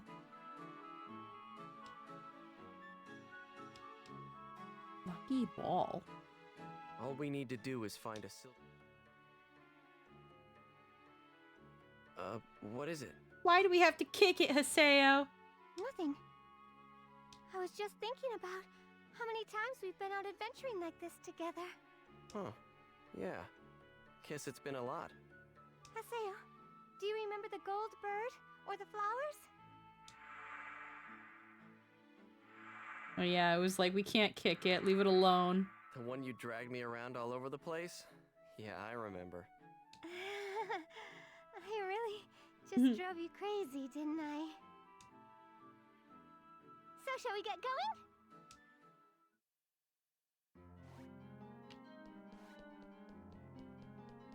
The gold bird, it's like the rarest of rarest heckin' lucky animals, and she's like, no, don't kick it. It's just living its life, don't kick it. Ha. And it's just like, Adelie, you don't understand. Adelie, Adelie, please, it's just a game. That's one of those moments where I gotta be like, okay, Adelie, I love you, but like, Adelie, this is just a game. You don't understand.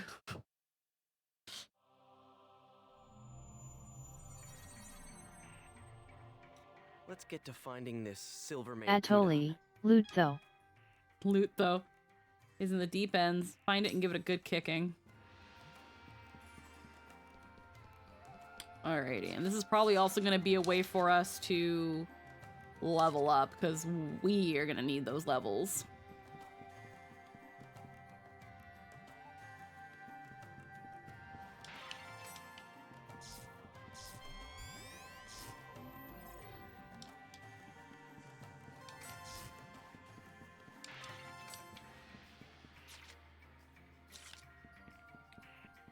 Gonna be a lot of rooms to check too. Okay, this is a door. We will.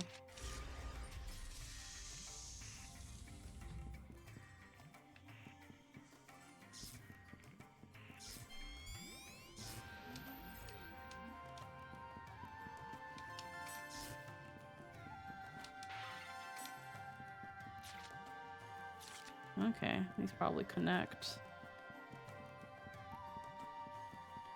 Yes, they do. They do connect.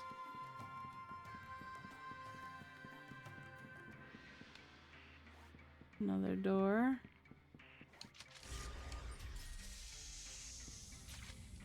We don't have to worry about going there. We've already been around there.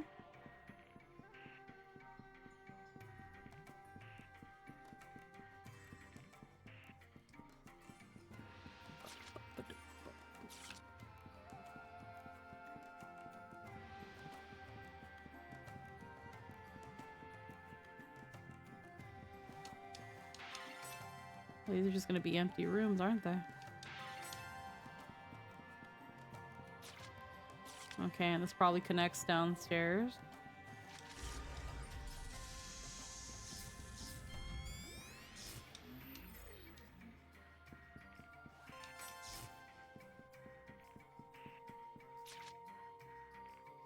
Oh.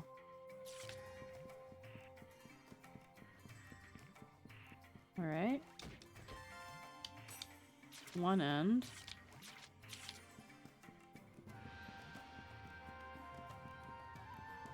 You know, I'm kind of not surprised that this dungeon doesn't have any enemies. It's a quest that Adelie suggested, and while she is a party member and is willing to do arenas and stuff, she still does not like fighting. So she would pick a quest that doesn't really have a lot of conflict.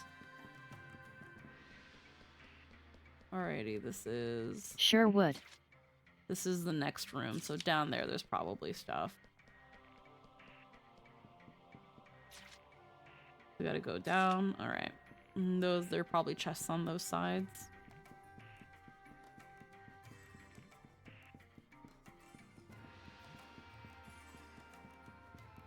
Alrighty. She wants to be playing VR chat in a fantasy world. Yeah, pretty much. Honestly, it's been a long time, but I haven't thought too hard about VR chat. I know, like, when I first came to Canada, when I was, like, first adjusting to things, I decided to, like, play VR chat again, because I remember, like, you know, having some fun with friends early on. And then I was like, you know, people weren't playing it as often, so I still kind of played myself, and I found a little gaggle of people. But long story short, they were a bit too horny for me. Like, Yeah. this is coming from, like, again, someone who, like, does porn Which and is stuff. saying something. Yeah, they were just as horny as the VTuber community is now at times. Where I was like, okay, I can kind of do the little flirting and the suggestive things and all that stuff. But then we got to a point where people were now, like, getting on VR chat and were essentially ERPing. Or, like, what I occasionally saw some people do, which, again, power to you if that's your hustle or if that's where you get your kicks. But I remember there were certain parts of the VR chat scene where they would go into, like, private things, and then someone would come in and be like, oh yeah, I've got, like, a Lovense in me right now. And it's like, what?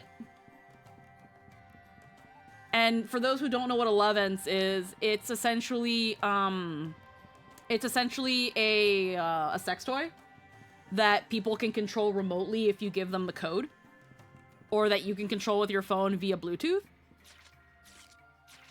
And apparently this is just a common thing in VR chat, depending on the circles you go. And I remember, again, me just kind of being a little bit on the lonely side and, like, wanting to just kind of chill out with a friend group. I didn't care for this sort of stuff, where I was like, okay, I'm gonna, like, go do something else. But there were some friends who, like, wanted to, like, get into that stuff. I actually remember, as, like, a joke, I actually gifted somebody, because there was somebody who, like, who couldn't afford one, who really wanted one.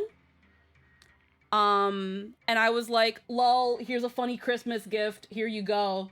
Here's a butt plug. I gifted them as a joke. And then I heard that they were actually using it. And then I was like, you know, I'm not surprised. I'm not surprised. At the end of the day, everybody was, like, 18 plus. So, like, at least there was no, like, kids involved, because that was absolutely where I drew the line. There were some, like... you walked into that one. I did walk into that one. I thought it would be funny that they were like, oh man, I'm so, like, I want to get this thing, but, like, I'm gonna be getting into college and stuff, so I don't have the money to do it. And I was like, Merry Christmas, bitch! Butt plug, activate! And then it was like, it's funny because when they got it, because they still lived with their parents, when they got it, they got in trouble with their mom. Because, all I told them was that I wanted to get them a present if they were fine with giving their address so I can send them this present. So then they got in trouble with their mom because not only did they give out their address, but they got a butt plug.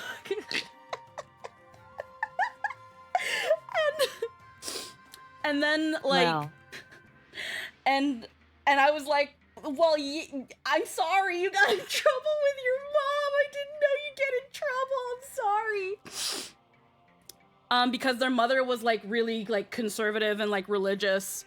So, like, they thought their son getting a vibrating butt plug meant they were gay. They were just bisexual. But, probably leaning towards gay, but either way. But after that initial skirmish, everything was hunky-dory. And then I remember, for a brief bit, I stopped being on VR chat. because I started getting busy with my job, because at the time I had been hired from the cafe.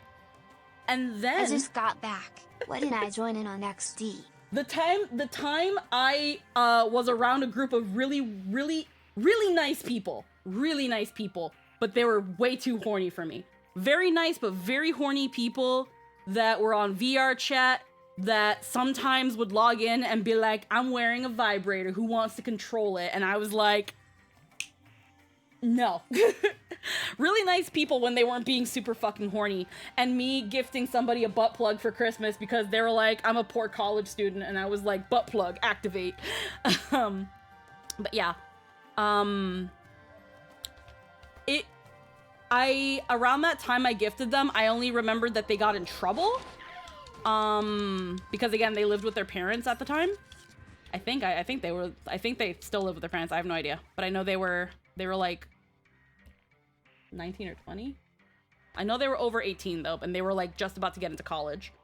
But around that time I stopped hanging out on VR chat because I was getting bored of it because I didn't have VR, and I was getting more busy because at the time I was like just getting into the cafe job. And then when I came back one day, they were like, hey, Squeaky, what's up? How you doing? And I'm like, hey, how's it been? How you doing? And they're like, oh my God, I got so much use out of that butt plug you got me. And I'm like, cool. Cool. Cool, I'm glad you like it. I thought it was really funny. They were very nice people, but way too horny. Did not ask but have fun, I guess. Yeah, no. Again, very nice people. When they were having like their horny nights, they were pretty horny. And there were times where I tried to like entertain, like, okay, like let's be a little flirty. Let's be a little suggestive. I don't want to ERP with you guys. I'm sorry. I don't think it's for me. I don't think so. I'm in a relationship, guys. I'm sorry. I can't do that. I don't want to do that. Like I can be flirty and suggestive and do a in the microphone, but I don't want to actually. No, thank you. Power to you guys. Have fun. Cuz again, at the end of the day, I don't judge about that stuff. Like y'all do y'all, but I just don't think it's for me. And again, this is when my claim to fame is being the McDonald's MILF. Being like, I'm sorry, this is too horny for me. Too horny 5 me. But yeah. Fun stuff. Here's the funny thing though, I'd do it again. I just hope they're proud of you. I hope they are. Somewhere out there. I think if I logged into VR chat, and they were still on it, I'd be like, hey, so like, fucking McDonald's MILF here. They'd be proud of me probably. I hope they're doing really well. Again, very, very sweet people. But yeah, once I started getting busier with like work and stuff and started getting longer shifts, it became a little harder to be in the cafe and stuff like that. And also after a while, I was like, I don't want to potentially like make Jester uncomfortable because I'm hanging out with these very horny people. Like these people were mostly also just figuring themselves out because again, some of them were in their like 18, 19 for a couple of them, and some of them were in their early 20s. So again, like I think around the time I was like 23, 24. So we were all in like early 20s, college years, and they're all just trying to figure themselves out. Like some of them were like, I think I'm gay, but right now I kind of like girls, or like I'm bisexual, I think, or like I'm bi-curious. So yeah, I'd do it again though. If somebody I loved ever told me that they really wanted a butt plug or like a vibrating whatever, I'd be like, yo, let's bet. Let's fucking give a girl your address. I'll get you a butt plug. Let's go. I had a friend a long time ago.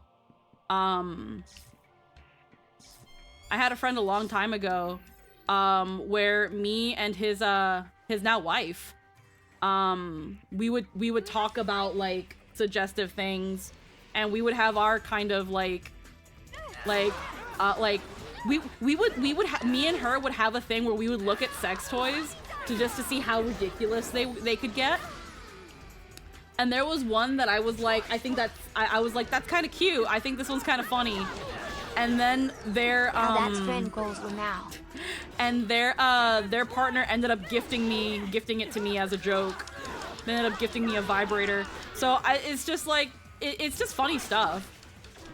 Obviously, as long as everybody's okay with it. Like, again, that person I gifted a butt plug to was like I would very much like a thing where I was like, hey, I'm gonna get you a gift. It's kind of a saucy gift. I just want to know if you're okay with a saucy gift. And they were mostly being like, is it gonna be super expensive? And I was just like, yeah, I don't mind. Again, giving like sometimes I maybe don't it's mind. Still their favorite butt plug because you gave it to them. Oh, maybe. I don't know. Like, I remember they were feeling really bad where they were like, oh, but I don't like, you know, I don't want you to spend something so expensive for me, blah blah blah blah. We've only known each other for like a couple months and stuff. And I was like, yeah, but you know, I'm in a position where I can at least do one splurgy Christmas present for somebody. And I mean, I think this is funny. I think this is really funny. So, and then they were like, cool beans. So, yeah. But a little part of me kind of wants to go back on VR chat, but I think I would only want to do it with friends. Because while VR chat has definitely toned down, it still can, at least from the bits I hear, can still be pretty horny. It just depends on where you're going.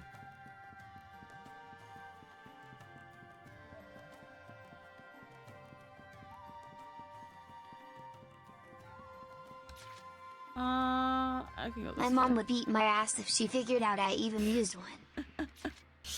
Freaking, my mom doesn't even know I have some of the sex toys I have. Not that I have anything crazy. I'm pretty fucking vanilla. Like, I'm pretty boring. I'm sorry. And I won't go too into them either, because that's not the stream. This ain't the stream to talk about heckin' sex toys, unless we talk about how funny they are. Which, again, some of them are funny. My mom didn't find out I found hers when I was younger. Ooh. Don't worry, you didn't find a sex toy, you found a vibe scepter.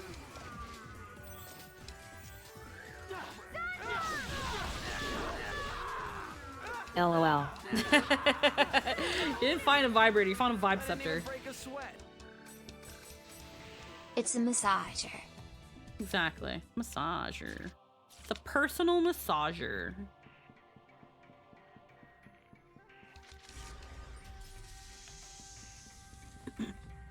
Really fascinating when you think about the history of those sorts of things.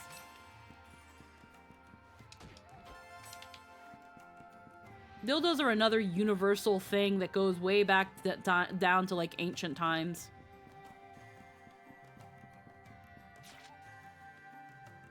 Where did it come from?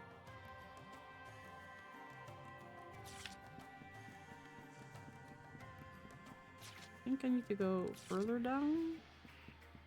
No, I think it came from... Oh dear, I can't remember. I think what I'll do is I'll just go down one of them, and if one of them leads to a full map, then I've been there. Ba-ba-doo-ba-boo. Ba-boo.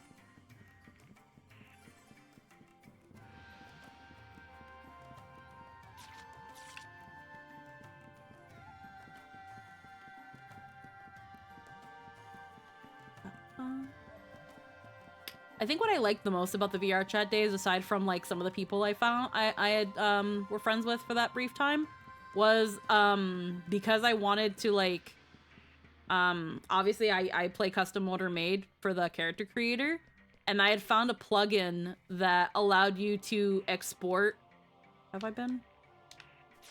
Okay, I've been in this one. That allowed you to export the model that you, like the characters that you made, and then initially made them for a Miku Miku dance. But what I did is I briefly learned a little bit of Blender and a little bit of Unity so that I could import those models with some functionality into VRChat. And I still have them in there. I still have them in there. I'd have to get Blender and Unity again and the SDK to like do all that, but I'm sure that with some fandangling I can actually do it again.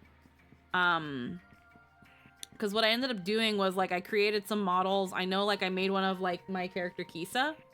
And I put bunny ears on her, and I using PMX editor, which is again for Miku Miku dance models, I was able to put bones in the ears so that the ears had a bit of a floppiness to it. Very basic stuff, but still like something that I'd be like, I did this. I tried to learn a thing so that I can do this very basic thing. I thought it was cool.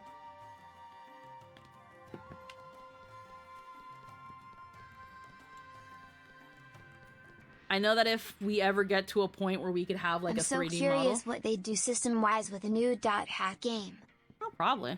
Heckin', if we ever get to a point where like a 3D model is possible, I would definitely use it for some sort of VR chat capability. I think that would be fun. I'd probably also put me into Lethal Company so that I can be me when I play Lethal Company. Or like any of those games that let you do like crazy mods like that. I think that'd be cool. Oh, absolutely. Like, I want to be me.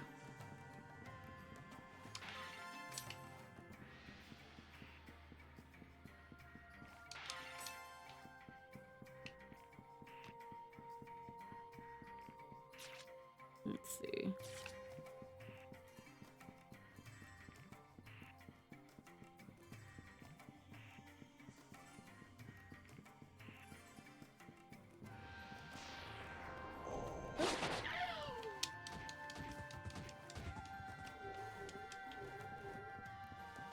Gem assassins really aren't anything to worry about. And they just kinda happen. Future potion. Okay, this is gonna connect up there.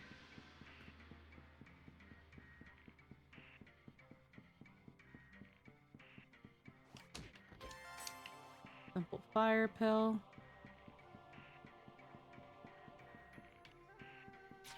Alright. I think this is the 3rd floor, so we might be near the end of it.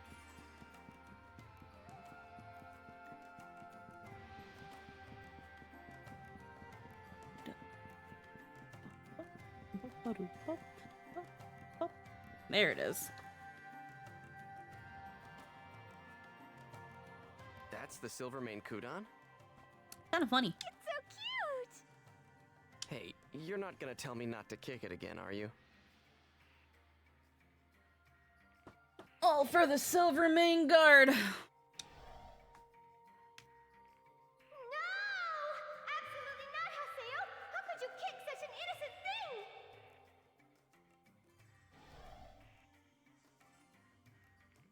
Kick it! The game said do it. I'll kick it personally!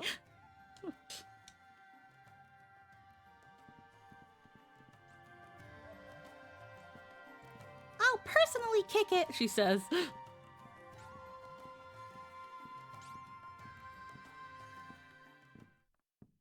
Choo-choo-lee, choo-la-la, choo-dome. Gimme horns. I'm gonna be a cow that lays down when he eats. Eat, sleep, moo. Why'd this give this cow such a fucking sultry, dark voice? I'm gonna be a cow. A cow, right here, right now. Because sure. Done. Check. What's up with this thing? The fuck is wrong with it? It's supposed to prophesize or something. Well, I guess I'll just kick it now. No, what if it tells us something?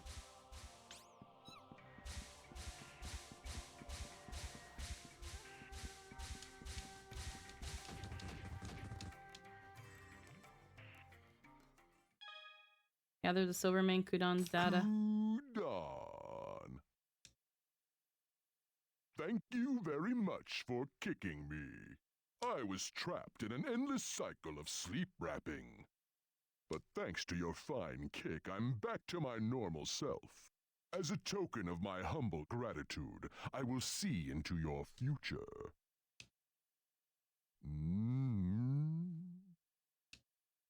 I see something. Whoa! What's this? A grave danger that is creeping up on our world. A resurrecting demon, and the abominable army of death that follows him. And you are destined to take part in the great battle to come. And when all that must be done is finally done, you will have a surprising and unexpected encounter. That's it. I hope you liked your fortune. Kudan! Cow cow. I'm really tired from all the running around we've been doing, even though it's just a game. Adelie, she's really changed. What's the matter? Oh, nothing. Let's go. Didn't you want to talk about something? Quest complete. I guess fucking not!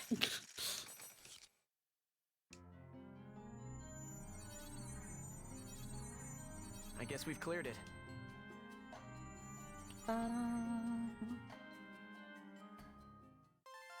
Lucky ball. Wow! Okay. Alchemy District. I have many jobs I'd like to request. Nah. Quest is complete. Hey, I just remembered I have to be somewhere. I'll see you. Anything, I could have just gone with Thanks a lot Adelie. for all your help today, Haseo. It was kind of a strange quest, but what did you think? Did you enjoy it? Oh, Adelie. Adelie. Was she always as cute as she is now? Oh? Was she always as cute? Oh? And I feel really relaxed whenever we're together. Maybe I'm the one who's changed. You've both changed, hon. I've been wandering this world trying to find a way to save Shino. I cut myself off from everything in order to keep going. But what's really important to me, the one who made me realize what's important. Aww. Haseo? Oh, nothing. They're so fucking cute. Looks like I failed again. But next time, I promise I'll find a quest that you'll really, really enjoy. Well, right. Well, see you later. Adelie? Yes? Never mind. Aww.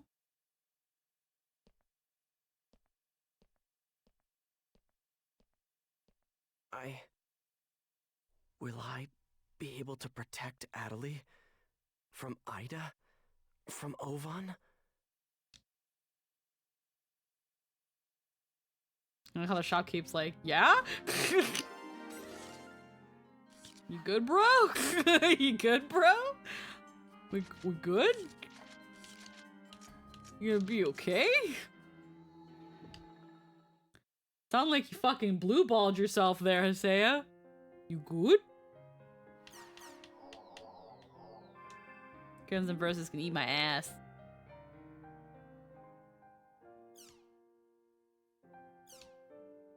Found the abyss, I think.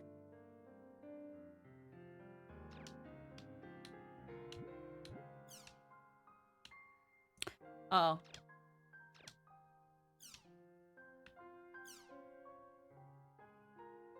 That is not it is not the judge. Must have been abyss.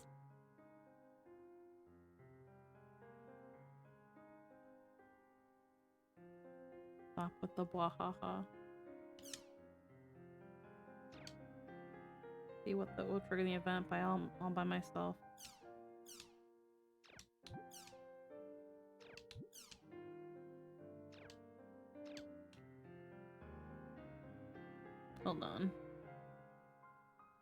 is saying stuff like, it is not the judge. It must have been the Abyss, right?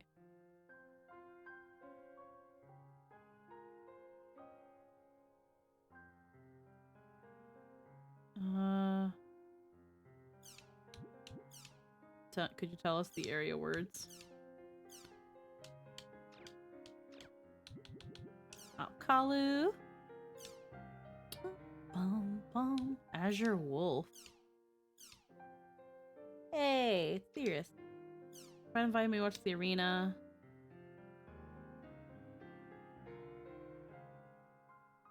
Ooh.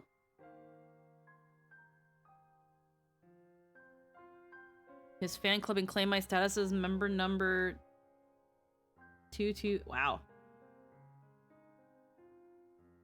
I wish I added my Beast PC to look as cool as it is. Big fan of Gobby's chest hair too, but I love to stroke Sirius's big fluffy tail. Yeah, he's got a bit of a long neck, but Sirius is a dog man. He is a wolf man. Duck and Chim. Duck. The duck NPC.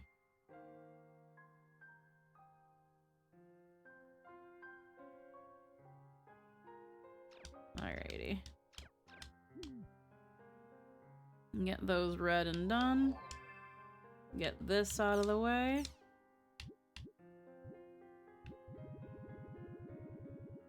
There we go. Then it's probably time for the finals. Yep. Campaign start. Lucky data collection. Title match. Tyhaku's also been infected by Ida. Let's invite Kun and Adelie. Alrighty. We might actually be able to finish this. Well, finish this. This little arc of it. It's been a lot of arena fight, side quest, arena fight, side quest, arena fight, side quest. And then plot happens.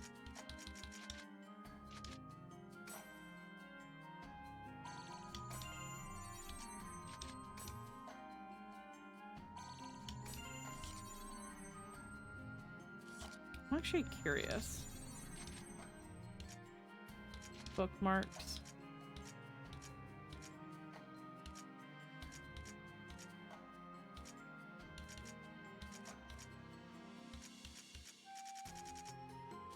Oh, it's probably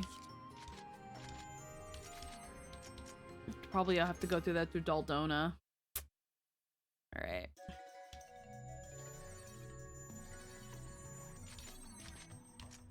Bookmark. Hidden Forbidden Sacrament. Yeah, I gotta see here. I think you can upgrade this stuff.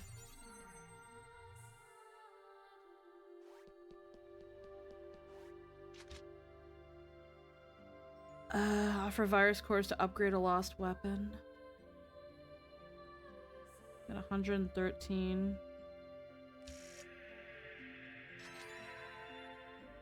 Okay. It's almost reached its final stage. So, its final stage, you must prove your strength by fighting the sealed beast. Fight the sealed beast? No, not yet. Let's get Adelie's though. Virus cores. Dancing Haze. Alrighty. Let me leave and save really quick. Because if I have to fight two of those beasts, and then yeah, we'll have to at least upgrade Coons, since we've been using him a lot. But again, I have to do the thing, get more virus cores, and the way to get virus cores is a little bit more tedious than when getting those Adler keys. Which is like bleh, a little annoying. Alrighty. Ah!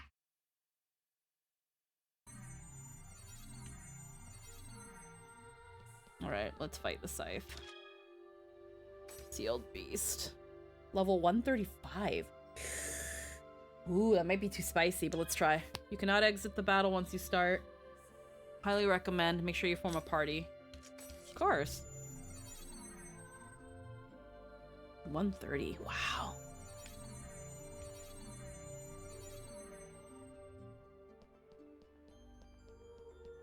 It'll be maxed out though after this. Okay, tough guys, bring it on! Tempest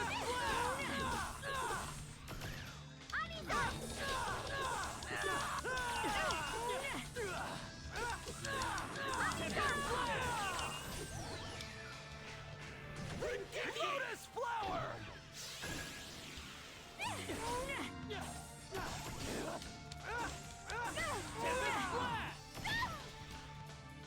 Oh shit. Oh fuck. Oh yeah, fuck. Retry. Okay, tough guys, bring it on! Tempest The Undying. Oh damn.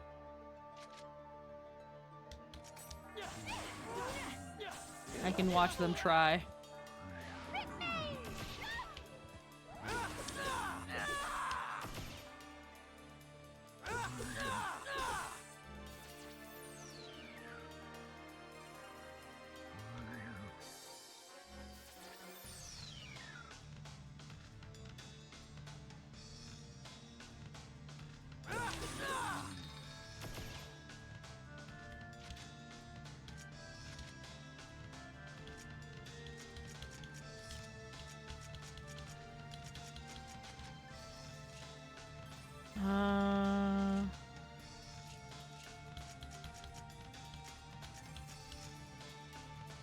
Actually curious. Do I have anything? Revive an ally. No, let's recover an ally's HP.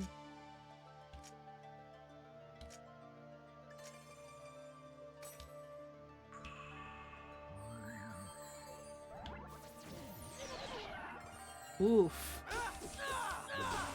It's like a one-hit KO right there.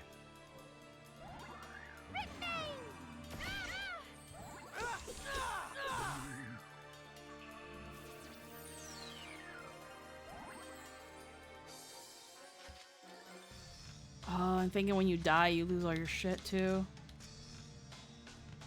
HP and SP.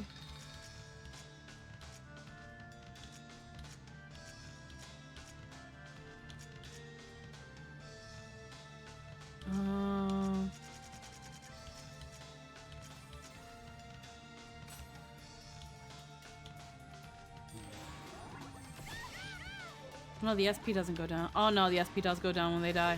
Fuck.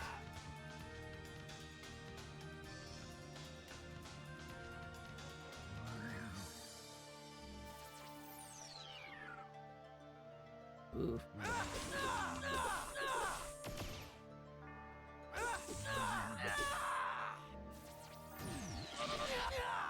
Yeah, holy shit. Okay. We might not actually be able to beat that thing. It does a lot of fucking damage. It does... Each hit was over 6k. Like, I cannot let that thing touch me. Holy shit. I'm actually curious. What's it called? It was like something beast. Hack. Redemption.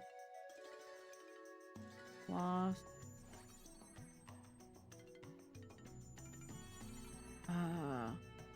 Weapon. What was it called? It was like a beast. I can't remember.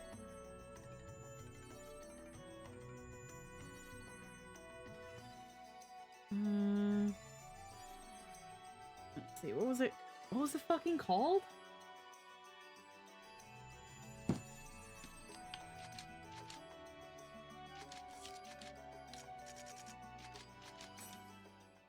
135 you have to be. I'm guessing to just do enough damage. I guess I can just keep getting materials, but like 135. Sealed Beast. So dot hack, redemption. No, that's fucking gacked. Not gacked. Dot hack. Redemption. Sealed Beast.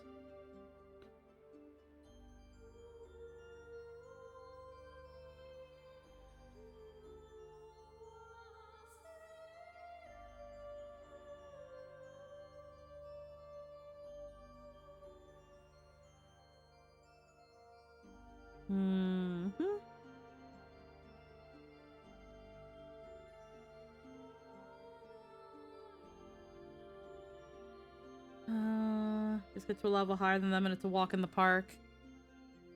Okay.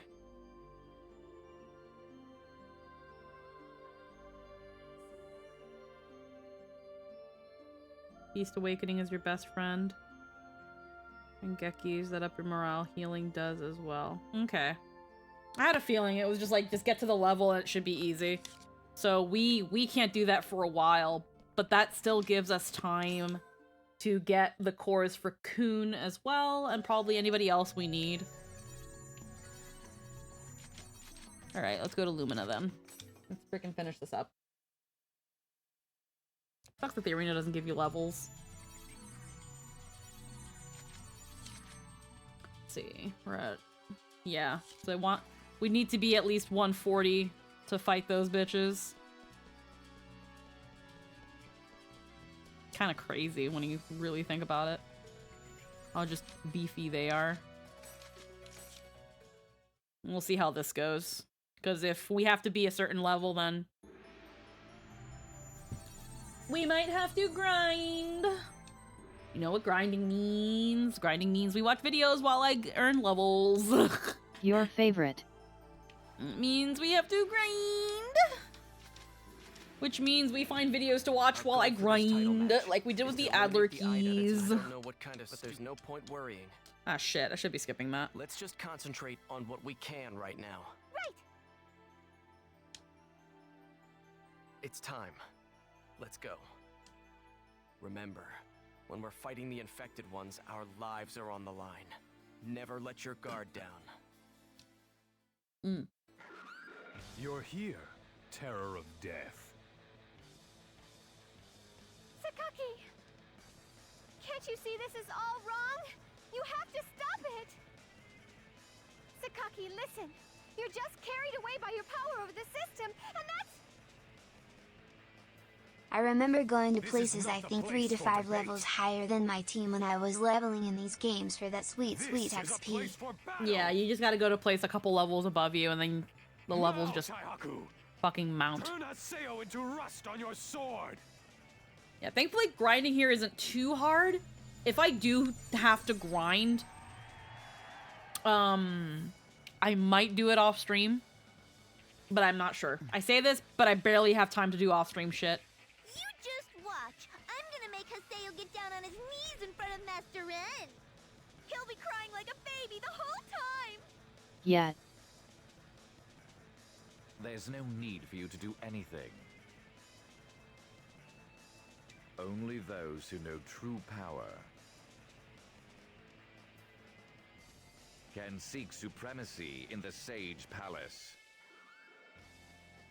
What? Ramps, you're taking all the good stuff for yourself!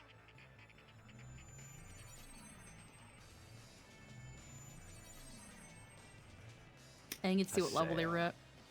How will you answer the power of my blade? Now then, time to ring Haseo's death knell! Well then, let the match begin! Alright, let's see how this goes. Is it just gonna be him?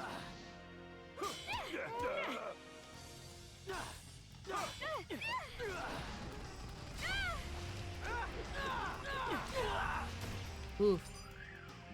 Tempest Blast!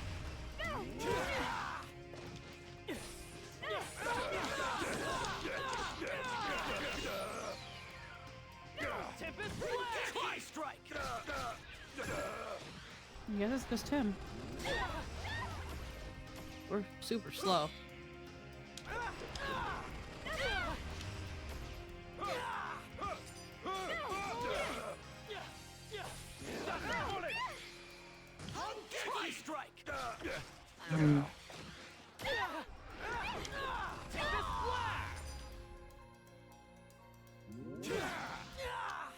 How do you get to shoot laser out of blade? Tempest Blast! Dust Bullet! Armor Pierce! Tempest Blast!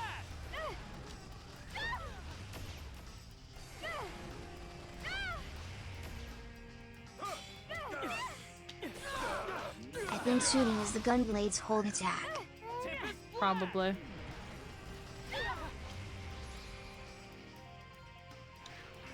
Lotus Flower! Nope.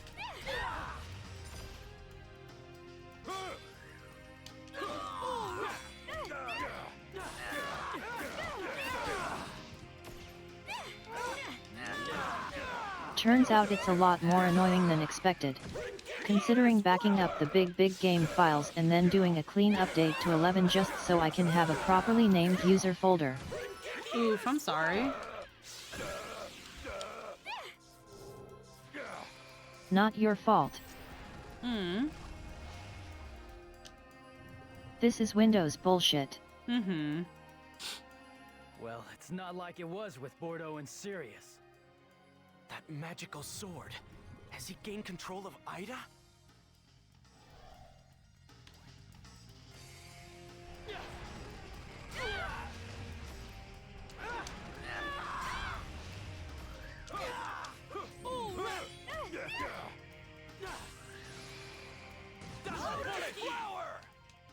Damn it.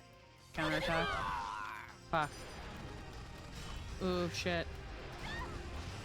Adelaide revived. I love how Taihaku talked about you guys cheating when he's the one cheating. I mean, yeah, I guess you can heal yourself, Adelaide. You are the healer, but can you please also...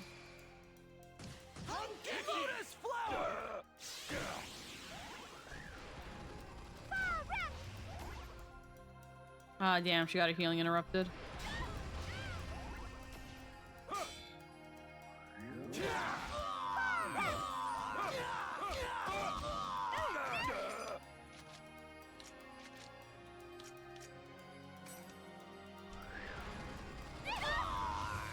Actually, no, I think once Kuhn's down, I he figured can't. I could just make a new profile, set it to main admin, then move the relevant data files over, but it's just here like, nah, I don't want to make a new folder if you make a new profile.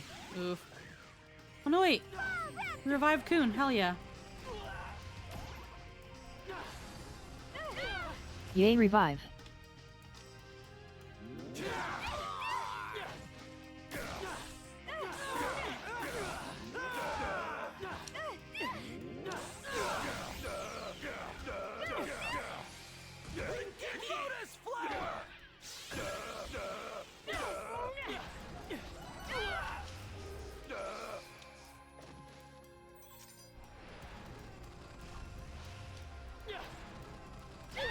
This whole slowing down shit he likes to do, I'm kind of not for it though.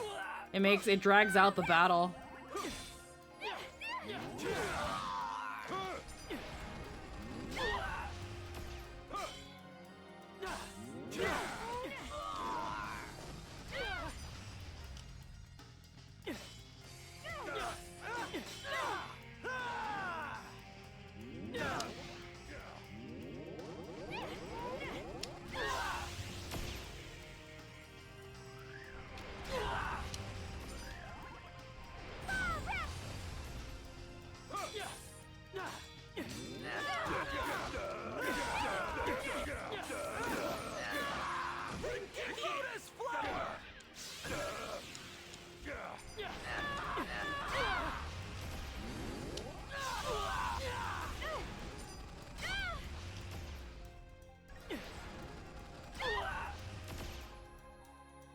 You gotta keep distance.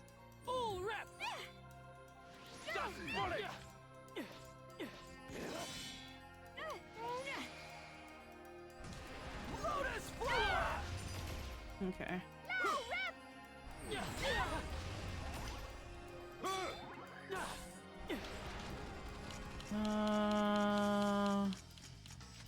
Skill. I can do ul ref on myself. Or not. No, you don't get to do Das Bullet.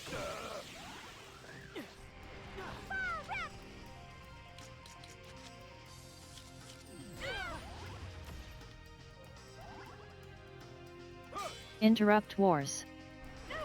Pretty much, it just feels like that.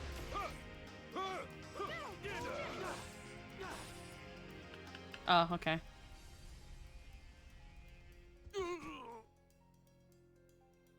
Taihaku, what are you doing? Bring out the hatred in you!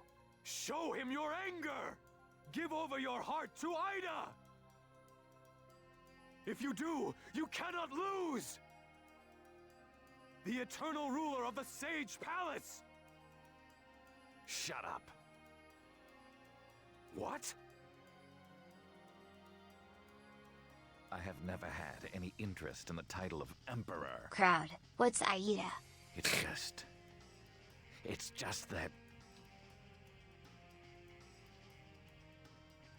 this sword was the most beautiful in all the world. As long as I have this power...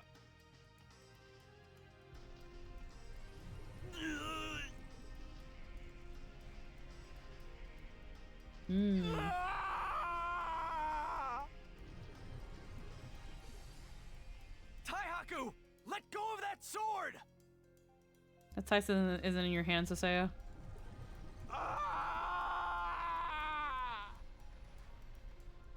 Damn it. Kun, do it! Put him down like old Yeller.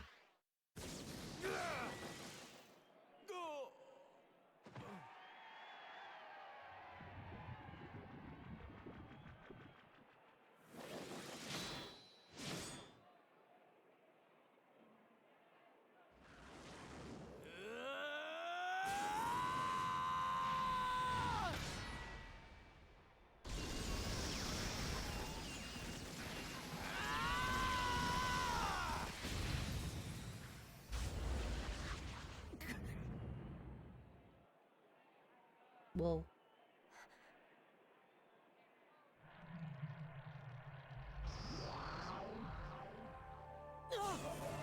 Uh-oh.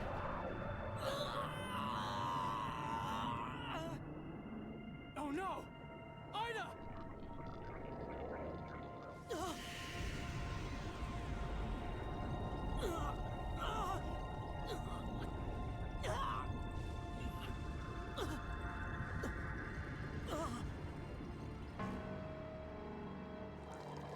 Uh-oh.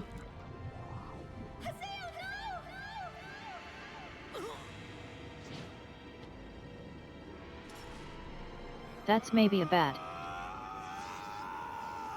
Are we getting fucking beast form, Haseo? No?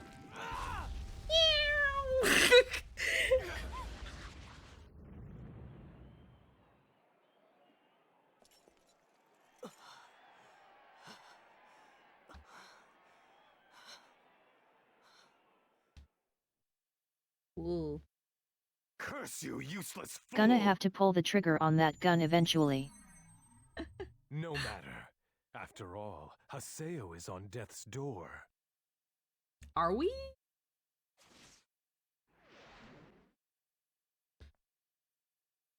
In the end, I will be the one to play the lead. I will send you to hell with my own sword! Yeah, right!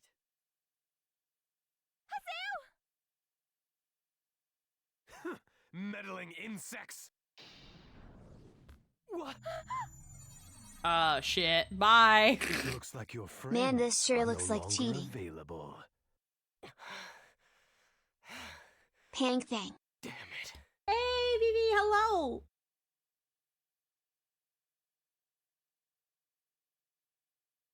Die, Haseo! Die! What? Is it entrance?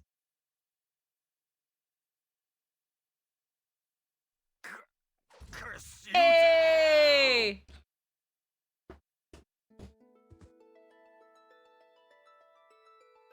I was like, they couldn't have just been standing there watching the whole The time. simp is never far. What? Master N? Why'd you do that? I was looking for a chance to get you. You mean you were only pretending to obey me? Isn't it obvious I'd never betray Haseo? Yeah. Yeah. Yeah. He's right, you know. But if that's true...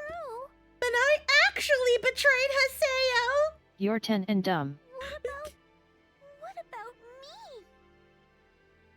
me? Girly. Girl, no. Damn it!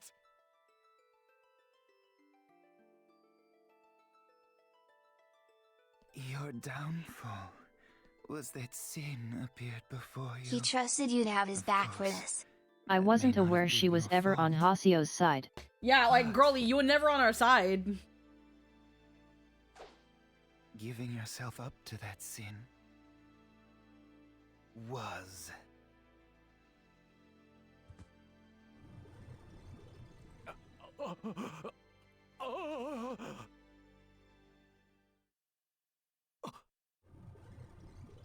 Entrance! Get away from him!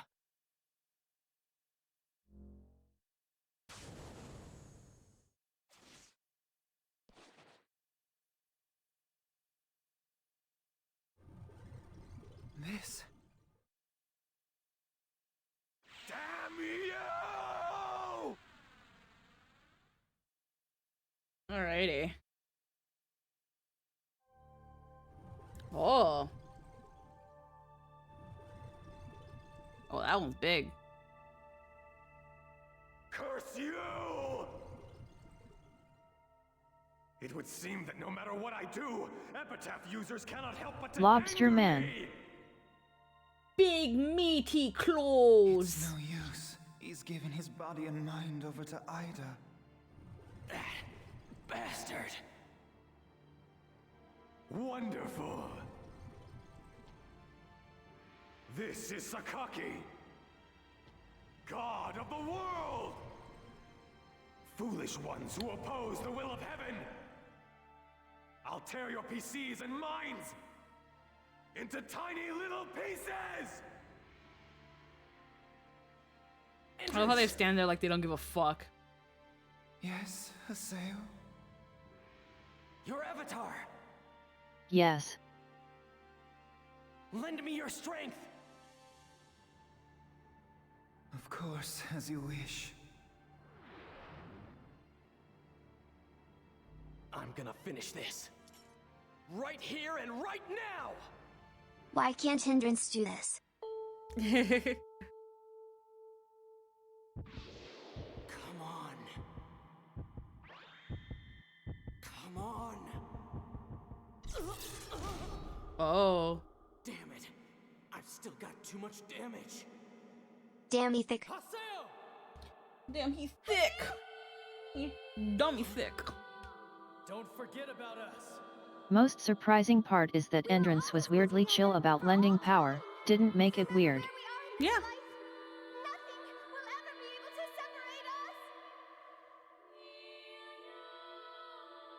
Take this, Haseo! I am. And I. And I'm. Right here!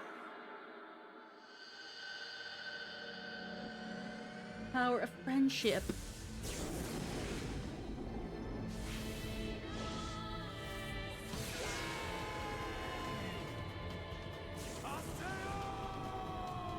The Digimon movie was pretty good yet. The Digimon movie was pretty good, yeah. No, this is a Digimon movie fucking move.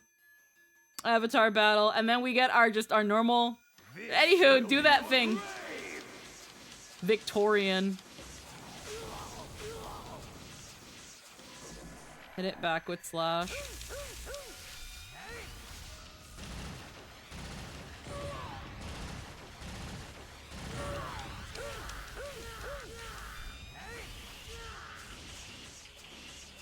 You will suffer before I end you for good! Ow. Fuck. I am going to utterly destroy you!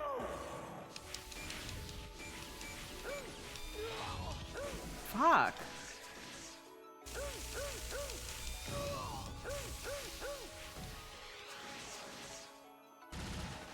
Divine punishment for all that oppose God!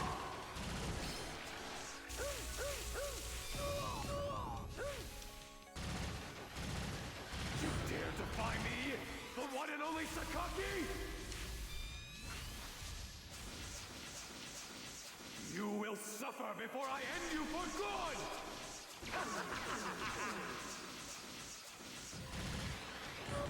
I am going to utterly destroy you!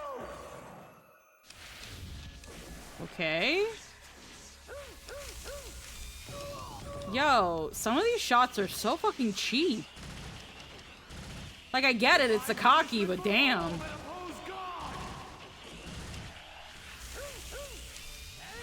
Yeah, was gonna say.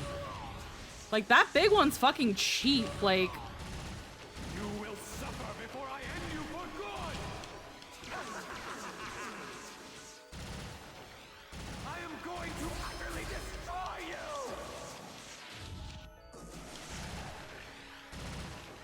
Damn you!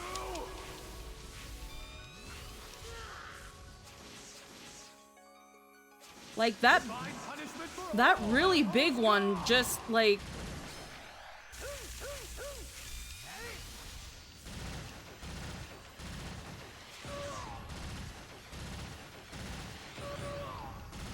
You will suffer before I end you for good! I just found out that fried bologna sandwich is a thing. Fried bologna.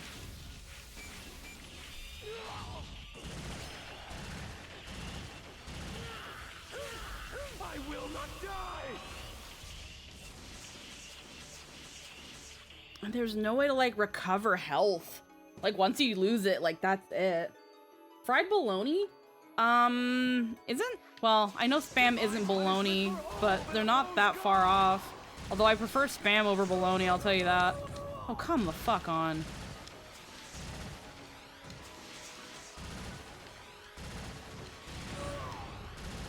You will suffer before I end you for good!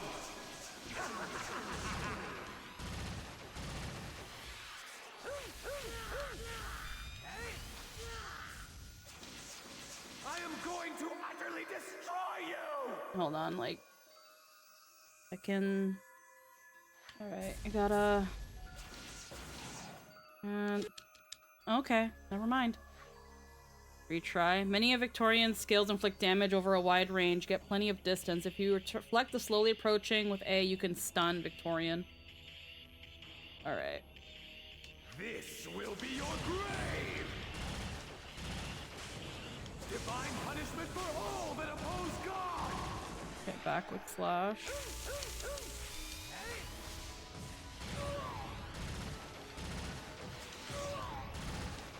You will suffer before I end you for good! Come on. I am going to utterly destroy you!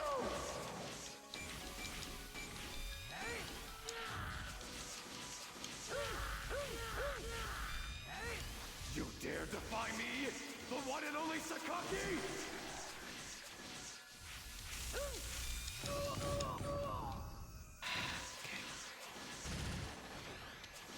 Divine punishment for all that oppose God!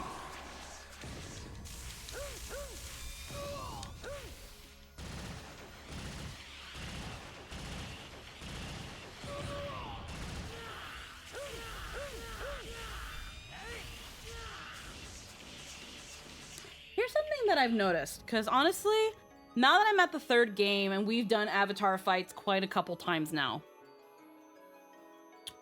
I think it's fair to say that I don't care for them.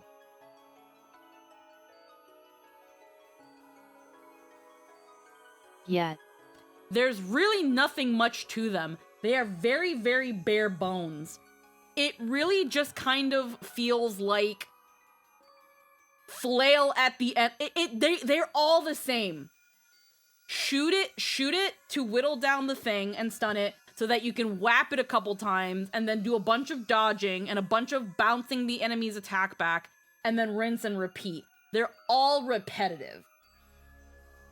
And it really comes down to weight, attack. I've noticed that health bars in it are a bit deceptive too. Yes. Weight, attack. Weight, attack. Weight, attack.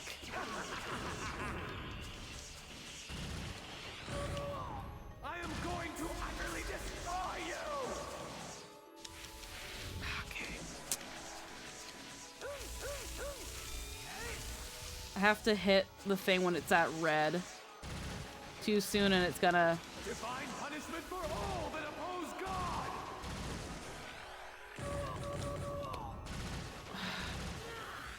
Damn you! When you get them to half health, they're actually at around 2/3, and same with your health bar. Lower the bar is, the less damage taken.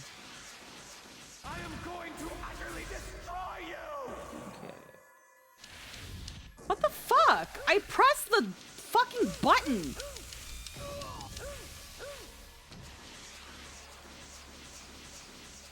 Divine punishment for all that oppose God! Oh, you're fucking kidding me.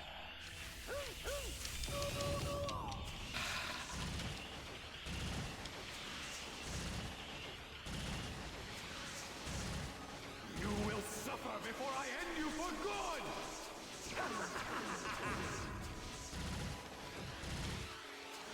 I am going to utterly destroy you!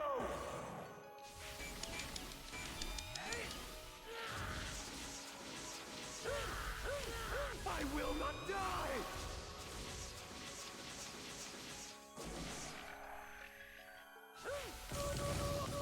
Oh, come on. Divine punishment for all that oppose God! When I press the button, it doesn't fucking work. You're supposed to wait till they become red so that you can bounce them back. Before I end you for good!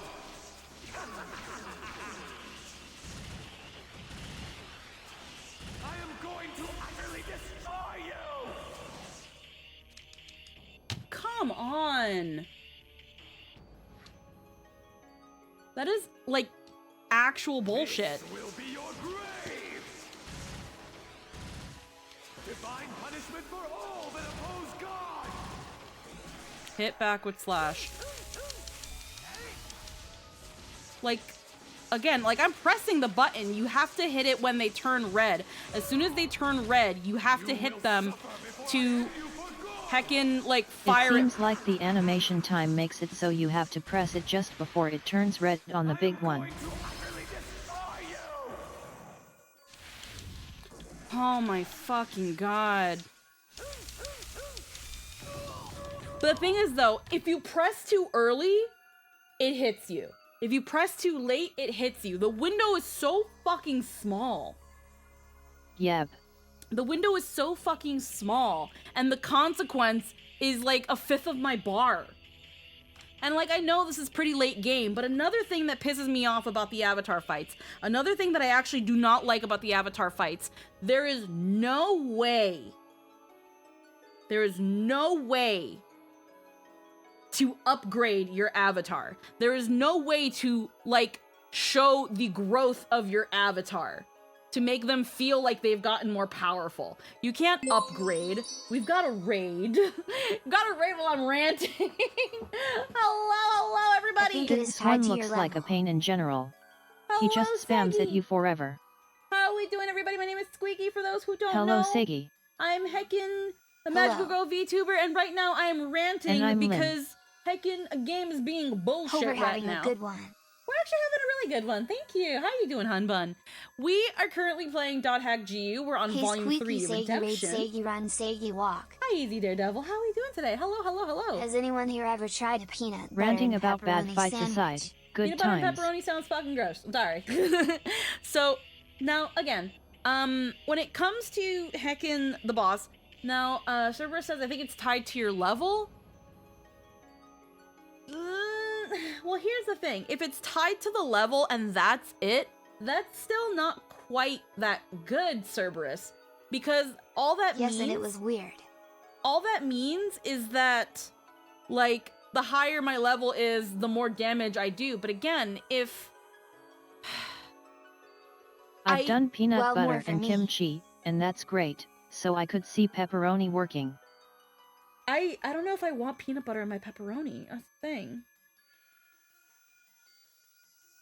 I don't I'm not know. defending it, but I think that's how it works.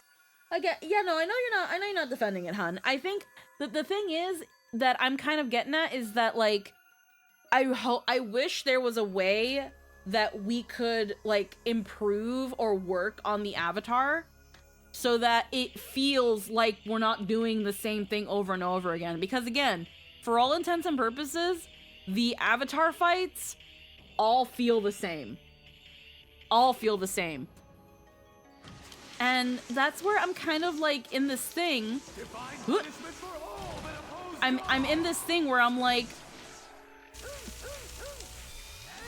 I'm in this thing where it's like it's wait, attack, wait, attack, wait, Yeah, attack. it feels like they threw it together last minute.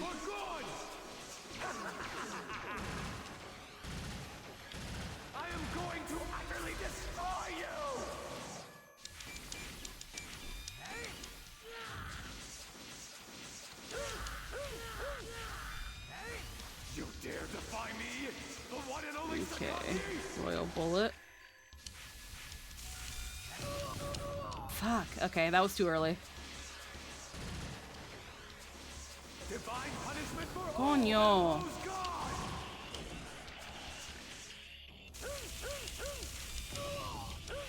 Okay, one hit's better than taking all of it.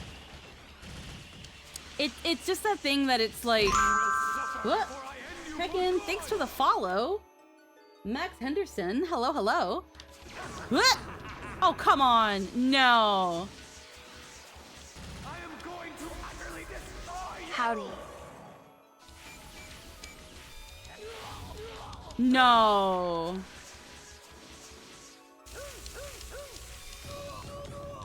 Oh, you're kidding me.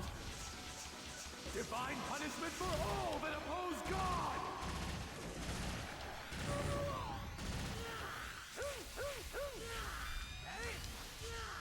I didn't get to hit him. Like, I barely got to hit him. You will suffer before I end you for good!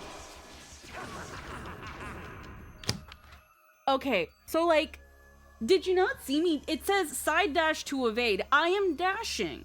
We are dashing. We're dashing so hard. And yet I got hit by all 3 shots. I can only I can only press the button so many times.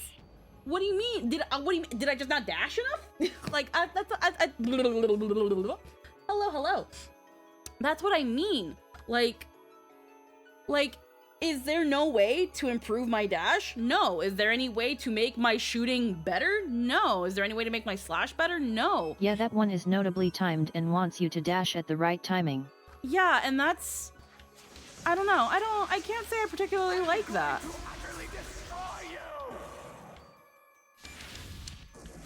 Okay, so apparently that, you know, okay, cool. Okay. Welcome home.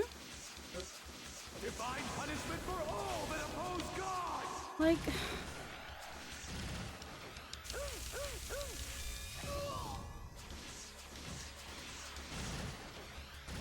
Like, what do you mean? You will suffer before I end you for good!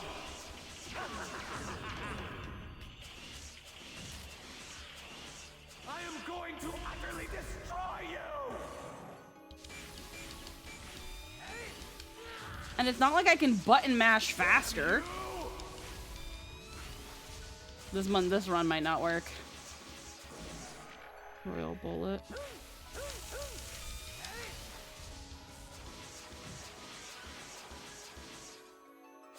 Divine punishment for all that oppose God! Ay, coño.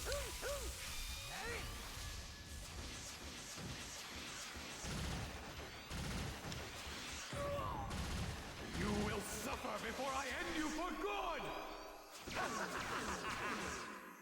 Alright, okay. I think I'm starting to see some things here. I'm going to utterly destroy you! I have to hit it with every single...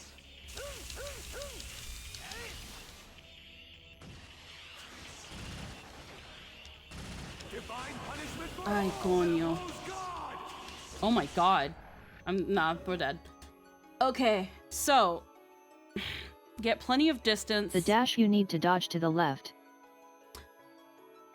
Well, yeah, that's what I'm mostly dashing to the left. The thing is, though, again, it's like...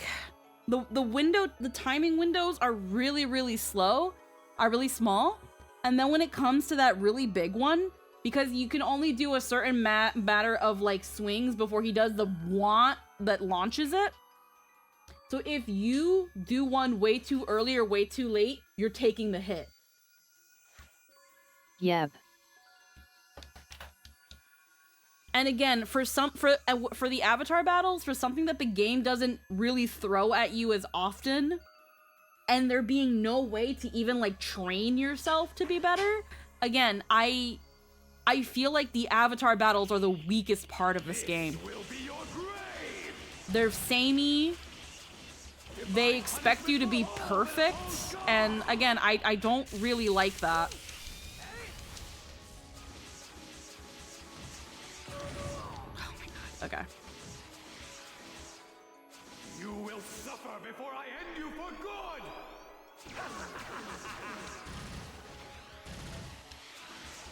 The key to winning is being perfect. And that's, again, that's what I'm not a fan of it.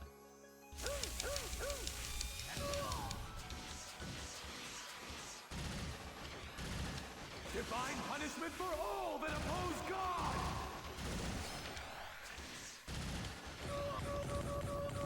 Oh, come on.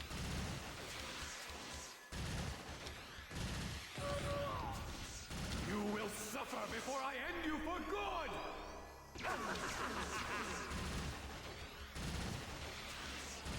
I am going to utterly destroy you!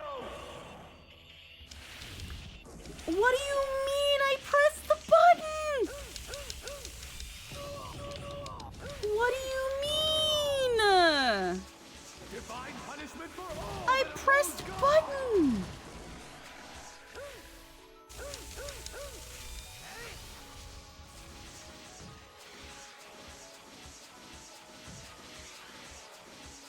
You will suffer before I end you for good! The homing one is a lot easier to avoid if you don't dash around to make their timing weird. Yeah, again, the lasers are, I think we figured out the lasers. They're not hard. I am going to utterly destroy you!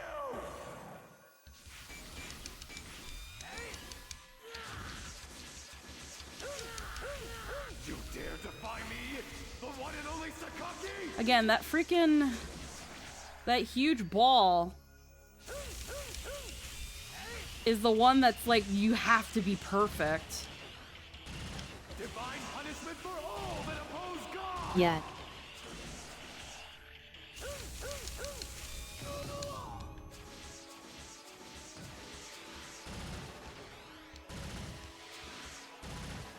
You will suffer before I end you for good!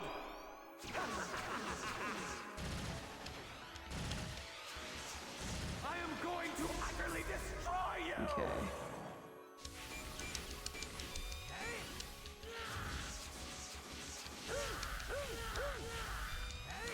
Damn you! Alright. We just gotta keep calm.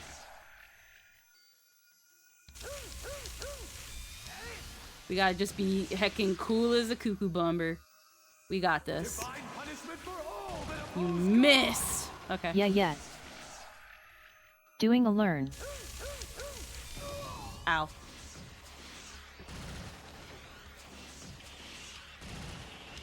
You will suffer before I end you for good!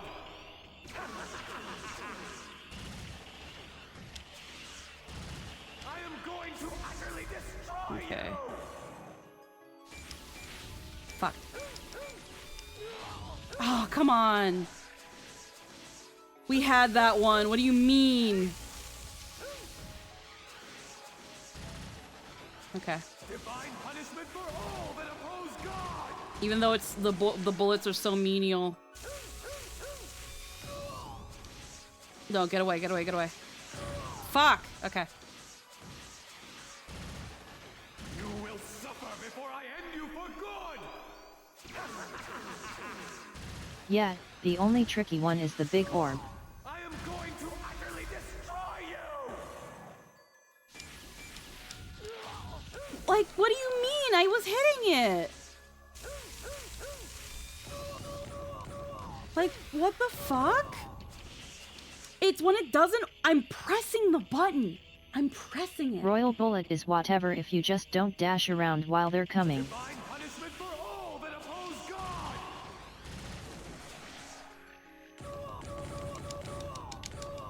Oh, come on. The thing is, though, you have to move around. You have to. You can't just stand there. You can't just stand there is the thing. I am going to utterly destroy you!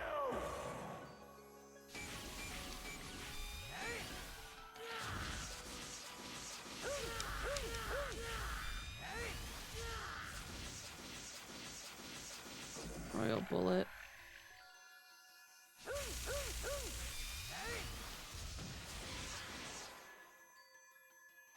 Divine punishment for all that oppose God! I will not die! Ah, fuck. I pressed the button.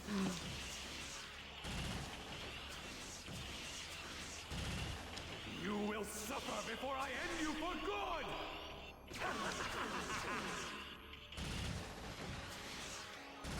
I am going to utterly destroy Okay. you! Oh my god.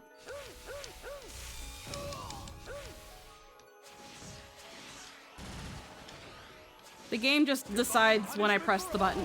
The game decides whether or not I actually press the button, you see.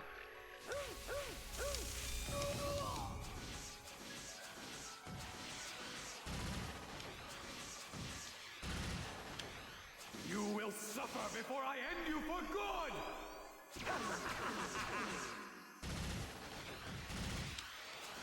I am going to utterly destroy you!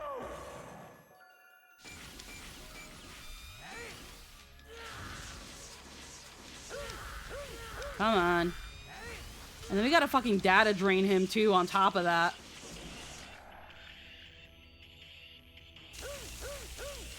Yeah, as soon as one of them becomes red, you have to start hitting. Divine punishment for all that oppose God!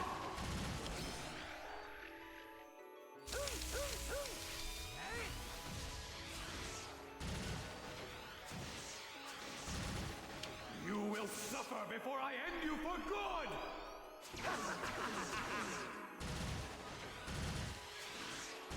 I am going to utterly destroy you! Fuck.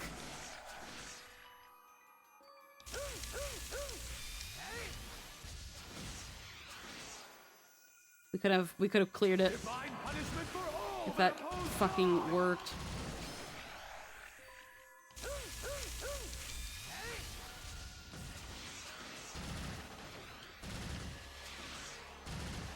You will suffer before I end you for good! I can feel my palms getting sweaty. Ah! I can feel my palms getting sweaty. I am going to utterly Okay. destroy you!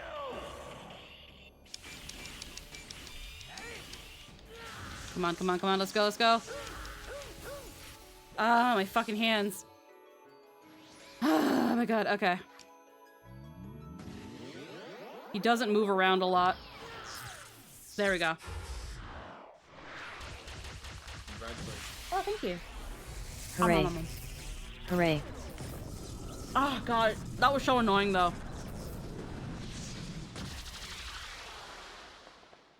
That was so annoying. Yet it wasn't hard, but it was annoying. Mm-hmm.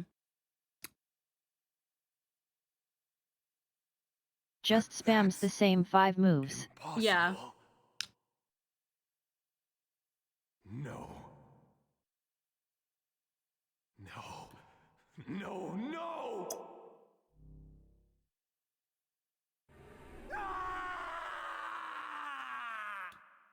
Bye. Oh, bye-bye. Also, just before, now that I can heckin' do this. For those who don't follow Seggy, you should change that. Entrance. I had to keep quiet in order to get Sakaki to completely believe me. I'm sorry, Haseo. Arms weak and heavy, there's vomit on Doesn't his sweater have any already, changes Mom's in the fight spaghetti. either. No phases, just the same thing the whole way. Just got some sad news, so if you don't mind. No worries. Hopefully everything's okay, Cerberus. If you gotta head out, no worries. Pepper shrimp. Oh.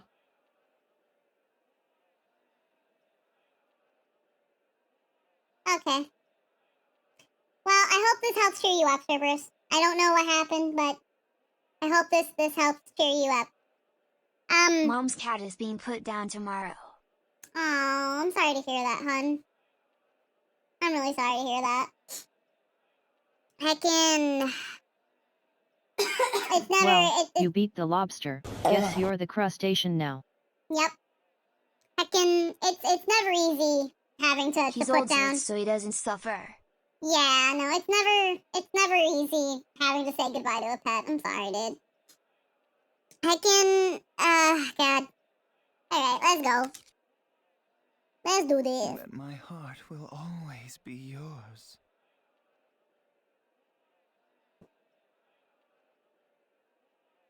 Now,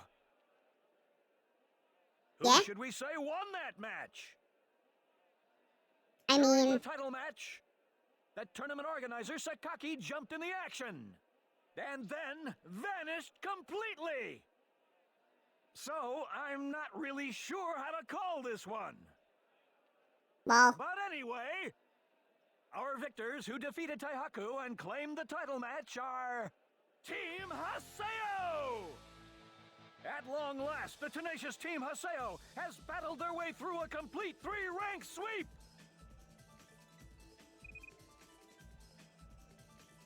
Haseo!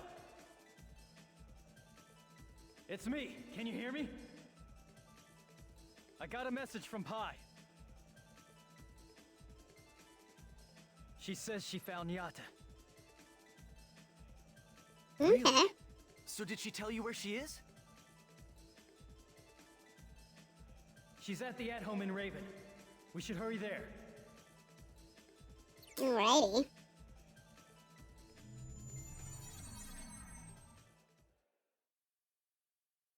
Yeah, no, we're not gonna worry about that then.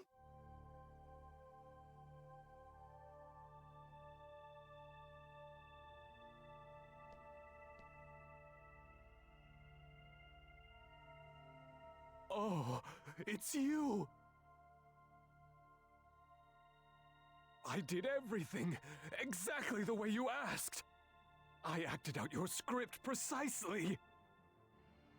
Please, please give me a seed of Ida. I'll never suffer this humiliation again. Hey, hey! Why don't you say something? Oh. It looks like they're here.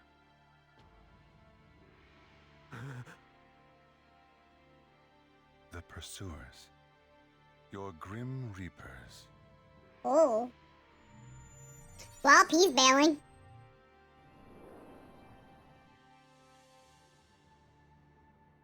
What is that? Oh. Oh, it's them.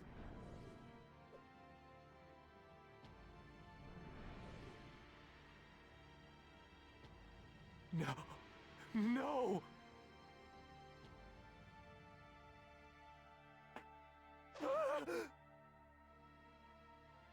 Help!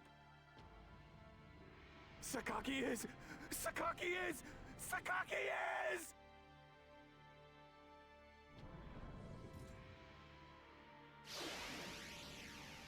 Oh.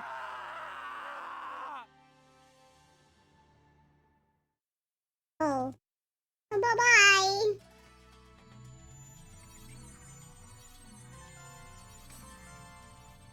Wrath? Anywho. Anywho, Wrath, Bikini, Ida. I hear they found Yada. Okay, so...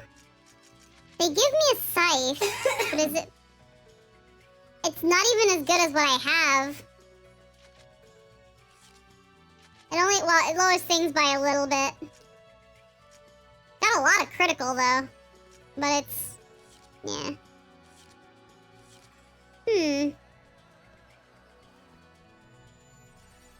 Hold on.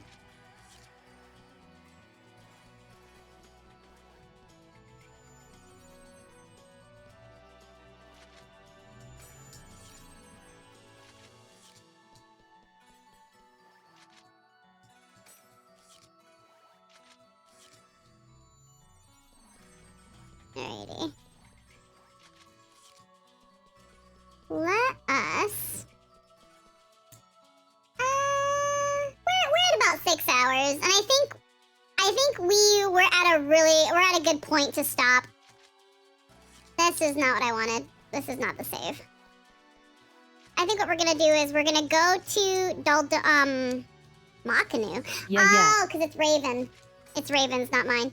We're gonna stop here at Makanu.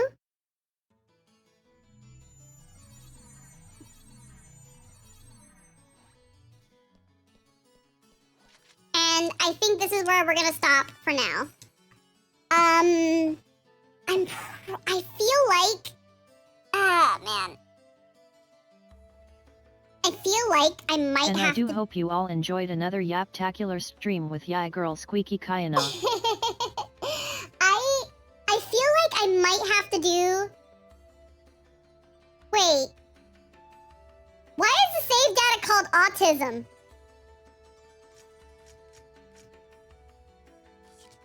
Ha.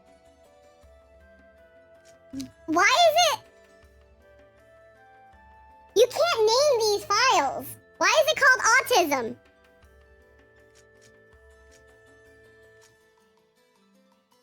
What the fuck?